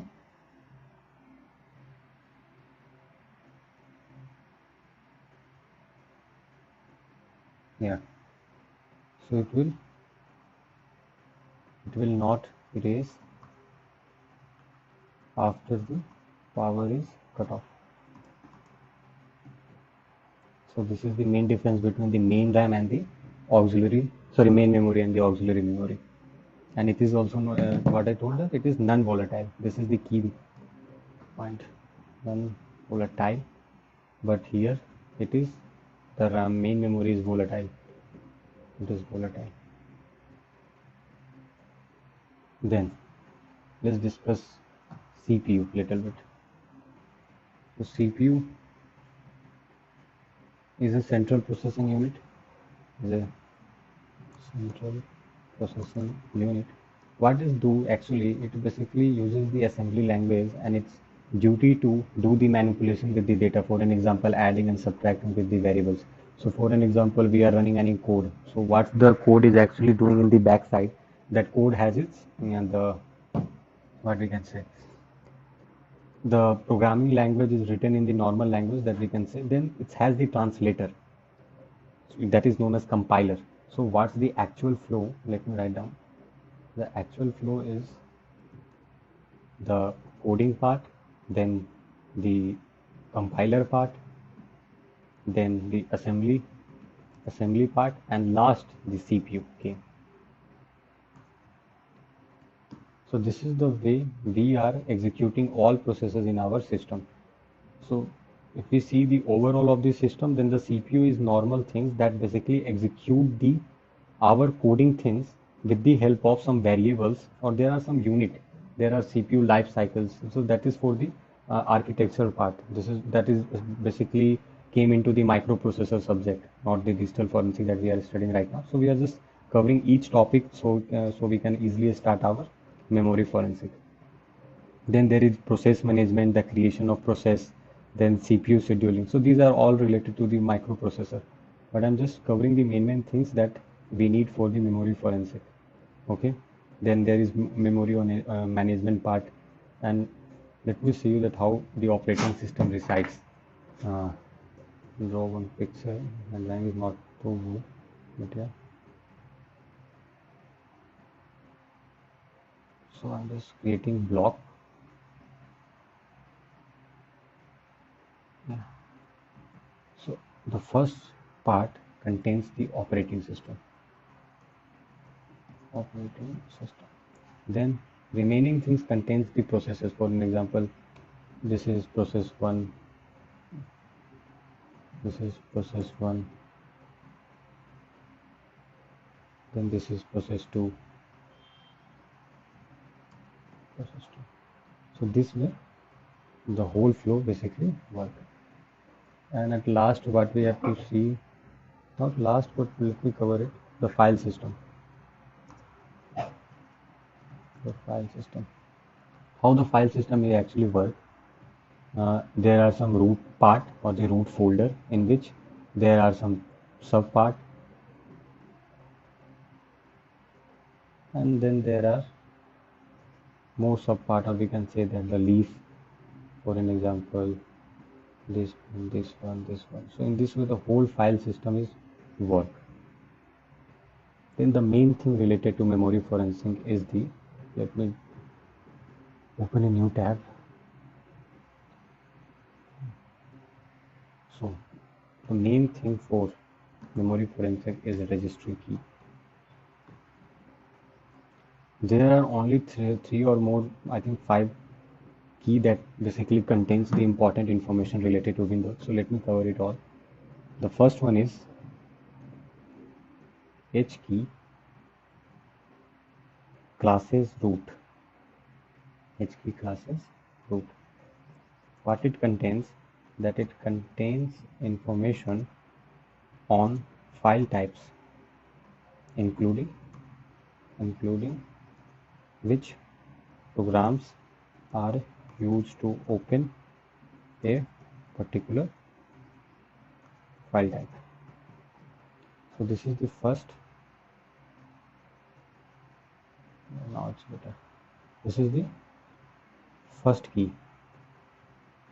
Then the second one is H key current user. As the name suggests, I know it contains the user specific setting. So let me write down in shortly that user contain user specific setting. Then the H key local machine. It contains computer specific information. Then the fourth one is H key users. Contains information about the all user. So information about the all users. And the last one is H key current config. H key current config. So contains information about the computer's hardware configuration. So these are the key that you have to keep in your mind related to the registry. So as the name suggesting, you can easily answer the question, but you have to keep the name, remember, okay? So that's why I'm just bolding it. Yeah. So these are the key. And there are some tools in the Windows, that is the regit registry. The tool's name is, we are exploring the tool also in the practical. We are just covering the theory now. So regit tool to explore the things. So yeah, so this is all about the basic of not memory forensic, but yeah, we are good to go for the memory forensic part. So happy learning, guys. So hello guys. So in this lecture we are going to study the acquisition method for the memory forensic. Okay. So the angle of investigation that you take during the acquisition phase will depend mostly on the scenario that you are presented with and the requirements of the case. Okay. So it's all depend on the scenario or the case that you are having or you have to face. So it's not that whatever I'm saying is applying for all the thing, because it depends on the operating system. Okay, so you are handling the Windows, then there are some different tools, different techniques. You are handling Linux, then Mac OS, so there are different techniques, but whatever I am telling you right now, it is fine for all of them at some instance. Okay, but yeah, it's give you the overall idea that how to acquire or take the data, or the method for acquisition method. Okay, so let me write down the acquisition method. So yeah, now generally, your investigation will focus on the activities of the user on the system, or the evidence that proves that the system in question has been compromised. Or sometimes even encrypted keys and password can be uncovered if they are part of the evidentiary requirements of your case. So let me give you the some example of acquisition format. Okay, so first let's discuss the format that are used in the memory forensic, and there are different memory acquisition types, but these are the five of the most common methods, that formats that are used today. So let me write down here the five formats. Okay. Yeah. So the first one is the raw format. What it tells that the extracted from a live environment. Okay, so this is the first format, that is raw format. Then the another format is crash dump. What is the states the information gathered by the operating system.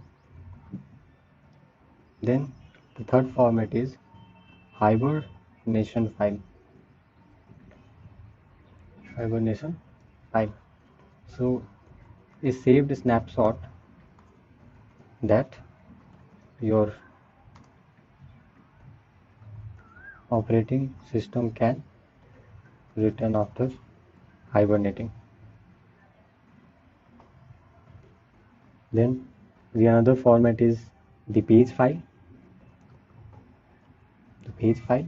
So this is a file that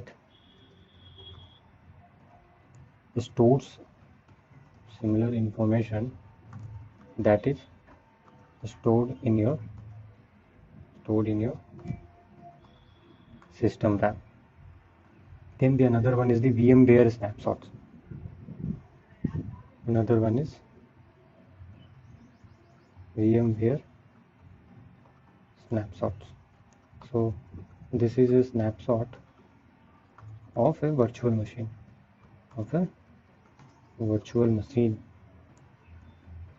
So these are the 5 formats that you can access the data of memory. Now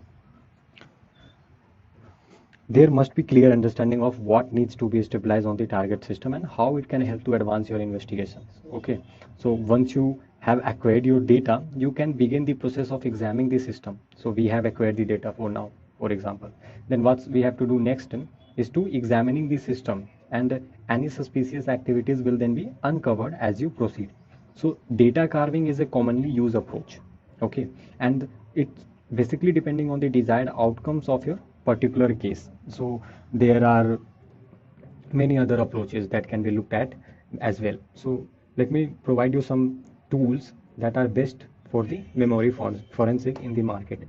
Okay, so before going for the analysis part, let's discuss some tools.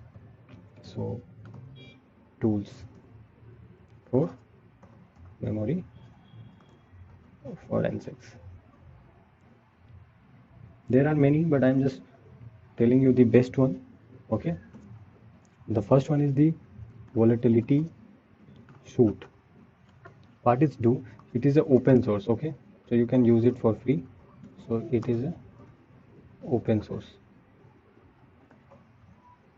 Then the next tool is recall. I will explain little bit about each tool, no worries. Then the next tool is recall. Okay, and what it has, that is it has the future,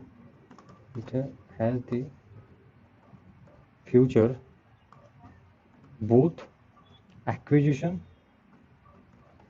and analysis, both you can do it. Okay, then the another one is the Helix ISO.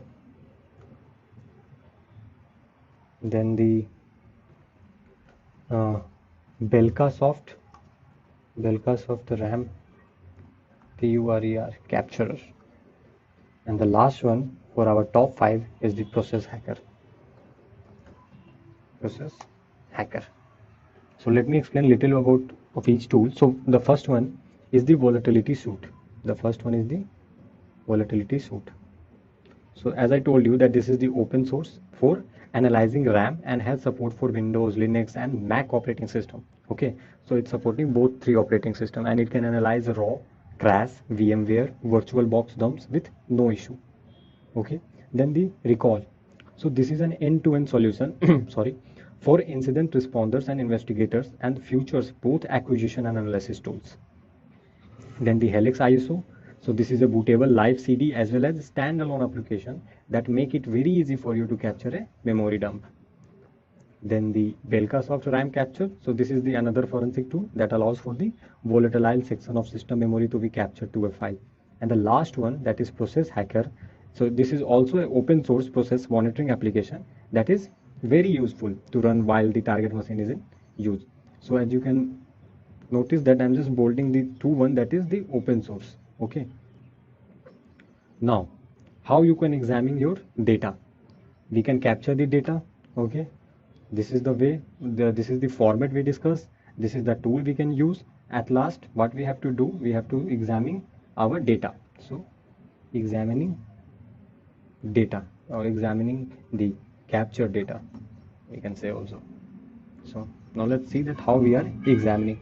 So first of all, let me clear you that there are many avenues for an investigator to take when it comes to analyzing a target system. Okay, so many, in fact, that there are entire book series that are dedicated to the subject. But we will instead take a look at some common approaches. Okay, that can be used by an investigator when trying to glean more information by memory forensic.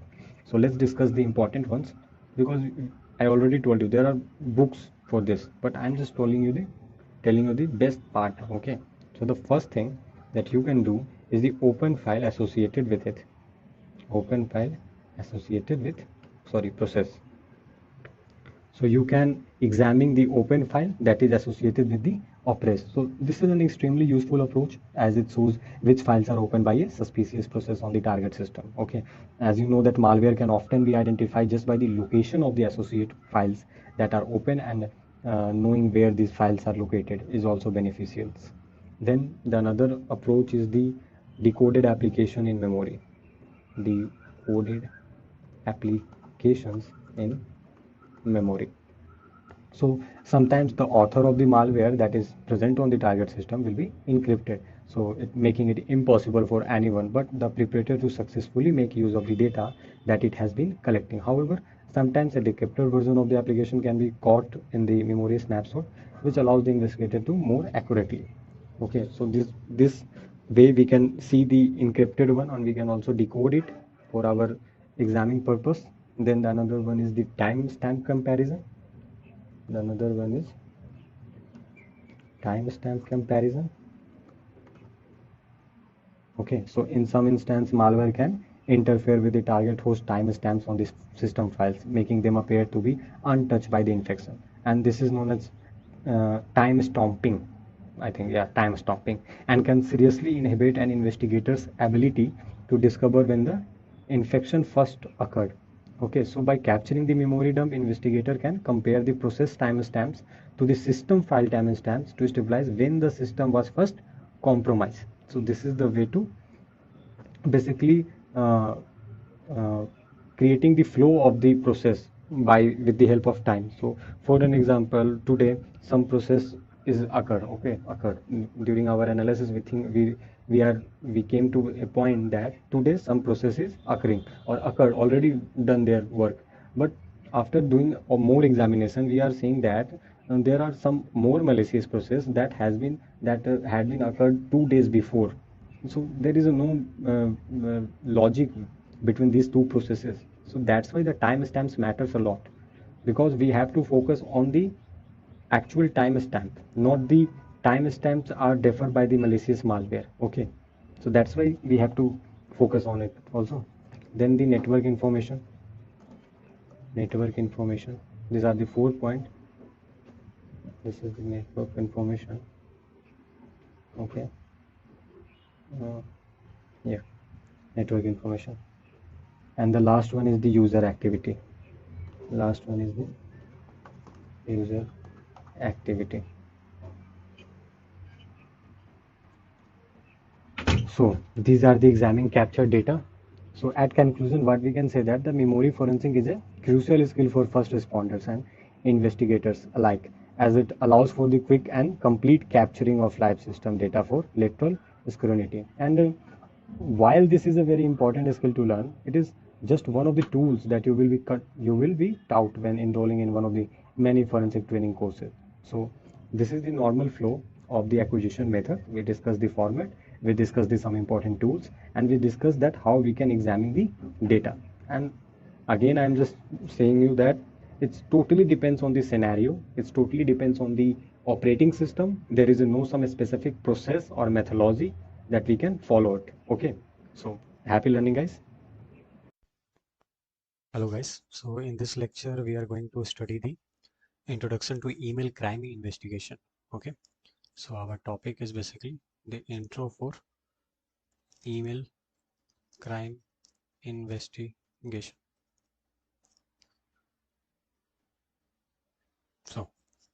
So email crime investigation basically involves the extraction, acquisition, analysis, and revival of email messages related to any cybercrime. So basically, we are collecting the data from email that founds in crime, or the data is involved in the crime. So basically, the detailed analysis of email messages help investigators to gather useful evidence, such as the date and then time when the email was sent, the actual IP addresses of the sender.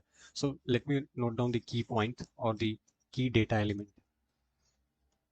So basically, you are going to investigate an email, though. So what are the key points that you will collect? Okay. So the first one is the date and time. Date and time. Then after date and time, then we are basically the IP addresses, IP addresses of sender. Okay. IP addresses of sender and recipient. Let me add it here. IP addresses of both sender and the recipient. Then what are the spoofing mechanism used? Spoofing mechanism used. So these are the key point that you have to basically collect while doing the email investigation. Okay, so this helps them locate the criminal behind the crime and report the finding in order to prosecute them in the court of law. So let's discuss the basically the let us discuss in detail the crimes committed by the sending emails. So let's discuss the crime. So crime related to email. Crime related to email. So the first crime that you will notice is the email spamming. That is email spamming.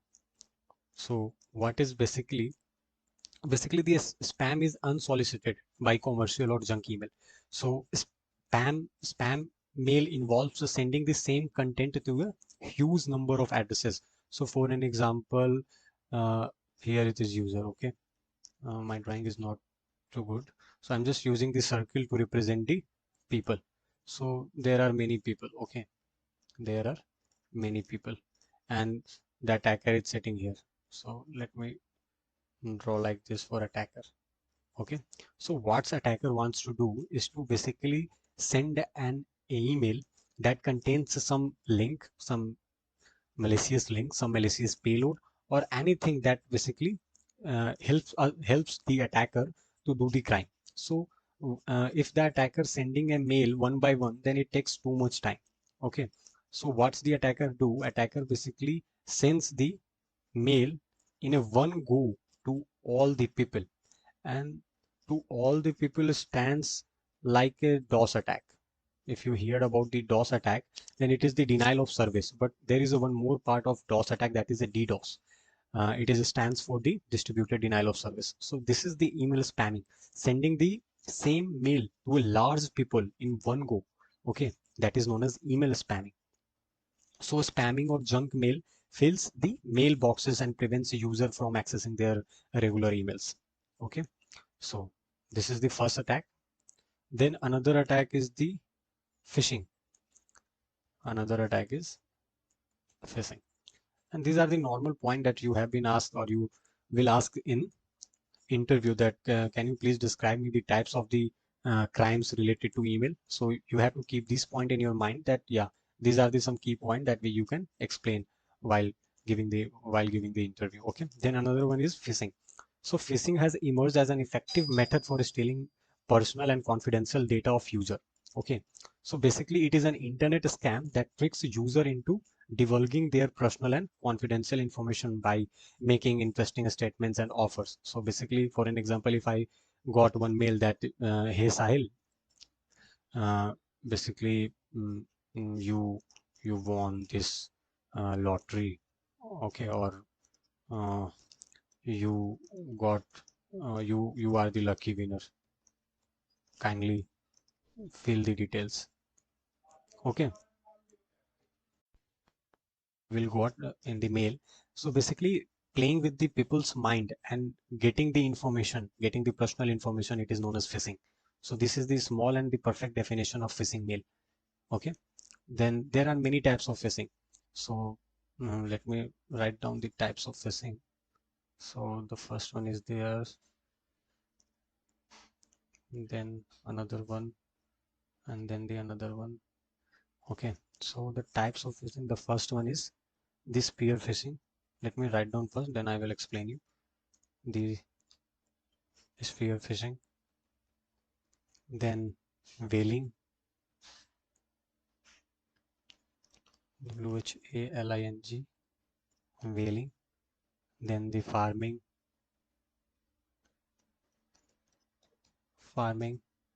and then the last one that I forget is the spimming.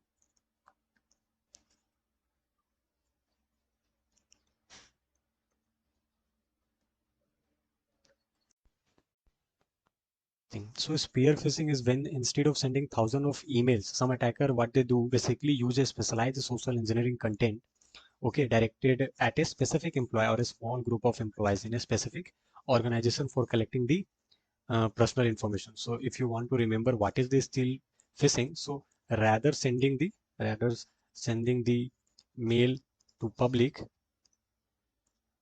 rather sending the mail to the public, it will target the small groups or the intended peoples for PPI. PPI is for personal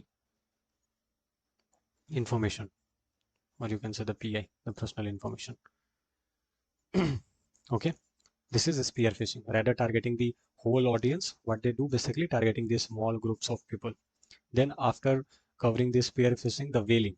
So here what they do is basically the targeting the CEO of the organization or the CFO or some politician, because they are not have the knowledge related to the cyber crime, and they are not aware about the cyber crimes, or they are not good at the technical stuffs. So that's why they are targeting the higher position peoples to get the personal information. So in the definition, this is basically the targeting the higher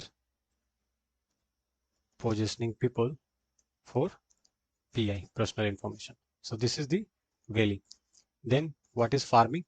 So this is the social engineering technique in which an attacker execute malicious programs on a victim computer or a server, we can say. So when the victim enters any URL or domain name, it automatically redirects the victim traffic to a website controlled by the attacker.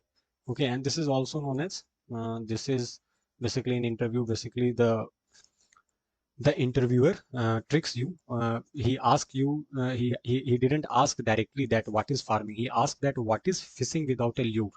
So you have to keep in the mind that farmings, and there is another name that is also known as or also works like a farming. So this is also called fishing without a lure.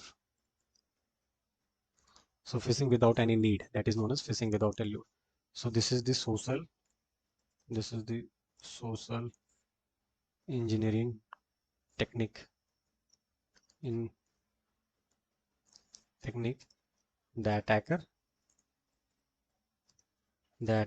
executes the payload. So this is the normal definition of farming.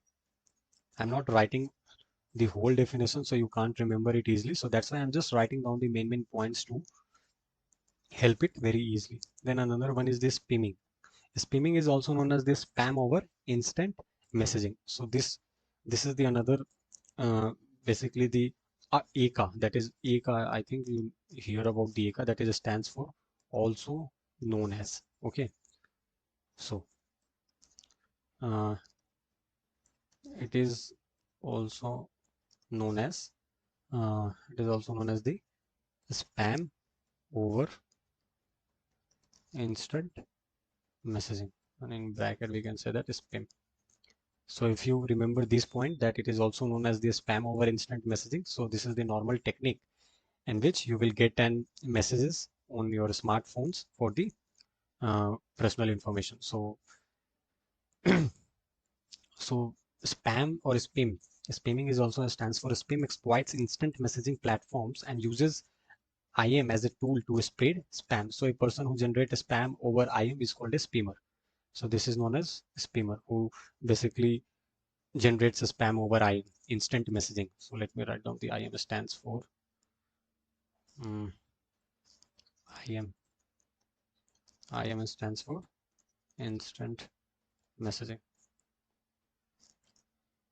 Okay, so these are the concept related to the intro to email crime investigation. So we studied till now only uh, the parts of the phishing. So in phishing, what we studied the spear phishing, then whaling, then farming, then spamming. Okay, so this is the second types of crime related to email. The first one, that is the email spamming. Then another one is the phishing. Then another one is the let me write down here also. Then another one is the mail bombing. You can also search on the Google, okay, that what is mail bombing. I'm just noting down the whole attack or the crime related to the email. Then another one is the mail storm. Okay, so these are the normal crimes related to the email. Now, now we are studying the steps to investigate email crime.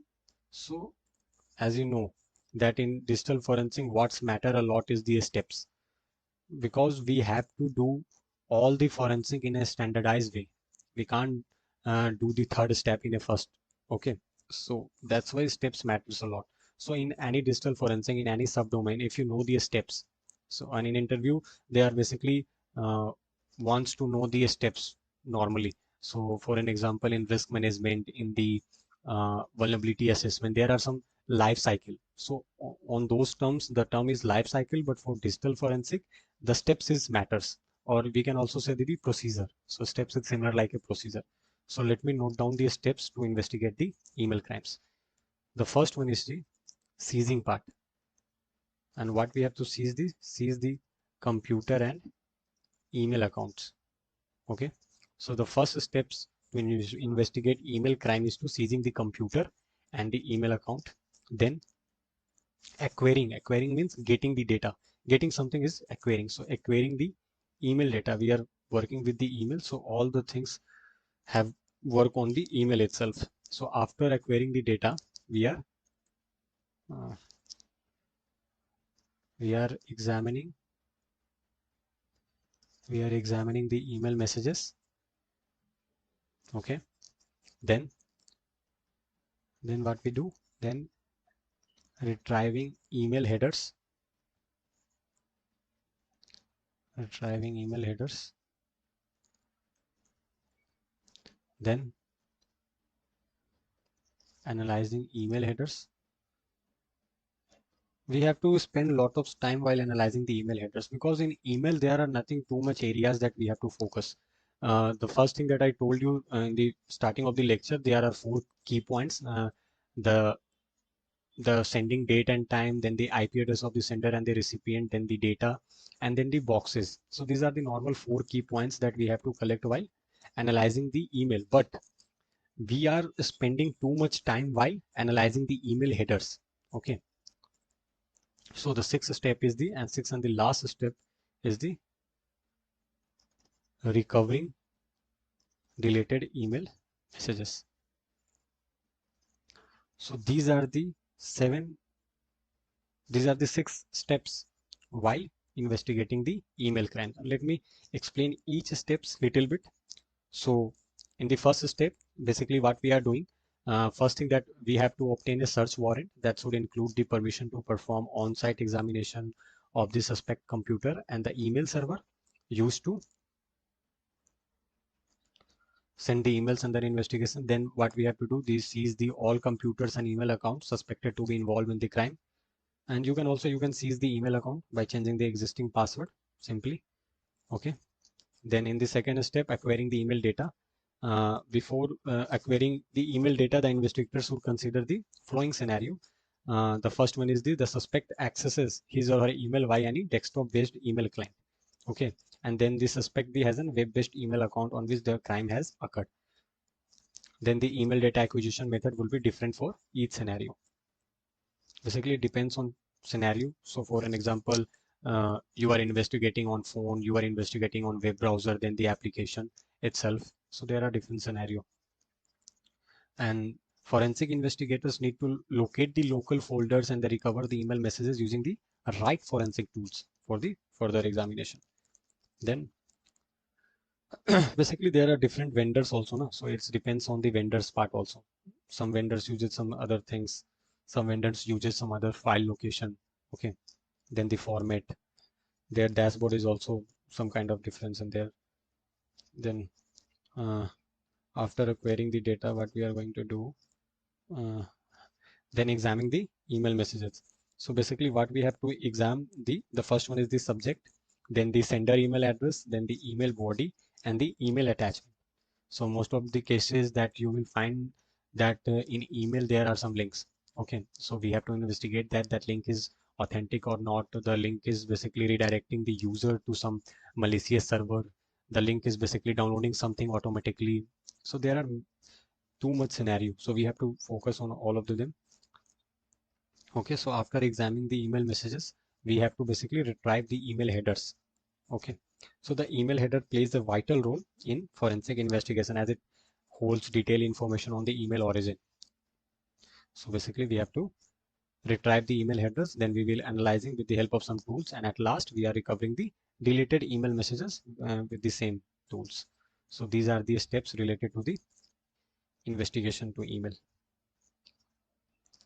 And the remaining part related to the basic email investigation or the email forensic, we will study in the next lecture. So thank you guys.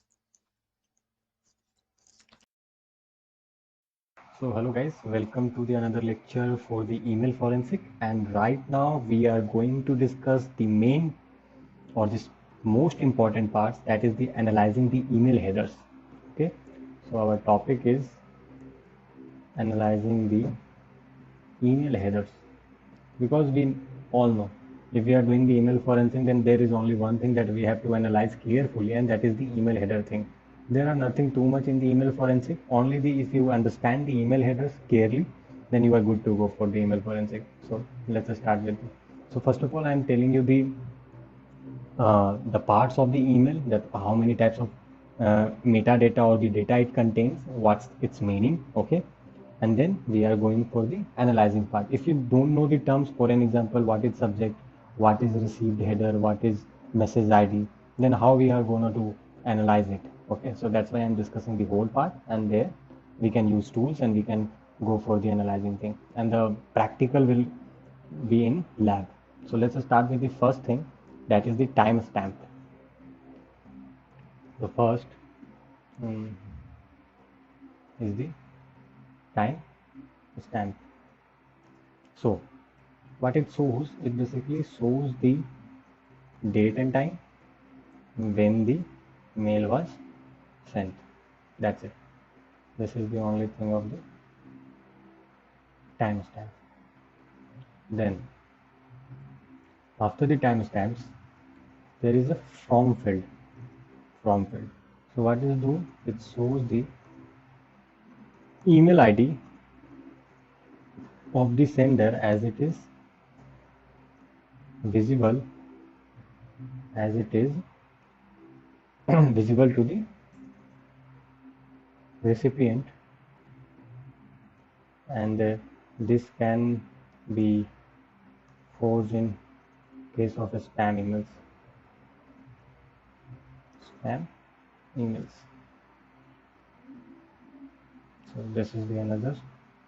Then after the from, there is to field. So what it shows, that it shows the email of the recipient.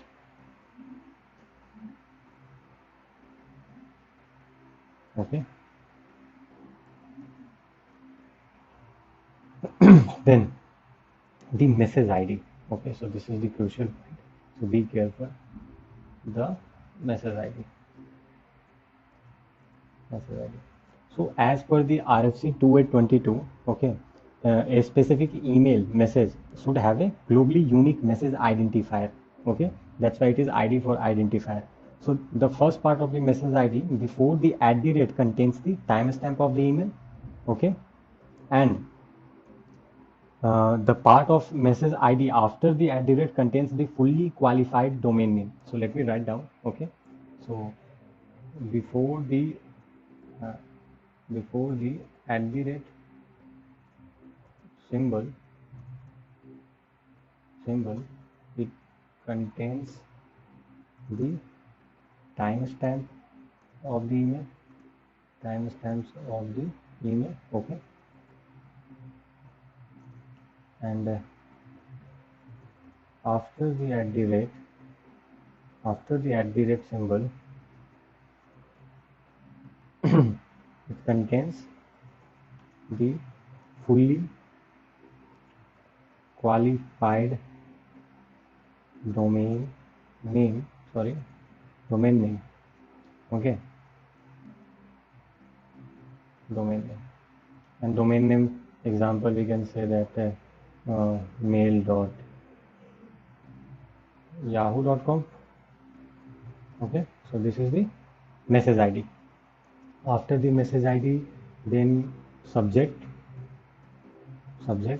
so it shows the subject as given by the sender, okay. Then MIME version,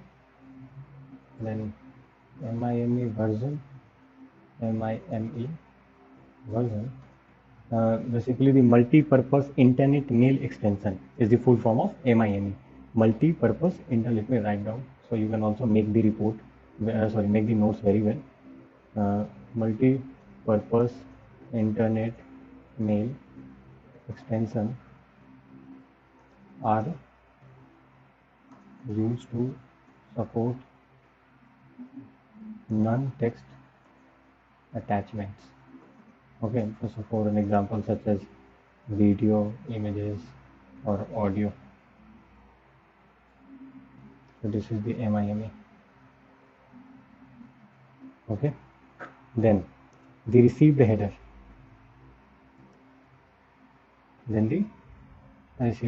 so let me write down here.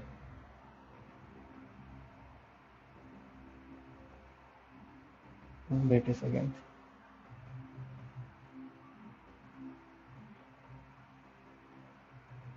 Where? Yeah, it is also, we can also write down here also. Let me change the color.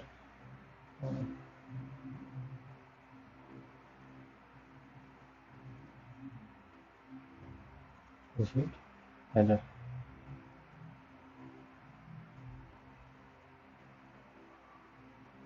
Yeah. So the entries in the received header are of significant forensic value. For an example, as this cannot be forced, unlike other emails header elements. So email received header is can't be forced. So we keep this point in your mind. Okay. The number of received headers found in an email message depends on the mail server that process the messages as it travel from the source to destination. So the number of received headers is depends totally on the that how many basically from the source to destination, how many mail server process it, okay. Then investigators should start with the bottom-most received headers, okay, and as it is closest to the source, and then move toward the top header. So these are some important things that I'm noting down, okay. So the first is the it can't be forced, that it can't be forced. Now let me write out here the point, it can't be forced, okay. Then the second point is it depends on the mail server. What depends? The numbers of received headers, Then the third point that we have to know that we have to analyze the bottom most received header, okay, because it is closest to the source, and then move towards the top header. Then these are the some key points related to the received header. Then we are studying the another elements of the email, that is return path. That is return path. So it is the bounced address for emails that are sent but not delivered to the recipient. Okay, so it is the bounce address for emails. That's it. It is the bounce address for emails. And also, if the sender email address and the return path address are different, it generally indicates email spoofing. So this is the normal case. If the sender email address and the return path address are different, okay, it means that there are some spoofing, or this is the spam email. There's something malicious in it, okay, because both of them must be same. So these are the return path. After the return path, we will see the received SPF. Received SPF. Received SPF. So what is the states is basically that sender policy framework. So SPF stands for sender policy. Let me write down here for you. Sender policy framework. Okay, the SPF part. Then, so refers to the, it basically refers to the process that enables organization to mention servers that can send emails on behalf of their domains. Okay, so refers to the process that enables organization to mention server that can send emails on behalf of their domains. So an email header showing a failed SPF check can help detect spam messages. So what is do is to basically it oh sorry, what's happened?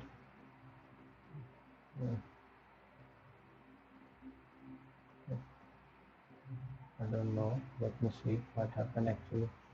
Yeah.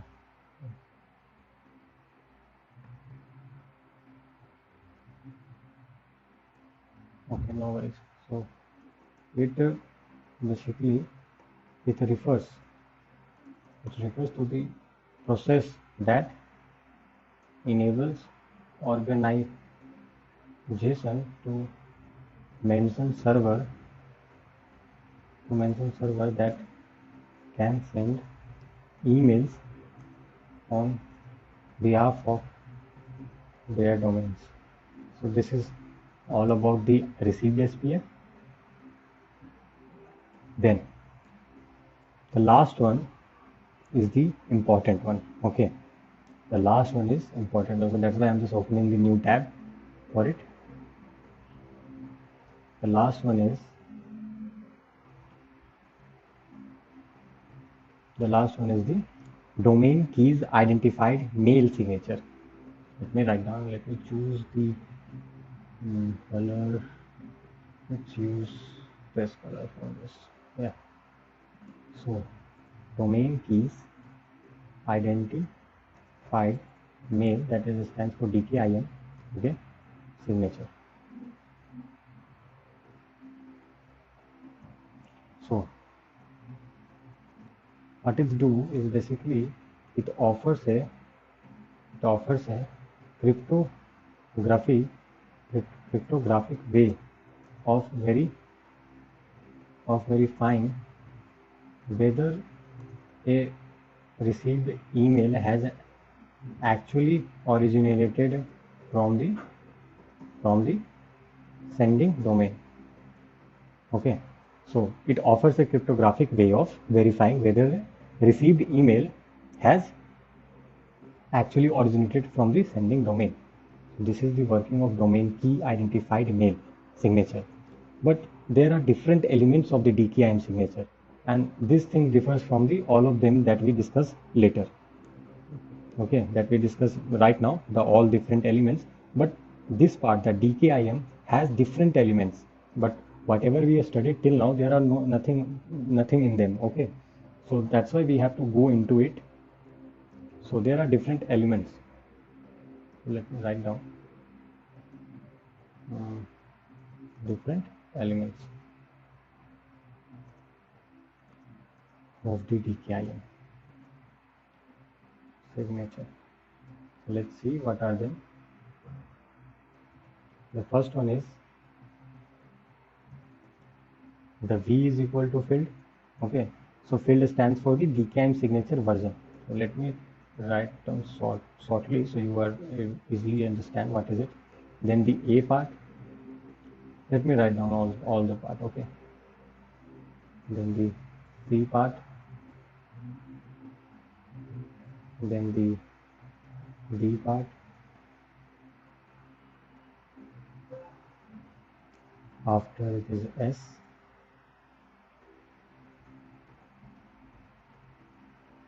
then it is T,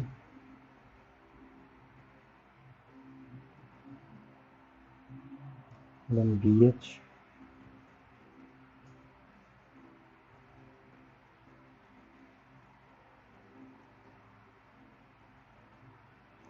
then B, yeah.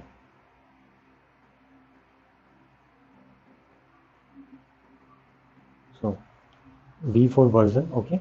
A field basically shows the algorithm used to generate the signature. So we can write the algorithm for the signature. That's it.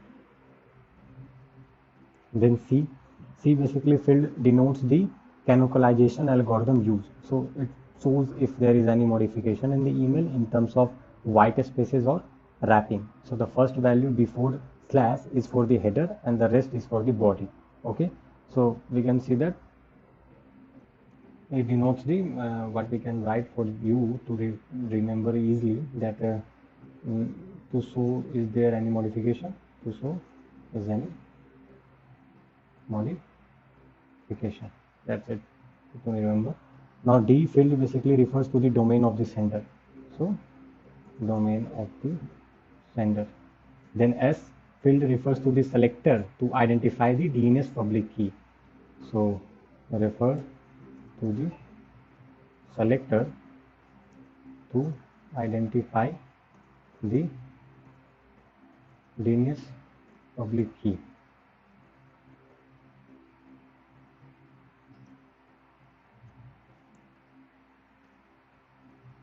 Now T. So field denotes the timestamps of the signature in Unix epoch time and should always match or be close to the time reflected in the received header and message ID field. So it is the timestamps. Let's keep it easy for you. So timestamp. Then DH field is the hash for the body as per the hashing algorithm in use and then encoded in base 64. So it is the hash. That's it. Then the B field include the DKIM signature that should be calculated as per the header field mentioned in the H. So is there any H that we discuss? Yeah, in B H stands for the hash header. So then encoded in the 64. So yeah, so B for the DKIM signature. DKIM. I think there is one more field, if I'm not wrong, that is H. H for the we will when we will do the practical, then we will see all of the field. Okay, no worries. Then H for the header field. So these are the DKIM elements. And what is the DKIM? That I told you that DKIM is a signature. It offers a cryptographic way for verifying it whether a received email has actually originated from the sending domain or not. So this is all about the email. And when we will do the practical, so we will do the practical email header analysis. Okay, guys. So happy learning. And yeah, don't worry about these different elements. Only you have to keep the only you have to keep 4 to 5 points to be remembered, not all, because we can't remember all things. Okay, so just keep in your mind that what is DKIM, because this is the important point of the whole email header. So just remember this point DKIM and some of the elements of the DKIM. That's it. So happy learning, guys. Hello guys, so welcome to this lecture. In this lecture we are going to study the email header analysis. Okay, so we are using the tools, that is the MITech mail viewer. Okay, so let's start with our practical. So just open your Windows virtual machine, because whatever we are doing, the analysis part we are doing in the virtual box, so there is no chances of any security misconfiguration or any malware come in our normal Windows. So just go to your virtual box, open Windows and open your demo mail account. So this is my demo mail account that you can see. I just log in the hack for now at the gmail.com, and this is the Google uh, security mail. So what I'm going to use this mail for the email header analysis. Just click on this right side of the three dot, and there it is. You can see that download message. Just click on the download message. So the mail will download. Yeah, just click on the key. So the extension is .eml. Okay, and you can also check by going through the file manager, open the download section, and you can see uh, it's not downloaded. Let me see again.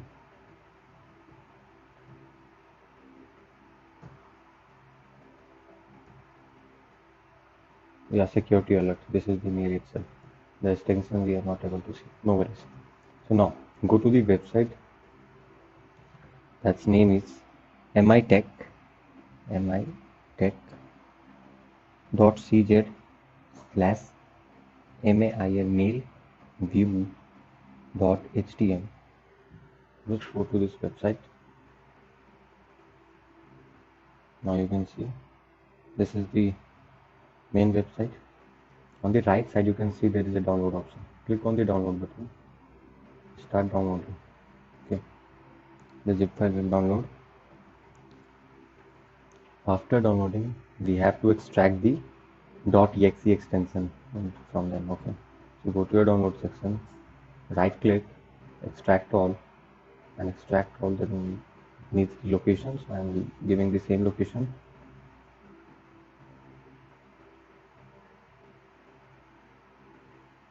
Yeah, so extracted. Open the then you have to open this file. Okay, so just double click on it. So here you can see this is the first interface. So you have to select the single EML file. Okay, after selecting this EML file, but the file you downloaded for the email header analysis, you have to browse it. Okay, so click here on the file, go to your download section, select the .eml extension and open it. You can see the user Sahil download security alert.eml. Okay, so after that we have to click OK. So this is the first view of mail viewer. For more details, click on the source here. You can see the original email header here. So let me explain each part little bit. So here you can see that this is delivered to this mail hack4@gmail.com. Okay,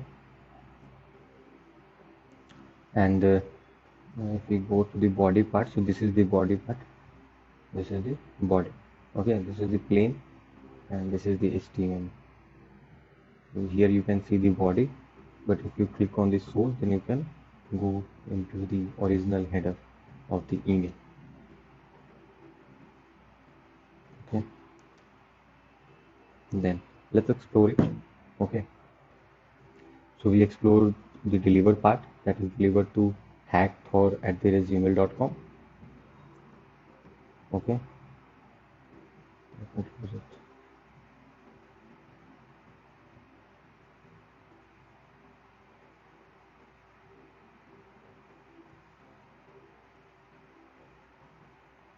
Wait a second, guys.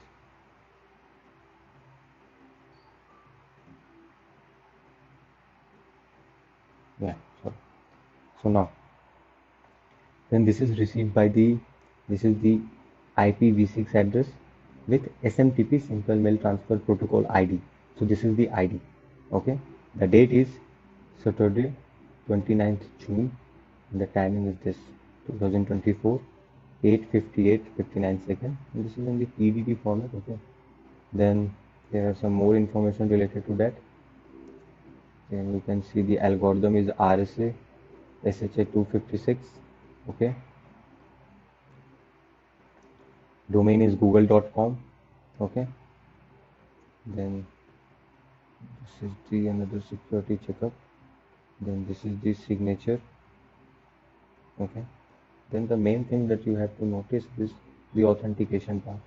So this is, you can see the authentication result. Okay, so this is the authentication check from here to the DMARC that we discussed. What is DMARC? Okay, so you can see here that DMARC is pass, DMARC is pass, SPF is pass, DKIM is pass. Okay, then the else what we can notice, yeah, this is the public IP addresses. Okay, then there are this authentication result, that is mx.google.com. Here you can also see DKIM pass, SPF pass, DKI, DMARC pass. So for an example, if you receive one mail and you think that this is a spam mail, so then what you will do to check that this is the authenticate or not, you can just download the message, open the mail viewer, and just see that the authentication part is passed or failed. Okay, so if there is all passed, then it is okay, but if there is some failure, it means that this is a spam. This is the first way to check. Okay, then for an example, if you receive in some another language, so Chinese and another stuff, so you can just convert to in your own language. So right now I'm selecting the English. If you select the French, so it will convert into French if it is in a French, but it is in English. So let me select the English now. Then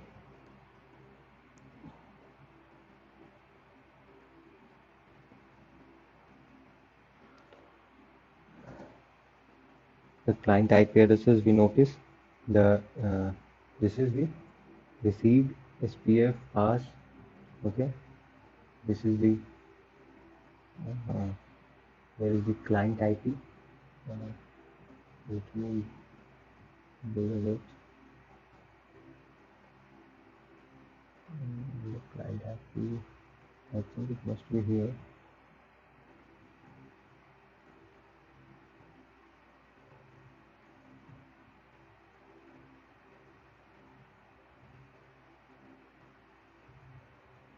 Yeah, so this is the client IP.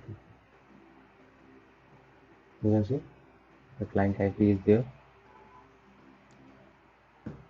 Now, after seeing the authentication pass, seeing the client IP, the source IP, the timing of the message, the authentication is passed or not, there are more things that you can notice. For an example, the DKIM signature version 1. Okay, you can also check that it is okay or not. Then the SMTP source. Okay, and this is, you can see the receive by thing, which means that how many server is basically uh, process this mail. So that's why there are 2 or 3 received by, you can see. So the one received is this, then one received is this, and then this is the HTML format. This part is the HTML, so you don't have to worry about the HTML thing, but you only have to worry about the HTML, the above part. So from this to the above, you can analyze that this is authenticate or not, the pass is not, what is the client IP addresses, when the mail you received, and all the stuff. Okay, then you can also open another mail. Then there is an option for check for update, and this then windows for basically tile the vertically or horizontally in language I tell you. So this is all about the email header analysis. So happy learning, guys. Hello guys, welcome to this lab. So let's start our practical. So we are just opening our Windows virtual machine.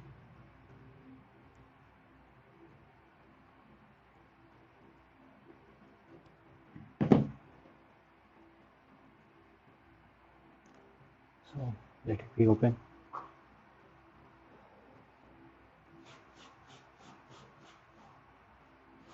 Yeah, so this is my Windows 10. Now it is good. So we are in this lab, we are using this is internal tools in which all the tools are embedded to help us monitor and diagnose the Windows system. So task manager only give us the overview of the whole process, but we can't detect the actual working of the process. So that's why we are using this tool to diagnose the Windows. So let's start with the, so just follow these steps, whatever I'm doing.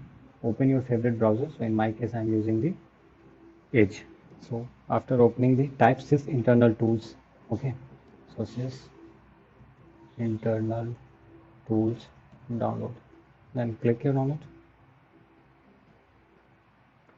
Then you have to focus on the Microsoft part.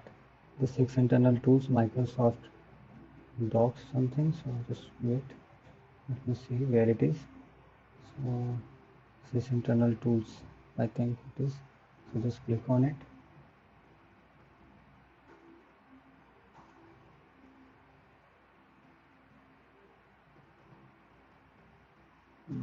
Let it be open.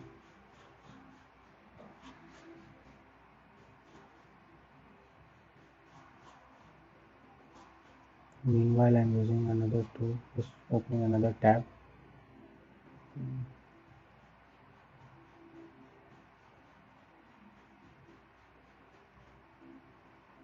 Why it is taking so much time?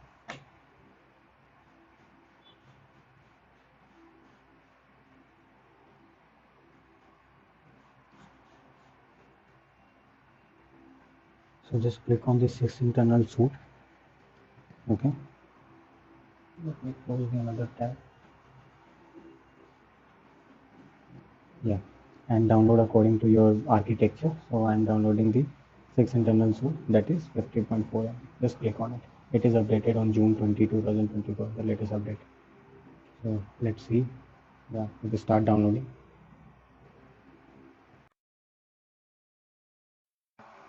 Tool is downloaded. So let's go and unzip it. Go to your download section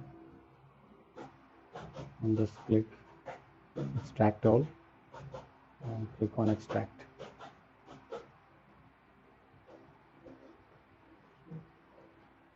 So it is extracting. So wait for a second.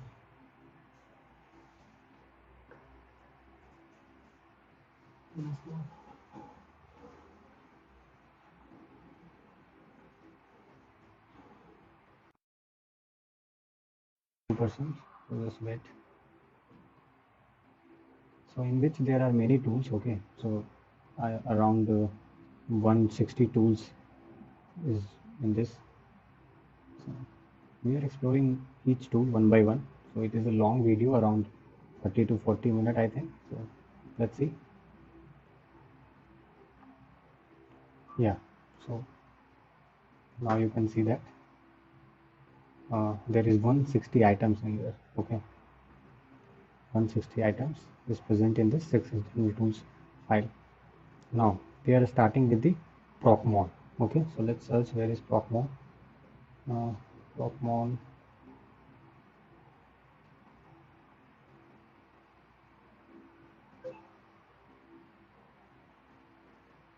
Yeah, this is procmon. So just click on procmon 64, double click on.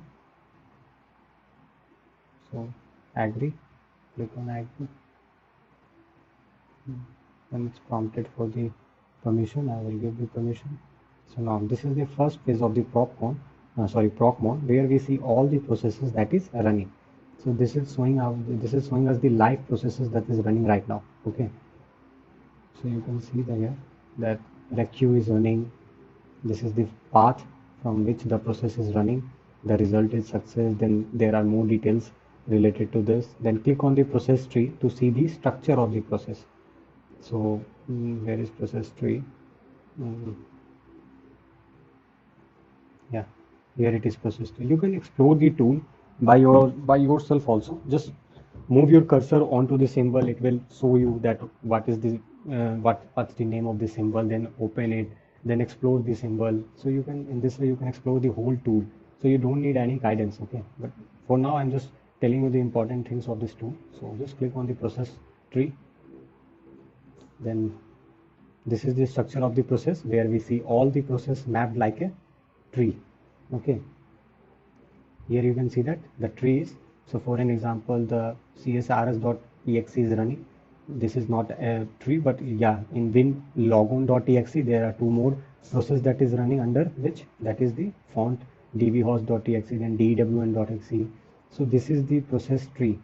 So this is the main process, and then there are sub process. So for an example, if we see the edge browser, so here you can see that the ID is 7808. I think this is the parent ID, and then there are some child process that is running under their process. Okay, so in this way you can explore the tree also, and there are many processes running right now. You can see.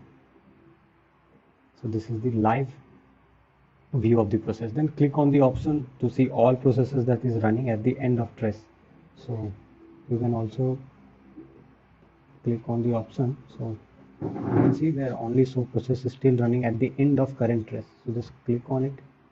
Okay. Then you can select the process and click on right button to see the related details also. So for example, I'm selecting this and clicking the right button. Okay. So just wait for a minute.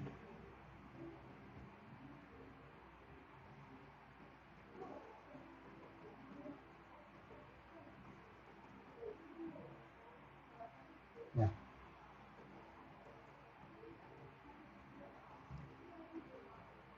Wait.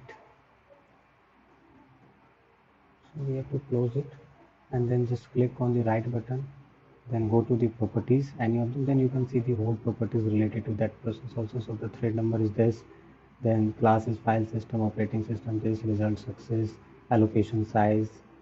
Okay, then the process name, then the command line from which the process is also able to run. Okay, and the PID, parent ID, there are more things here. So here you can also see the modules related to that. So just close it. We are exploring little bit about C. So this is the properties of the event we can explore and the processes. And we see that all details related to a particular process also. So what is there? Parent ID, the physical address, and when it is started, and there are many things. So use the we can also use the filter option as per your need. Okay. There is a mechanism of filter. So you can see here the filter option. Okay. The filter option.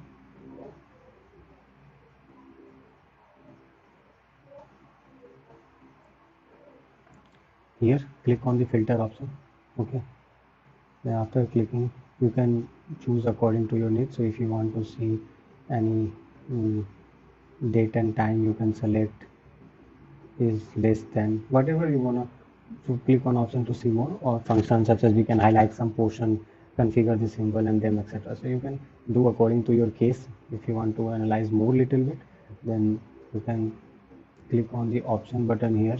Okay, then at last we can also save our details for further comparison in the future. So for an example, if you want to save this, okay, then just go on the click file button, click on the file and click on the save. Okay, so you can save it also.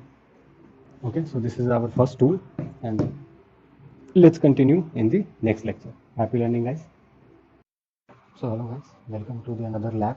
Okay, so in this lab we are exploring the RAM map. Okay, so just open your Windows, open your file manager where you downloaded this is internal tools.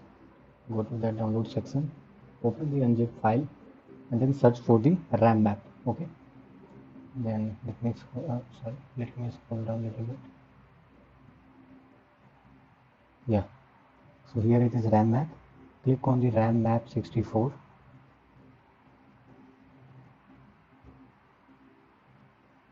Then accept it, agree to the agreement. Let me minimize this.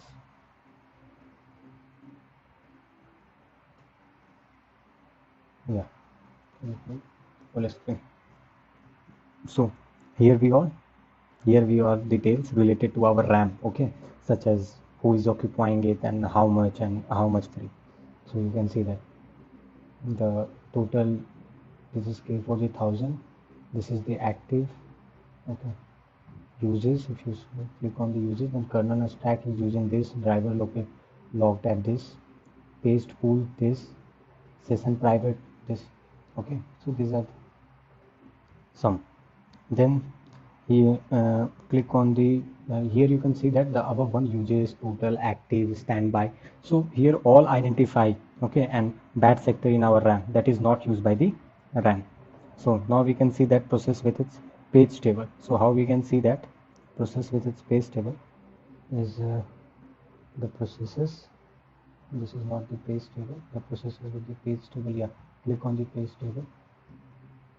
Right.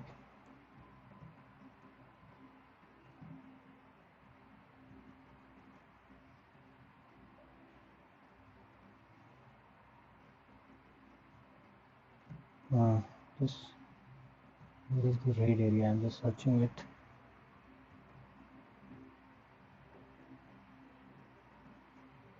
Where is the bad sector?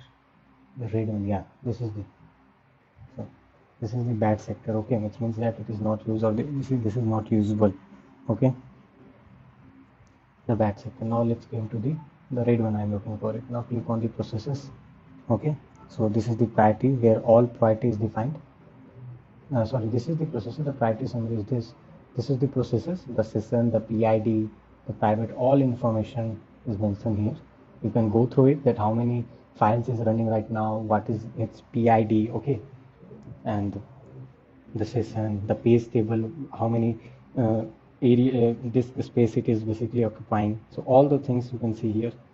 Now let's see the priority thing. Okay, the priority is, the old priority is already defined from 0 to 7. Okay,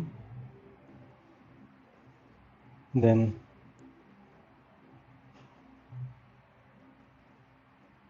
come to the physical pages.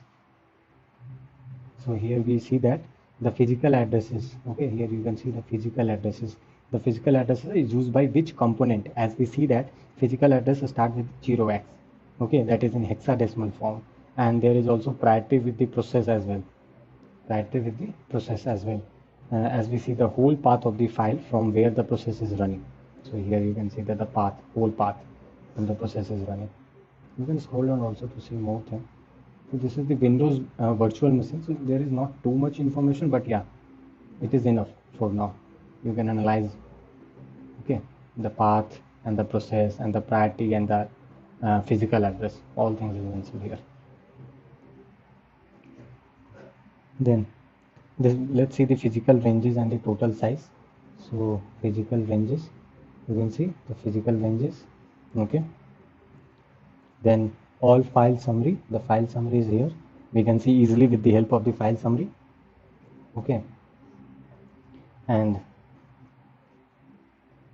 yeah, so this is the file summary, and what is this? This is the file empty, file details, sorry. So let me, file details. So you can also move ahead, so to see the whole path of the file, that which file we are looking for it, okay, you can see the whole file that is running right now, okay. So this is all about the RAM map. Let's use disk view, okay. So let's continue with the disk view. Cross the RAM map, open again the sys internals, and then looking for the disk view. Where is it? Where it is, where it is. This is the disk view. Disk view 64. Click on, double click on it, and then the process will, the pop-up came, user access control. Click on yes, then agree to the agreement, okay. Then click on the refresh button, okay. Click on the refresh button, and here you can see that the all blue color is showing the disk allocated with the data. So whatever blue color you are seeing right now, that is disk allocated with the data. You can see easily. And there are some bad line also, if we can able to identify where it is, the bad line, so the red line. You can see here the bottom, the red line, okay. So there are some red line, that means that space is not usable, okay.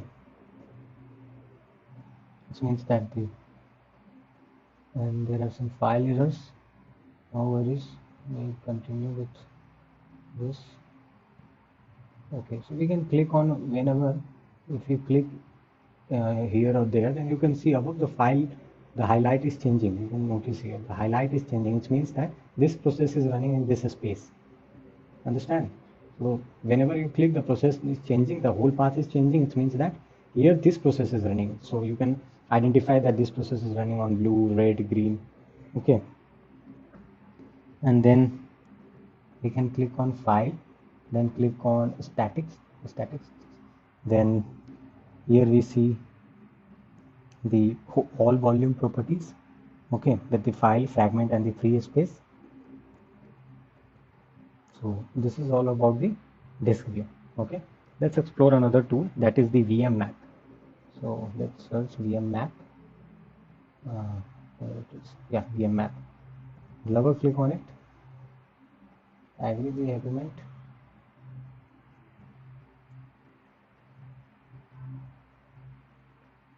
So this is the process that is running on the VM map. Okay. We can also trace a particular application with the help of launch and trace a new process. Okay, so you can also click launch and trace on new process, type the application argument and the start directory. You can also do, but we are only exploring the running processes. Okay, yeah. So select a process and click on to see the further details regarding that process. So let's select one, that is the OneDrive.exe. Right click on it, select and right click. Why it is not working? Let me see. So you have to only select and click OK. Okay.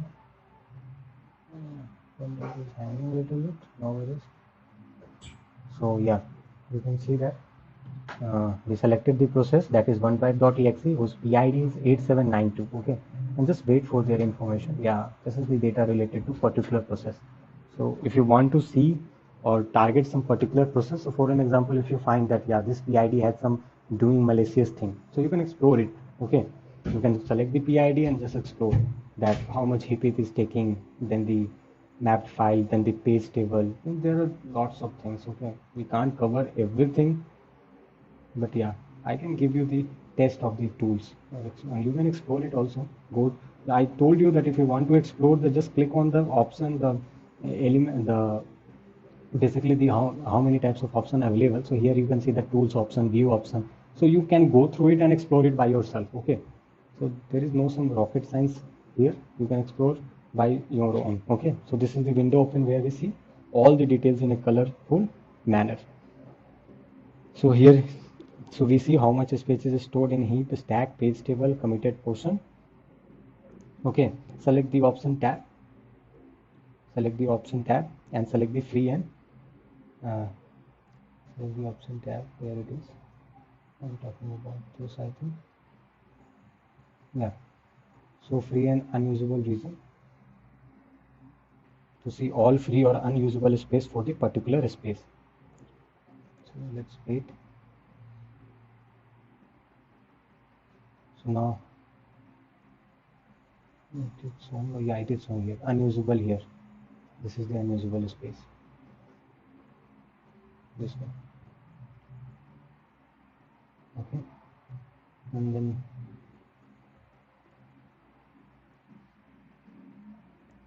you can also go option, then click on color, and you can see that free is white color, heap is orange color, image color is purple, and then you can go through it. Okay, so, yeah, we can change the color according to our need also. And at last, what we can also do, we can also save the data for the future. Okay, so we can also save the data. So this is all about this tool. Now we are exploring another tool, that is the auto run. Okay, so let's start with the auto run. Yeah, here click on, double click on auto run 64, agree the license.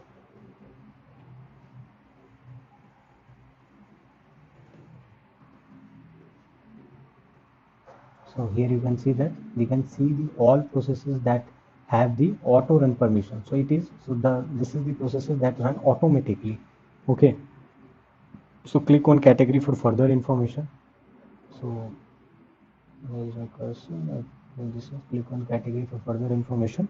Okay, so we can select any process and see the related details below.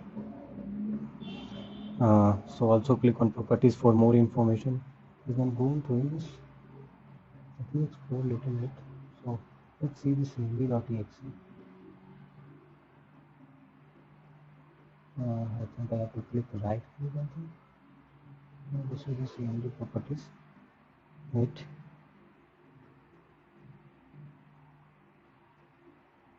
So go category again. Category. You can select the drivers.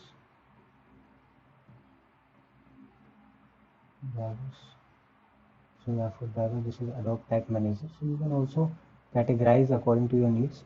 So for which category you want to see the details. Okay. Then also click on properties for more information. So this is the properties option.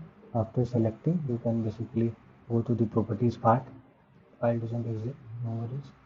We are using this properties. Yeah. So there you can see the whole properties of the particular process also. So we can also use the search box to identify the process for a particular properties. Okay, and the search box is here. This is, but we are only analyzing this properties. My bad. Okay, and then this is all about this tool, I think. And at last, I think I will let's see one more that is interesting too. That is the TCP view. Okay, the TCP view. Yeah, TCP. Double click on it. Pop-up occurs. Click on yes and agree the license. Here we see which process is using the transport protocol such as TCP4, TCP6. So the whole details, the process with the process ID, with the protocol, with the state, the IP addresses, okay, the IP addresses, then the port, remote addresses if it is there, then create time, module name. So there are many category. So you can also click on TCP v4 and then you can see all the related TCP v4, then TCP v6s. You can also do it here. Okay, so select the protocol and to see the process who is using that protocol. So right now I'm selecting the UDP v6 and UDP v4, so that's why we are only seeing the UDP protocol. So let me unselect it and only select the TCP v6, then this 6. We are only able to see the TCP that is using the version 6 IP. So this is the way to basically filter out. Okay, and you can also explore a little bit more by just clicking on the properties, then process properties, and then this is the process properties. Okay, then there are more options, the processes, the properties, and you can also click the particular properties. For an example, I want to click the which one. Let's choose the another one that is safe to showcase you. For example, let's not export it. Our windows get shut down, then it's create problems. So I'm not killing any properties, but for now, if I want to delete these properties, the selected one, only click on process, then kill. It will kill that process right now. Okay. So this is all, and you can also explore this one also. The process properties, not this one. Where it is. Basically, I'm using this tool after a very long time. Okay. So you can view, then view the protocols, and also the connection state, then sync. You can also filter out with this also. Then yeah, this is all about this tool. And at last, what I told you, you can also save for the future. Okay, so this is all about the tool. We explored the sys internal tools very well. I discuss all the important tools related to sys internals. So happy learning, guys.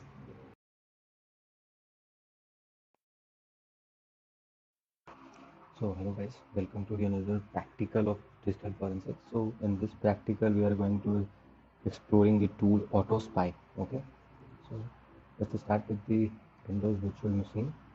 So first we have to download the tool. So open your favorite browser. Okay,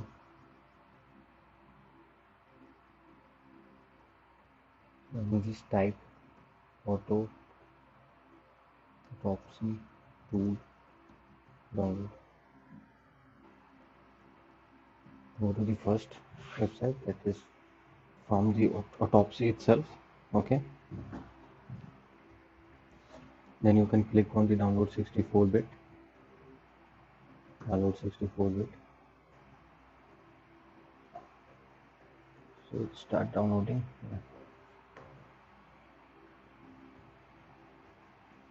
Just wait for a minute till we will explore what is autopsy. Okay, what is autopsy tool and where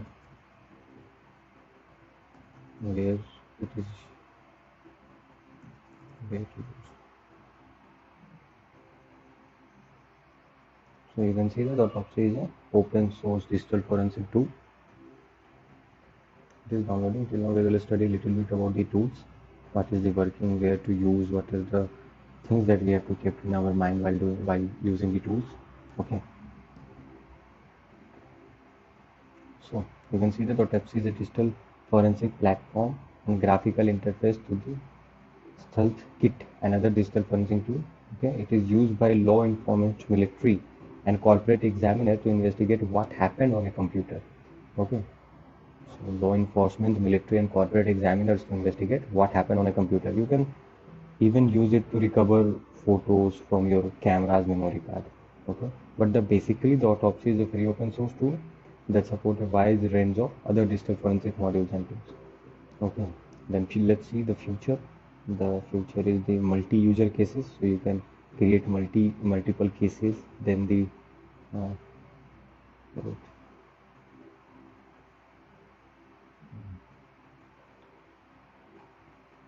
I think we'll click. We'll go back. Yeah, so multi-user cases. Then the timeline analysis. Okay, then the keyword search you can also do. Web artifact. So you can go to this website. Okay, I'm just copying it and pasting it for you, so you can.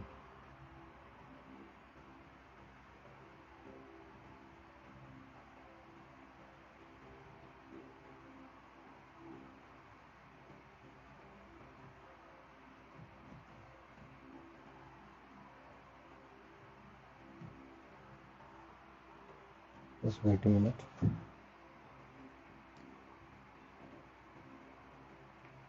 The tool is downloading. Okay, uh, it's done around 50%. So let it be.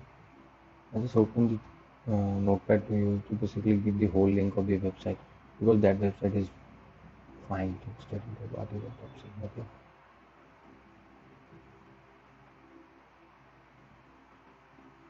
And then how to install autopsy? Go to the website and then download it. And this is the demo part. No worries, we are doing the demo thing, so we don't need to see this.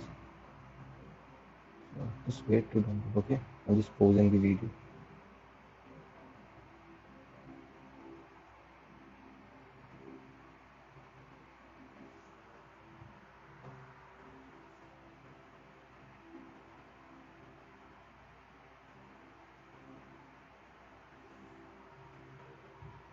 Yeah, only few MBs left. Take the download.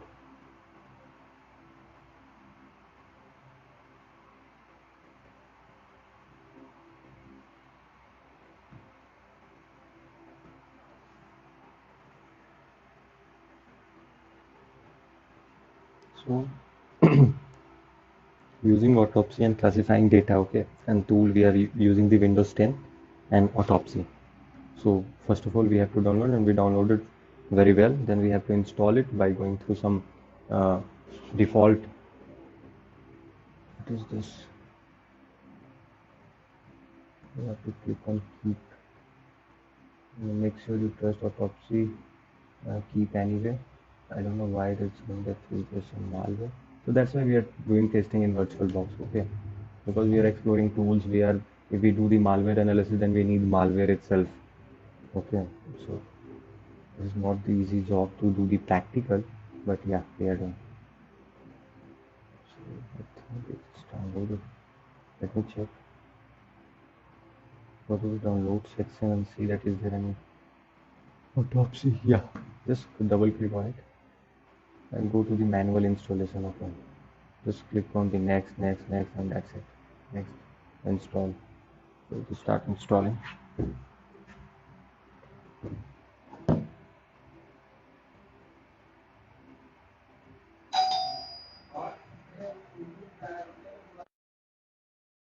This it is installing. Okay, so just wait. Downloading, you can see there the one symbol that is autospy 4.21.0. So This is the symbol of AutoSpy tool after successfully downloading it. Okay, so just double click on it.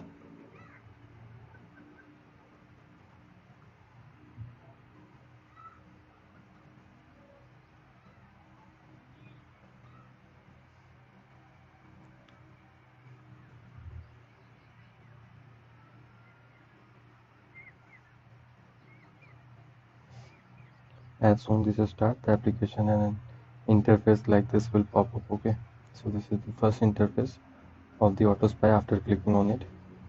So this is turning on modules. Just wait.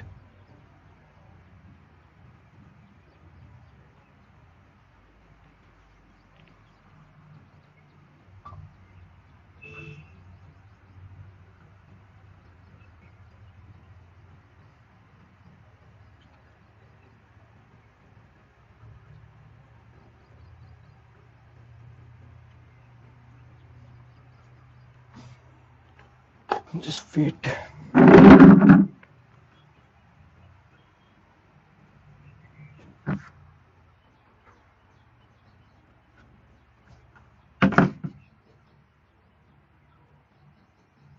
Just click on OK.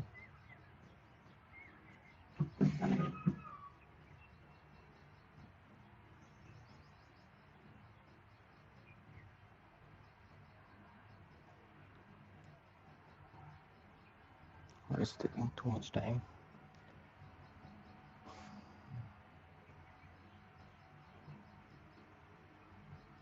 Let me close all other tabs.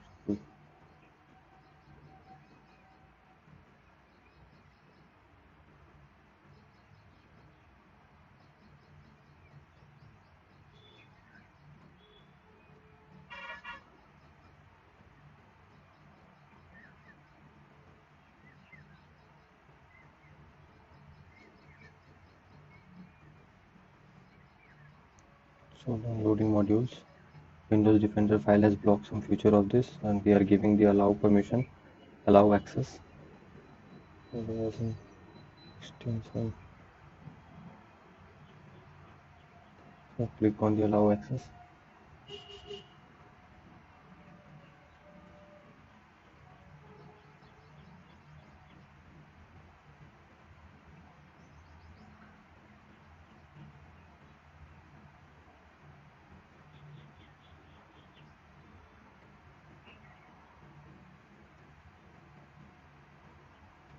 After checking the private network such as my home or work network, you can give the allow access part.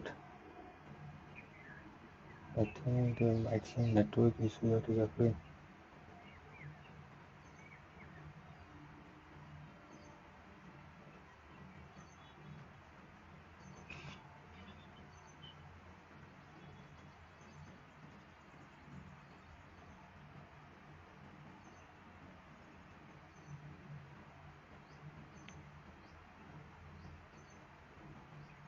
So now yeah, it is downloaded successfully. So this is the first interface you can see. So we are basically we are here. We can start.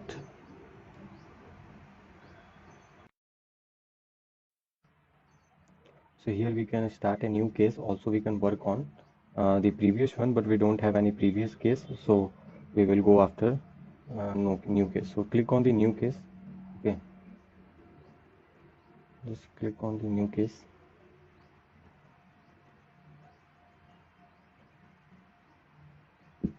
Okay, we mention our case name number for reference and store the data in the drive we want. So in my case I am going for the C drive, so just case name is 1. The base directory I will using the document file. This is the document. Then select. Okay, then the single user, just check the single user is mentioned here, then click on the next button. Then the case number is 1. The examiner, whatever you can see, I think the John. The phone is whatever you want to mention. The email is just randomly mention it. And the notes is okay. And then click on finish.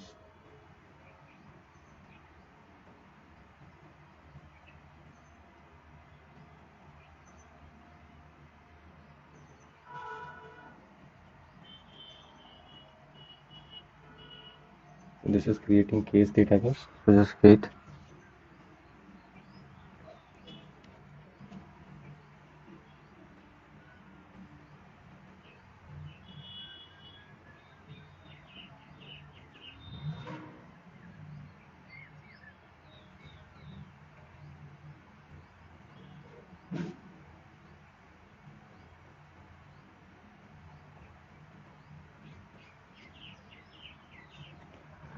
This is taking too much time.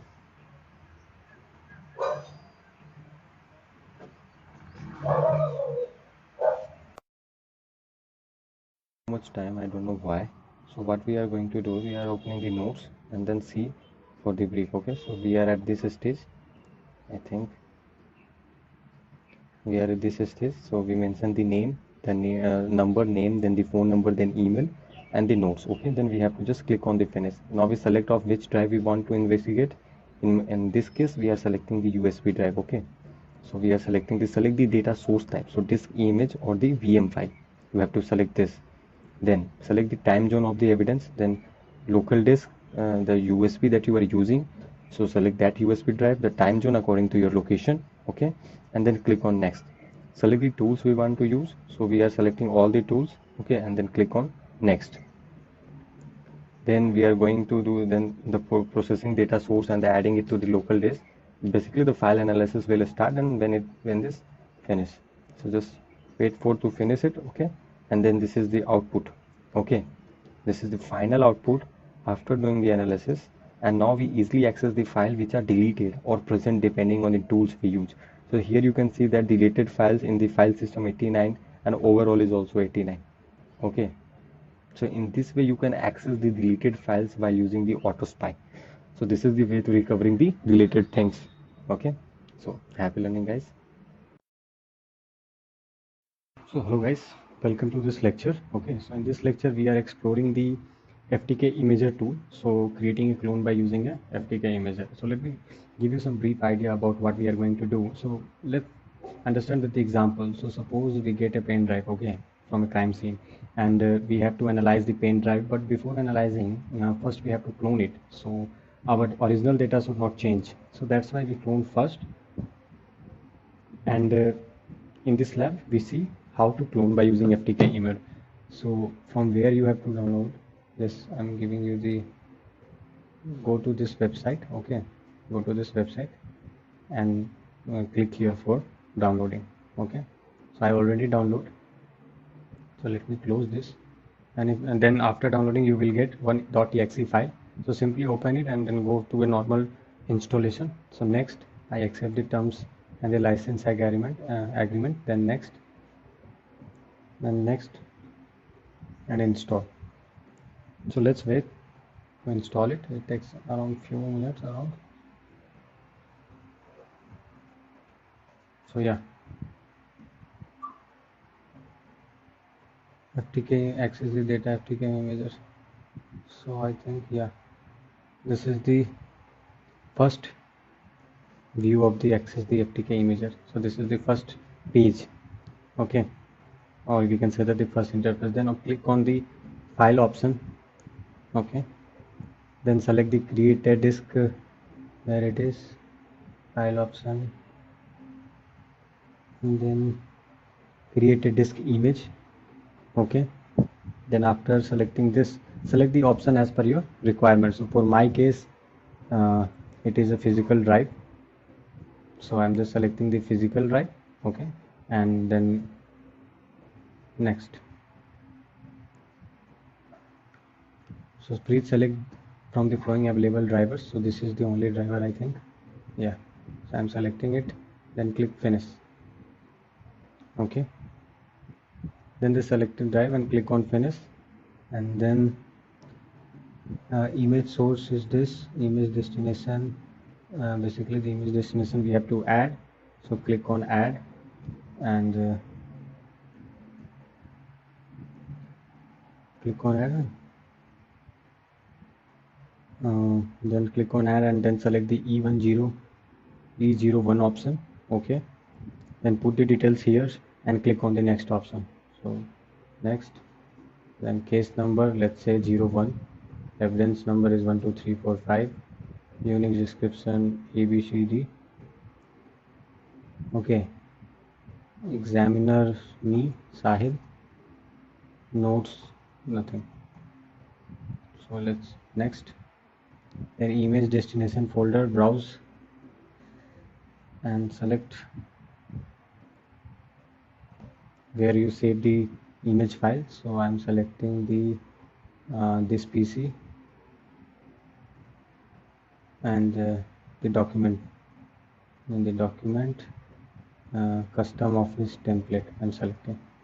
Okay, so custom office template, then okay. Then image file name excluding the extension. So in my case I'm just writing the image one. Oh, sorry, I changed the destination folder. Let me add it again. So click on browse, then select according to your needs. I'm selecting the in the document, in the documents, the custom template, custom office template, and then okay. Then the image name, so IMAGE image 1. Okay, after giving the image name, just you have to click on finish. Just click on wait, just click on finish.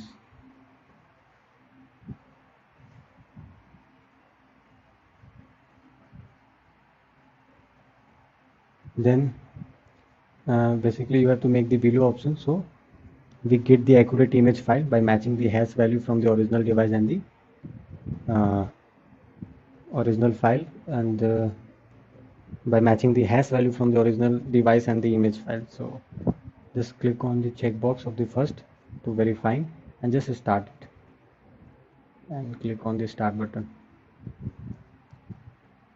Okay, so it starts creating image processing begin. So you can see the progress here, the progress tab. Okay, so processing is done when, and after the processing will done, we see that there is a match, which means that we get the original image of the evidence. So let's complete the progress. Okay,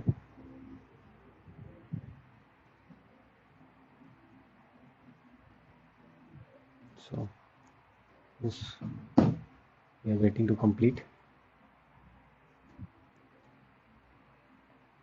So I'm pausing the video. Okay, covers around 30%. Okay, so I'm just stopping the recording again, and there it is almost 50% completed. Okay, so let's wait to complete it. Okay, so I'm again pausing the video for you. So as you can see that there is some failure related to my disk. So what I'm doing to demonstrate the lab is to basically explaining you the PDF version, because I don't know why the space is low. At least I allocated around 50 GB, but no worries, we see how to use, but let's demonstrate with the help of PDF file. Okay, so I'm just opening the PDF file. Give me 1 minute, guys. Hold that, and I told you from where you to download. Okay, so we go further, and where we are stuck, just go to that point only. So we selected the path, we give the name, we click on start. Finally we click on the start. Okay, so the starts begin. Now image processing begin. After so processing is done, we see that there is the match, which means that we got the original evidence. So here you can see that verify is match. The image is blurred, but I did the lab, so I just telling you that here it is written match. It means that the image file is perfectly we capture. Then click on the file option. Here it is the file option mentioned in your tool. Then select the add evidence item.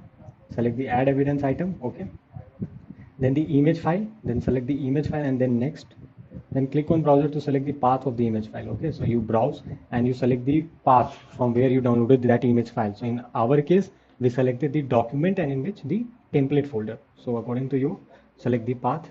Okay, then select the first one, then it automatically adds the remaining part. So there are around 4 images. You can see the 4 images, so we have to select the first one, and then the remaining one is automatically selected. Okay, then click on finish. Okay, then click on finish, and this is our image data. This is our image data, but we know this is not for analysis purpose, so only for checking the integrity this is used. Now capturing the memory, how to capture the memory. Okay, then click on the file option again, select the capture memory. Here it is mentioned that capture memory. Okay, give the destination path from where you want to save, then there are name, you can give the name, then give the file name with the extension of .mem. So memory file has the extension .mem. Okay, then click on capture memory, then click on capture memory. Capturing begin, so capture started, then the capture completed, then the capture completed. Select the add evidence item by selecting the file option.